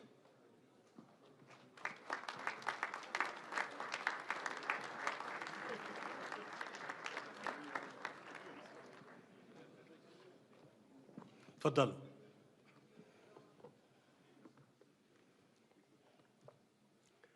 بسم الله الرحمن الرحيم. أصحاب الجلالة والفخامة والسمو، السلام عليكم ورحمة الله وبركاته. أرحب بكم جميعا في قمة شرم الشيخ للسلام في هذه اللحظة التاريخية الفارقة التي شهدنا فيها معا التوصل لاتفاق شرم الشيخ لإنهاء الحرب في غزة وميلاد بارقة الأمل في أن يغلق هذا الاتفاق صفحة أليمة في تاريخ البشرية ويفتح الباب لعهد جديد من السلام والاستقرار في الشرق الأوسط ويمنح شعوب المنطقة التي أنهكتها الصراعات غد أفضل. واليوم نستقبل القيادة الشجاعة المحبة للسلام والذي ساهمت fatigued and strained regional populations, and now we receive the valorous peace leaders that attained peace in the entire world. Allow me to invite His Excellency, the American President Donald Trump, to join the peace lovers leaders who advocate for peace in the world.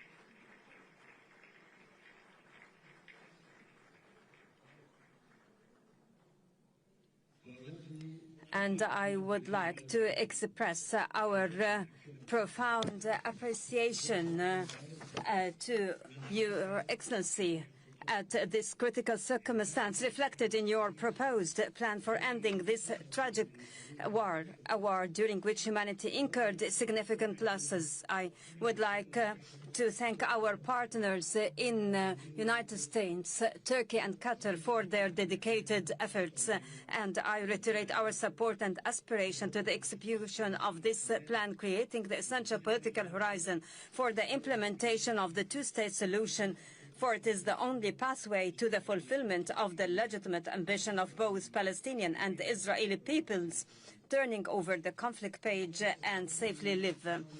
Excellency President, you have demonstrated that genuine leadership doesn't mean war waging, rather the ability to bring it to a halt. We trust your leadership that is capable to carry out the current deal and to execute your entire staged plan. Excellency President, let Gaza war be the last of wars in the Middle East. Majesties, Excellencies, and Highnesses, Egypt launched a peace trajectory in the Middle East nearly half a century ago, specifically in November 1977, when the late President Anwar Sadat, may God shower him with his mercy, took unprecedented steady moves in the history of the region and initiated the historic visit to Jerusalem. Since that moment, Egypt has established a new era, granting posterities a chance for life, and proved that people's security is not only realized by military force. Today, Egypt, along with its sisterly Arab and Islamic states, reiterate that peace remains our strategic option.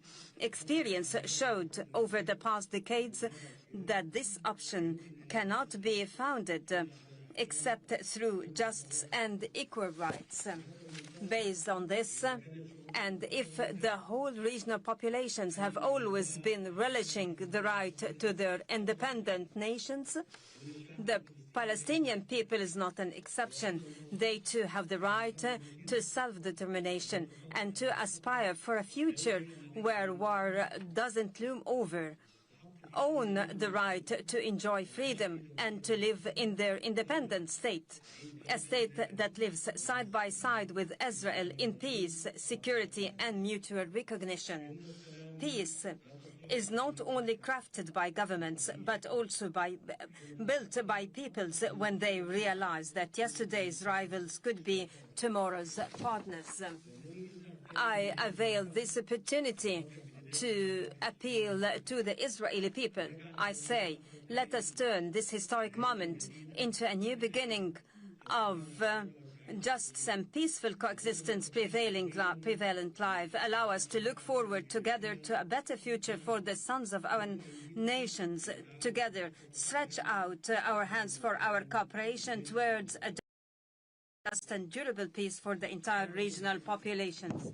Excellency President Trump, let us pause at the scenes of overwhelming relief and happiness, whether down the streets in Gaza or in Israel alike, or in the entire world, after reaching the war-ending agreement.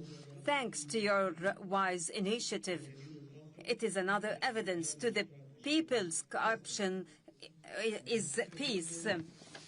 We value as well your interest in resuming life in Gaza. Egypt will work with the United States and in coordination with all partners during the forthcoming days to lay down the common grounds for proceeding towards the Strip reconstruction without delay. In this context, we are willing to host early recovery, reconstruction and development conference, which will be based on your plan for ending the war in Gaza, in order to provide livelihoods and to give hope to the Palestinians on their lands. Peace cannot be completed until hands are extended for rebuilding in the aftermath of devastation. Majesties, Excellencies, and Highnesses, we look ahead to a bright future to our region, as its cities are built on hope rather on burying the memories of its inhabitants under the rubble. We have a unique and historic opportunity at hand.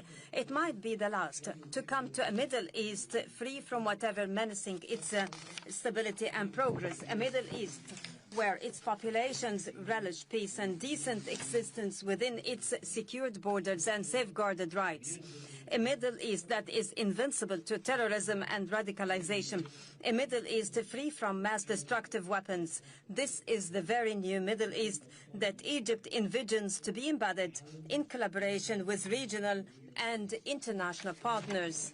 Today's agreement paves the way for that, and it should be cemented and implemented in all its stages, and to reach the implementation of the two-state solution, ensuring our joint vision, exemplifying coexistence among the regional populations, even exemplifying integration among all its states. Honorable attendees, before I conclude my speech, and in appreciation to President Donald Trump's efforts, I would like to declare before the August attendees Egypt's decree to decorate His Excellency with the Order of the Nile, the highest state honor among Egyptian decorations. It is awarded to heads of states and to those who render great services to humankind.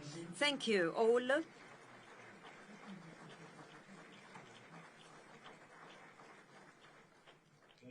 Now I invite the honorable guest to deliver his speech. Excellency President Trump, kindly proceed. The floor is yours.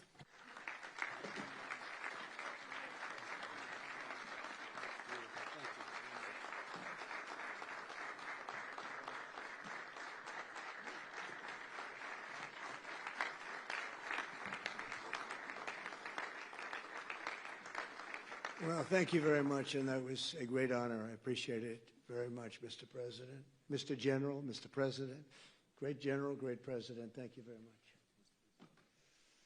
This is the day that people across the region and around the world have been working.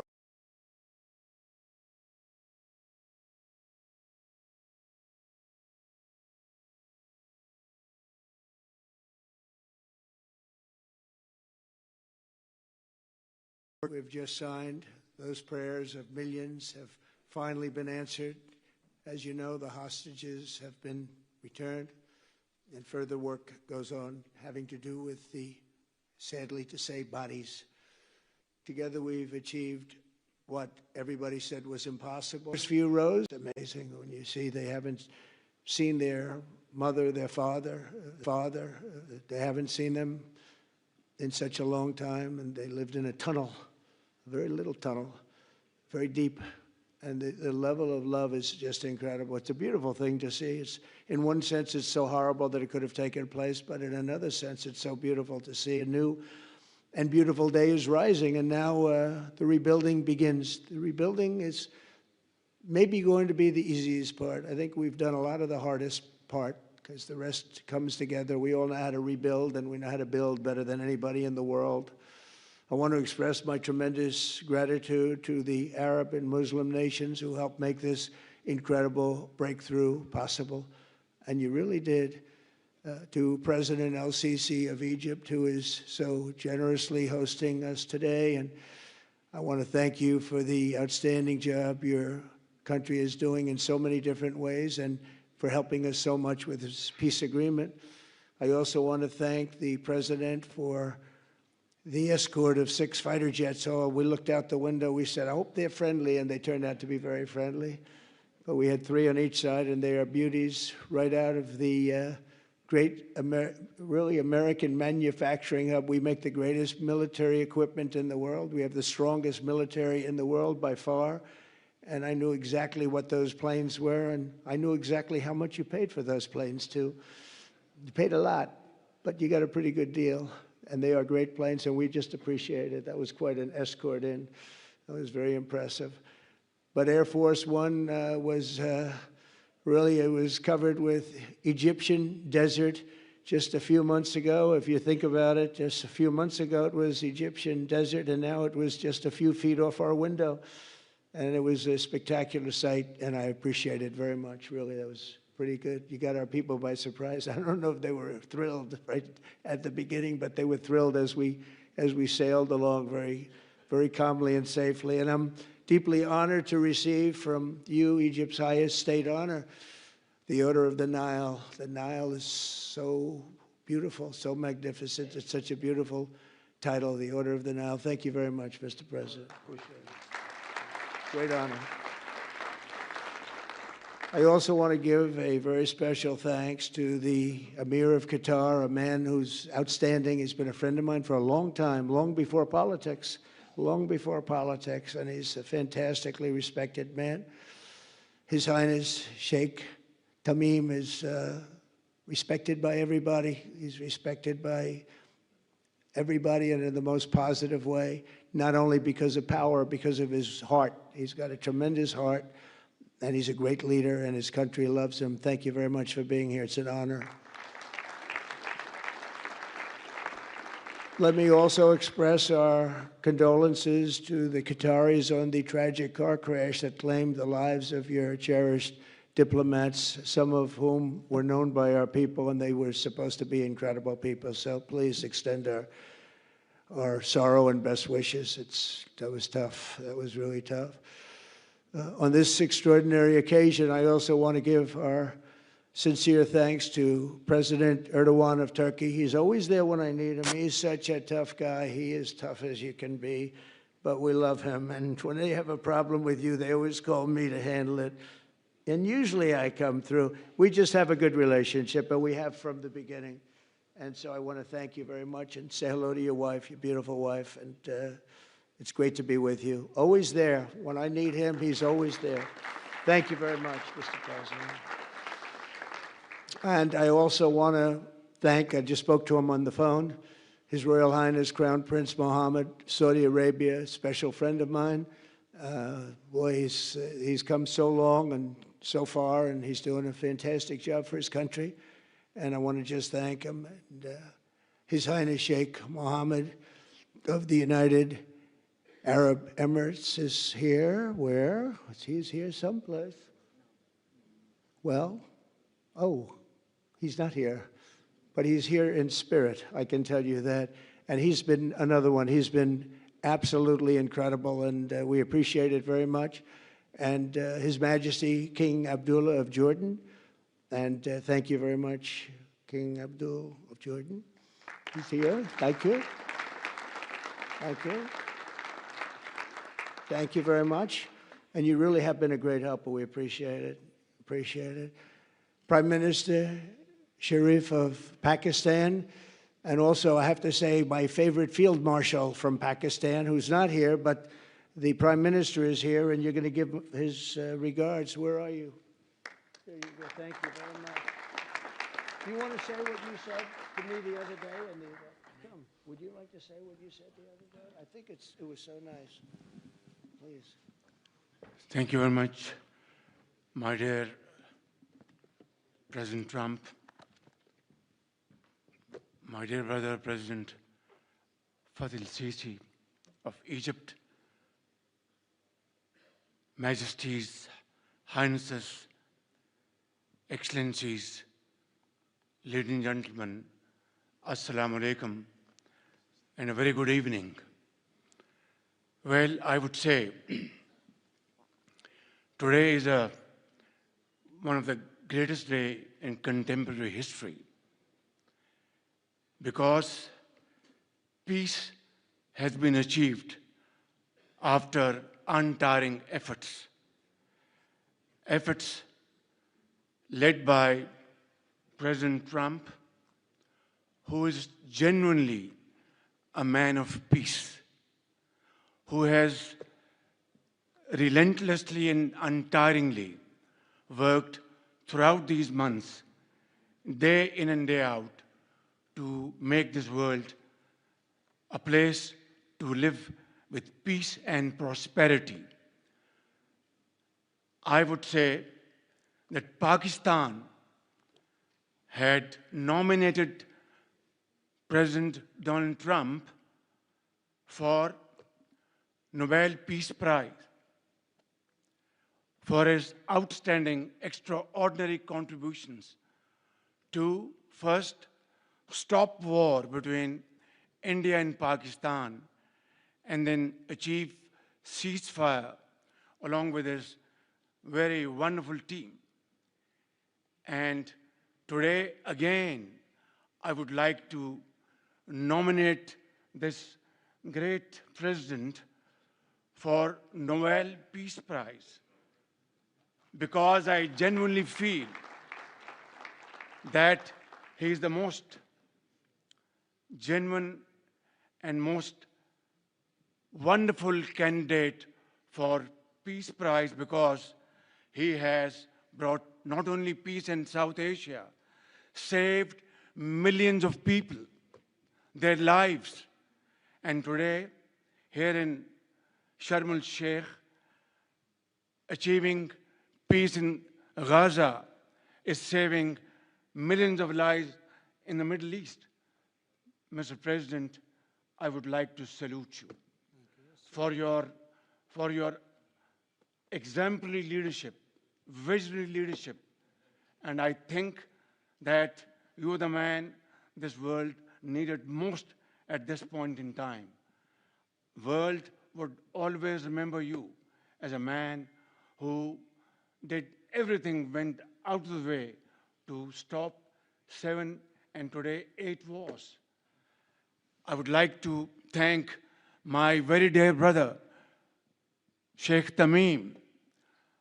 He's Akh al-Shakik, who has really worked very hard along with others to achieve peace in this region.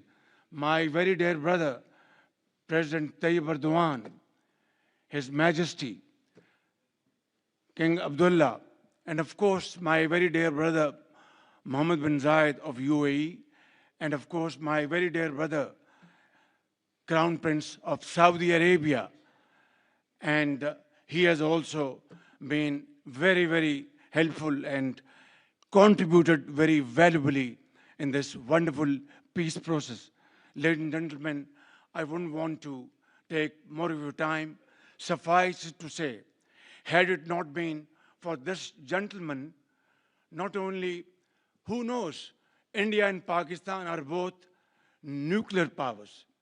Had he not intervened along with his wonderful team, during those 4 days, the war could have escalated to a level who would have lived to tell what happened?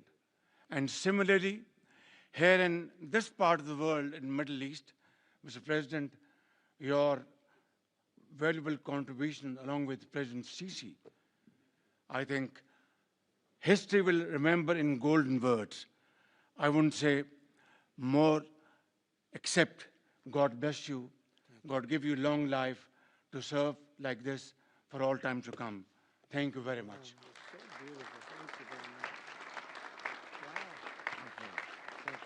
Very kind. Thank you. Wow, I didn't expect that. Let's go home. There's nothing more I have to say. Goodbye, everybody. That was really beautiful and beautifully delivered. Wow, thank you very much. Also with us is President Prabowo, a very incredible man of Indonesia. President, come in.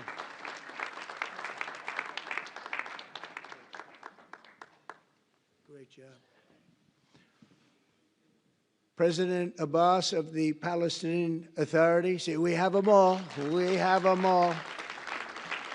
Good, great. It's good to have you. And so many others. I really have a list here. This first three rows and what's standing behind me, I don't know why they chose to stand, but it's there. They're going to be very famous tomorrow, all of them. We have the Arab League is represented by His Excellency, and thank you very much for being here. Thank you very much. We have Armenia, and Azerbaijan. That's a little war that we stopped. That's a little war. There they are. Look at them. They're sitting. When I met with them, it was in the Oval Office. They fought for like 31 years or some crazy number. And they had one sitting on that side of the Oval Office, one sitting. By the time we finished in 1 hour, they were both hugging each other. And now they're friends and they're getting along great. Look at it. So I want to thank you both. That's incredible. Really incredible. So you have Armenia and you have Bahrain, you have Canada. It's so great to have, in fact, the president called and he wanted to know if it's worthwhile. He knew exactly what it was. He knew the importance. Where's Canada, by the way? Where are you? Where are you?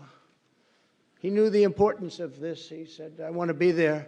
So many people have done that. They called. I mean, they heard about it.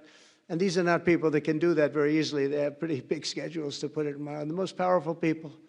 And I appreciate you being here very much, Mr. President. Fantastic. Fantastic.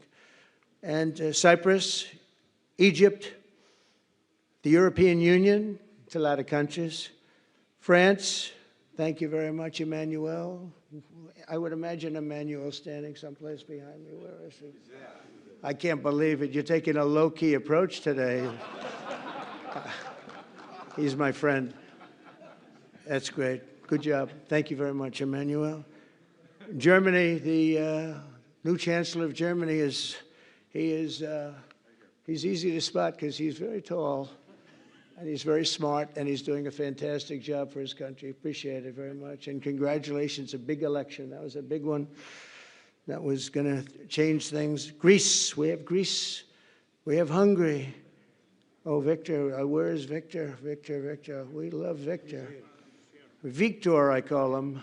You know, I put the little accent on it. You are fantastic, all right? I know a lot of people don't agree with me, but I'm the only one that matters. You are fantastic. He's a great leader.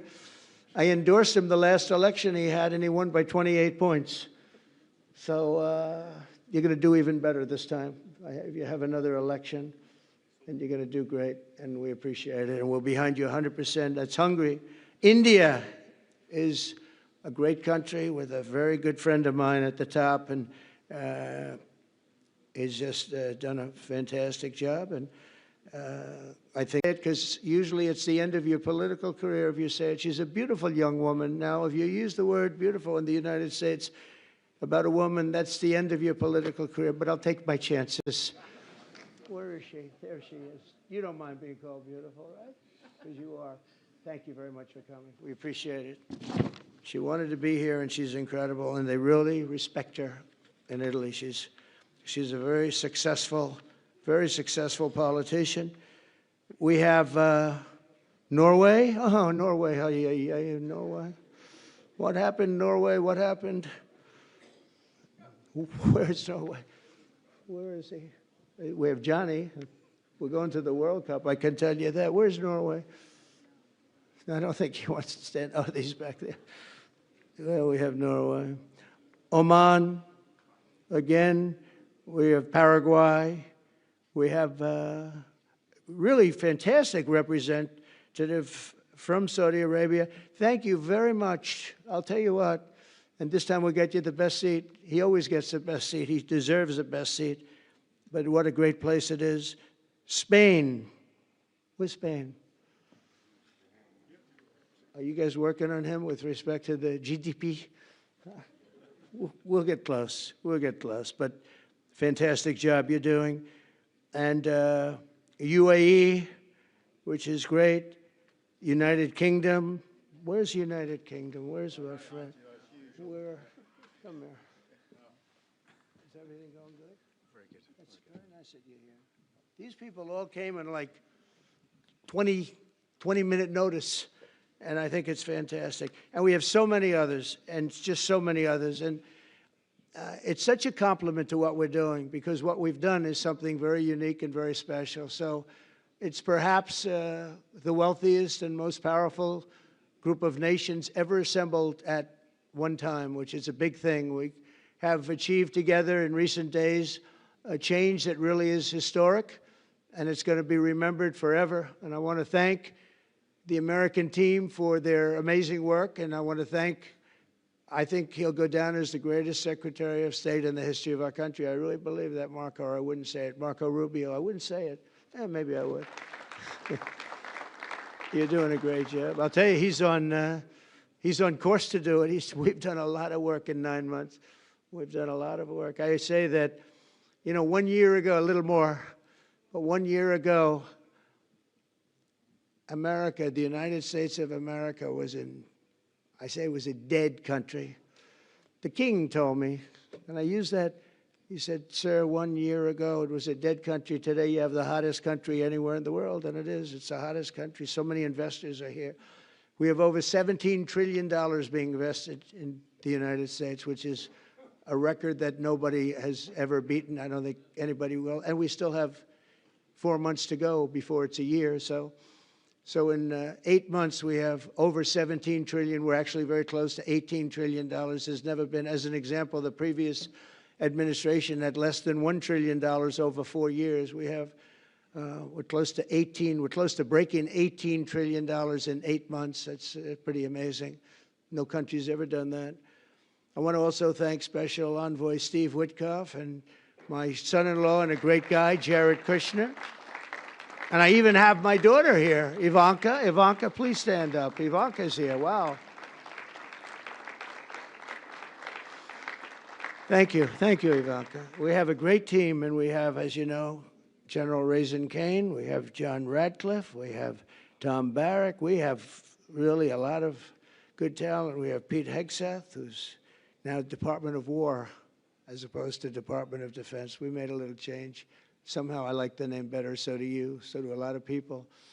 But the momentous breakthrough that we're here to celebrate tonight is more than the end of the war in Gaza. It's with God's help. It'll be the new beginning for an entire beautiful Middle East. From this moment forward, we can build a region that's strong and stable and prosperous and united in rejecting the path of terror once and for all. We want to get rid of the terror and get on to other things. There are many other things in life that are so good. The final sprint to this deal began less than 3 weeks ago on the sidelines of the United Nations in New York. I met with many of the people in this room, and it all just started coming together. I've known so many of you for so long. You're friends of mine. You're great people. I have a couple I don't like in particular, but I won't tell you who. I have actually a few of them I don't like at all. But you'll never find out who they are. Well, maybe you will, come to think of it. But I have most of you who I like a lot, and I respect a lot. Maybe that's more important. We listened, and we exchanged ideas, and we kept pushing forward until the job was done. And the first steps to peace are always the hardest. And today we've taken them and we've put them all together and we've come up with this beautiful mix like nobody thought was possible. And as you know, I've just come from Israel. It was an amazing day to watch the hostages come in and to watch all of the other things and do all of the other things that we did. And like all of us here this evening, the Israeli people are overjoyed that the war has ended. Many of you have had dancing in the streets. They had dancing in the streets.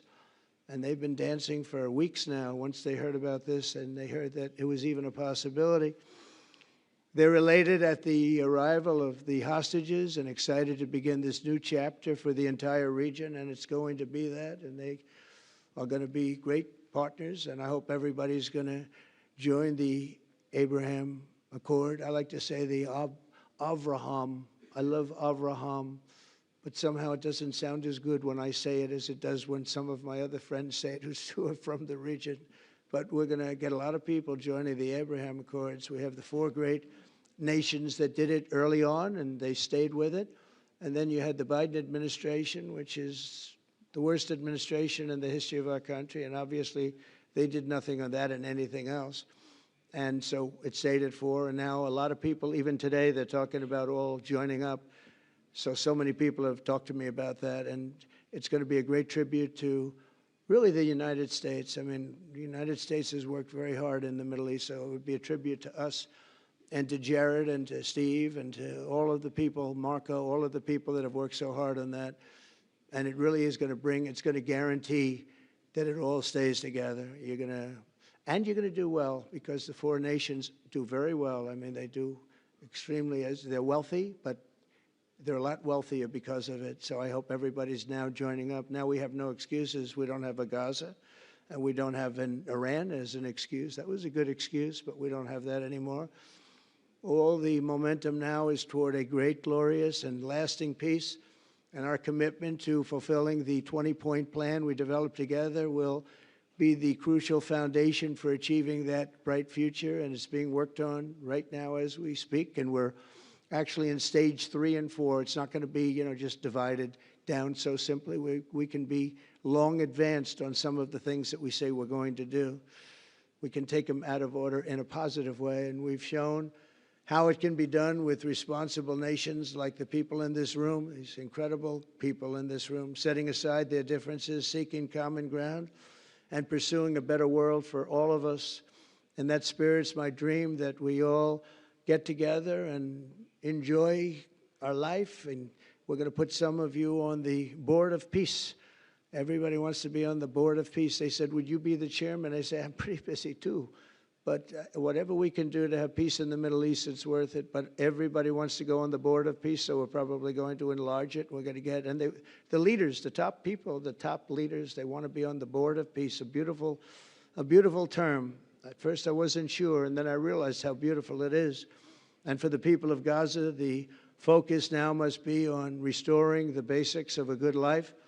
We're going to have a lot of money coming into Gaza and a lot of rebuilding and building. It's not so much rebuilding, it's really building, cleaning up and building. And I'm pleased to announce that numerous countries of great wealth and power and dignity have come forward to me and just today and over the last week to say they want to help in the reconstruction of Gaza, putting up whatever money is necessary. And the money is, of course, it's a lot of money, but it's not much compared to the value or the wealth of these tremendous countries, and they are ensuring stability and success in the Middle East. So when you think about it, it's a very, very small amount of money is necessary, relatively speaking. And as those commitments are made, I'm going to let the world know who is doing it, because they really deserve great credit for doing it, and they're going to do something that's really monumental. This is a monumental day. This is a monumental moment in the history of the world beyond the Middle East.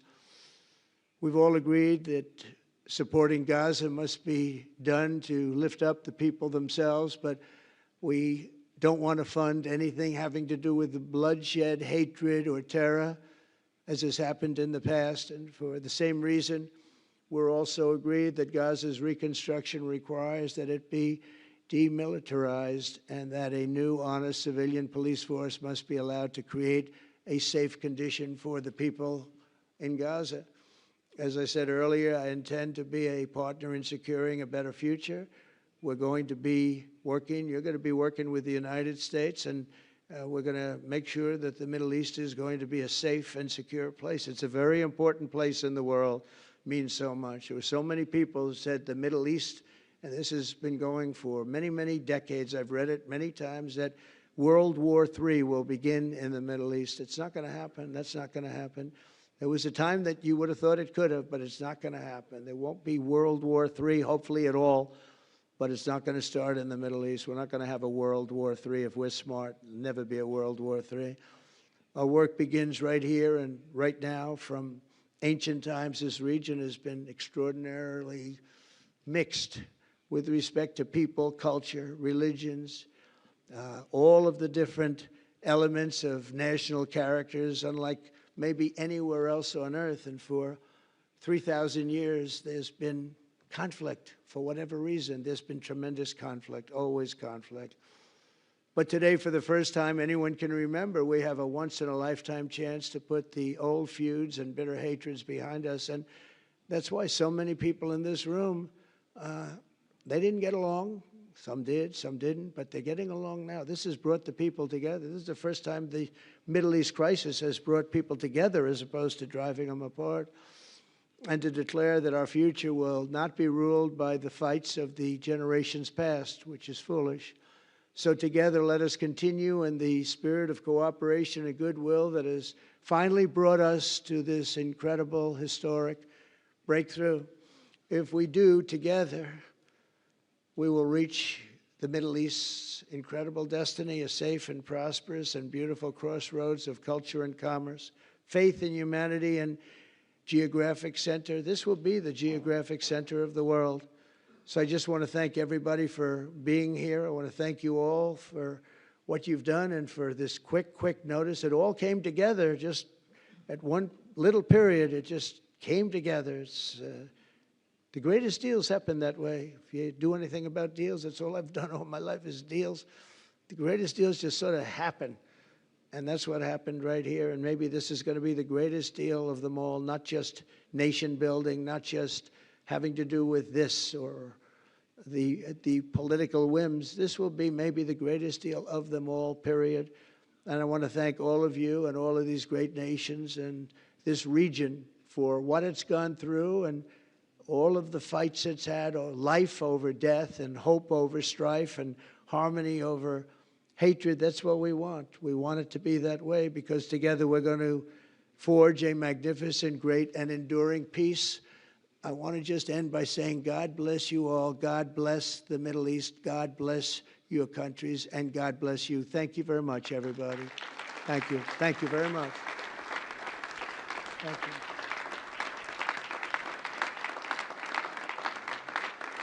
Thank you very much. So if we could ask the media to leave, and we're going to have a little conversation with all of these great leaders, which will take 5 minutes, talk for a couple of minutes. But if we could ask the media to leave, would be great. Thank you very much. Thank you.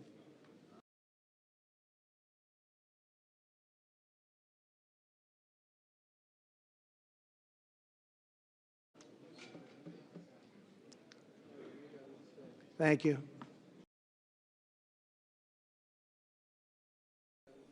Thank you. Thanks. You going back? I'll go back.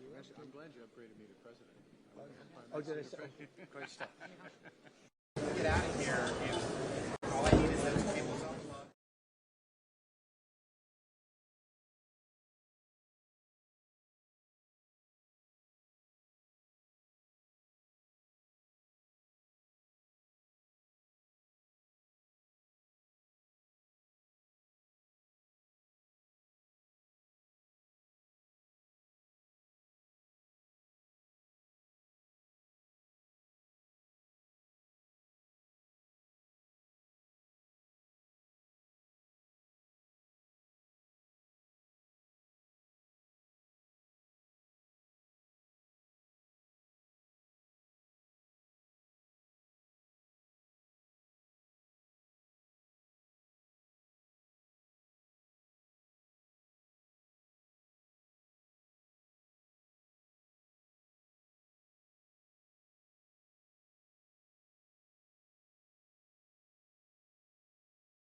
From the dawn of civilization, Egypt has been a storyteller to the world. Its monuments, its art, and its timeless wisdom continue.